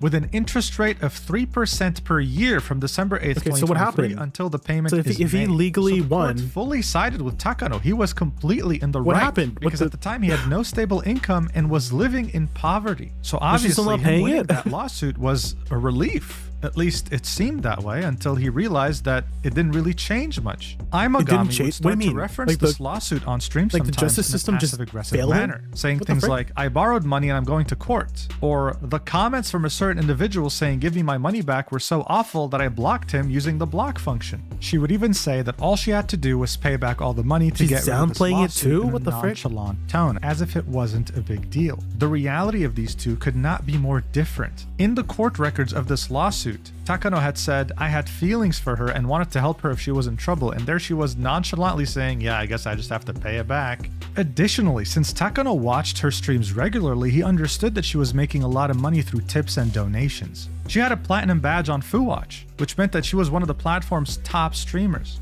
There are multiple ranks on this website, right? And typically when you get to the point where Imogami was, you're making a monthly income of 300,000 to 400,000 What is that yen in donations. What is that in And USD? still, he was seeing nothing. Even though the court had ordered her to pay him back, he was not seeing a single cent. But obviously the salt in the wound did not end here. She had a Twitter account that is private, so we don't know much about it. But some people found another Twitter account of hers that was fully 2,600 about USD per poker, month? That's with pretty the good. first post she had posted on this account being her holding a bag full of chips worth 542,000 yen. So that could explain where a lot of she's Takano's gambling money it might have away. gone. So at this point, Takano felt Oh my completely God. cornered. He had tried to help someone who Is he that really why that liked, she can't pay it getting back? indebted 'Cause- to two different I mean, I companies feel and like if living in even she had poverty. the money, And she even wouldn't have though paid he it had back gone through anyways. the legal But that's means probably of where the getting money his was going back, to. Nothing had changed, and he was seeing the same woman who scammed him and played with his feelings continue to stream and thrive, making goes a lot deeper, of money yeah. monthly. Eventually, during the year of 2024, something had cracked in him, and in 2025, he made up his mind. He sent her one final message on March 7th, 2025, blaming himself for falling in love and being deceived, and asking her one last time, please give me my money back. I'm in the negative because of the consumer loans I borrowed to lend to you, and I can't live. Asking, can you somehow pay me back at least 10,000 yen, which is not even how like come like the government is not? I thought it was like legally, like he legally won, right? The court system sided with him to make her pay. Or how come she's still not paying it back? What the heck? $100, adding that he'd been taking a lot of pills recently and had been sleeping all day because of how depressed he was. But of course, he was ignored. 4 days later, Imogami had gone live, streaming around the Shinjuku area. Takano saw this, recognized the area, and decided to go pay her a visit. He took Oyama Station, which was the closest to him, and rode close to 2 hours down to Shinjuku. She was initially streaming around the Takanadobaba station, but then made her way down to the Shin Okubo station. So he took the metro and he followed her. This is a map that kind of tells you how it happened. He started here, he went down here. In detail. She kept walking this way, and so then he followed her that way too. And that's where the incident took place. Eventually, he was able to make out where she was streaming from, so he made his way to her tripod setup, and that's where he that's struck. terrifying. Multiple times, repeatedly, violently, with a blank look in his eyes. And the knife he had used she was streaming, right? So her fans were probably watching that happen. was 13 centimeters in length. He showed up with a backpack, and there were 2 other knives in there as well. He had stabbed her over 30 times in the neck, in the chest, in the shoulder. Those commenters, and are those she was viewers? screaming help, but then went silent. And I mean, Holy. think about that for a second. 30 times, just doing the same motion over and over again. That's not normal, right? None of this is normal. This is very violent, and the fact that he had a very blank stare made it worse. In fact, he kept talking to her as she was laying on the ground. At that point, the screen was completely black. You could hear sirens in the background. He was live on her stream. Hear him stream. asking her while she lay on the ground, "Are you dead yet?" while kicking her. To say that there was fear and confusion is an understatement. The entire place was swarmed with police and paramedics. And to add to the confusion, people didn't even know who was actually stabbed. This tweet right here with almost 500,000 views said that she was a voice actress and a live streamer, stabbed by an anti-fan while streaming on the Japanese site Who Watch. I don't think she was Aimogami was not a voice actress. She Yeah. was a live streamer. And that's because they were confusing her with the a voice actress misinformation. by the same name. This Aimogami was being flooded with emails, DMs, calls, messages. Oh my thinking God. that it was The news her outlets can't that even was get the stabbed. information right. Her agency had to put out a statement saying, "Listen guys, first off, condolences to whoever just got killed, but please stop flooding my messages. It's not me." And as you can see, this was pretty damn significant, seeing that this post has over 30 million views. Now, when it comes to Japanese people, the reactions varied greatly. Very shortly after the stabbing incident, people made up my stance right now after hearing all the details is I don't condone, right? I'm not gonna condone violence or like murdering people. Obviously, that's just like not the right thing to do. But like I understand why it happened. I don't know if that's the best way to put it. But like if all of those things happen, you were pushed to your breaking point, like that's again, I'm not gonna like blame the victim or anything. Again, I don't condone violence or anything, but this is insane. This is wild. Makeshift memorial. But you might have noticed the fact that many of these news outlets, their videos that they posted on YouTube are heavily disliked. And that's because for some Japanese, they're siding way too much with the victim rather than the plight of the person who committed the crime. You can see this in the comments, with this one having over 2,400 likes saying, "There's no way you can borrow 2.5 million yen and just say, I don't know, block. I can't approve of murder, but I can understand the feeling of murderous." Basically this.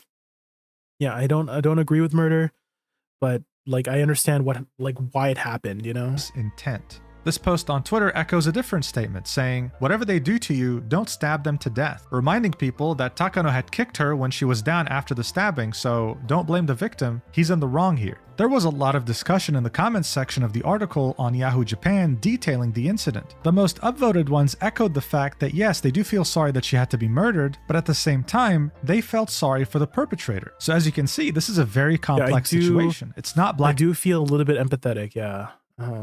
I can't deny that I'm very empathetic towards the perpetrator of everything that has happened to him.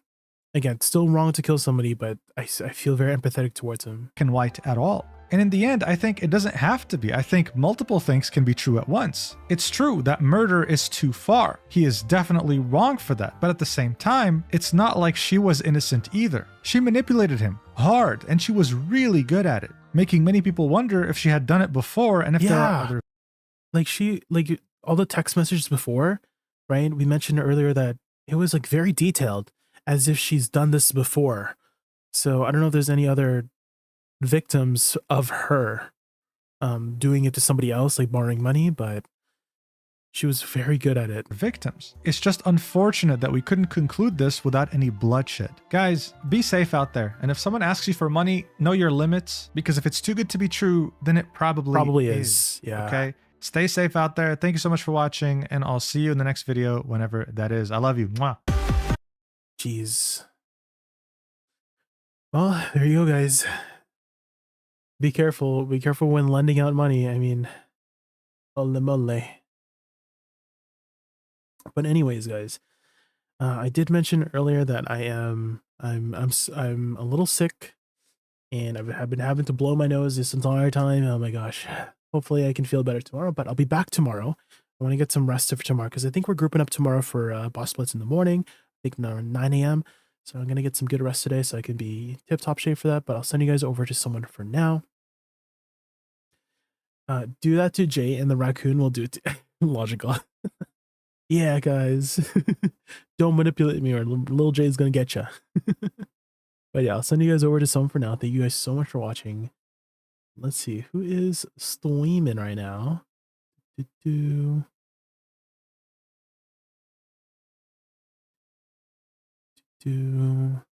Wait, what's happening on Zero's chat? Zero get like giga rated? Holy moly. Let's send you guys over to Zero. Can you guys do me the biggest favor, guys, and spam my raid emote when we get over there? Again, I'll be back tomorrow at 9 a.m. For the party boss splits, party content, and then we're also going to explore the dungeon grinding too. I'm assuming it's a party grind. I'm hoping it's a party grind, but we'll see once it comes out tomorrow on tomorrow's patch. So I'll see you guys then. Thank you guys so much for watching. I'll see you guys later. Bye.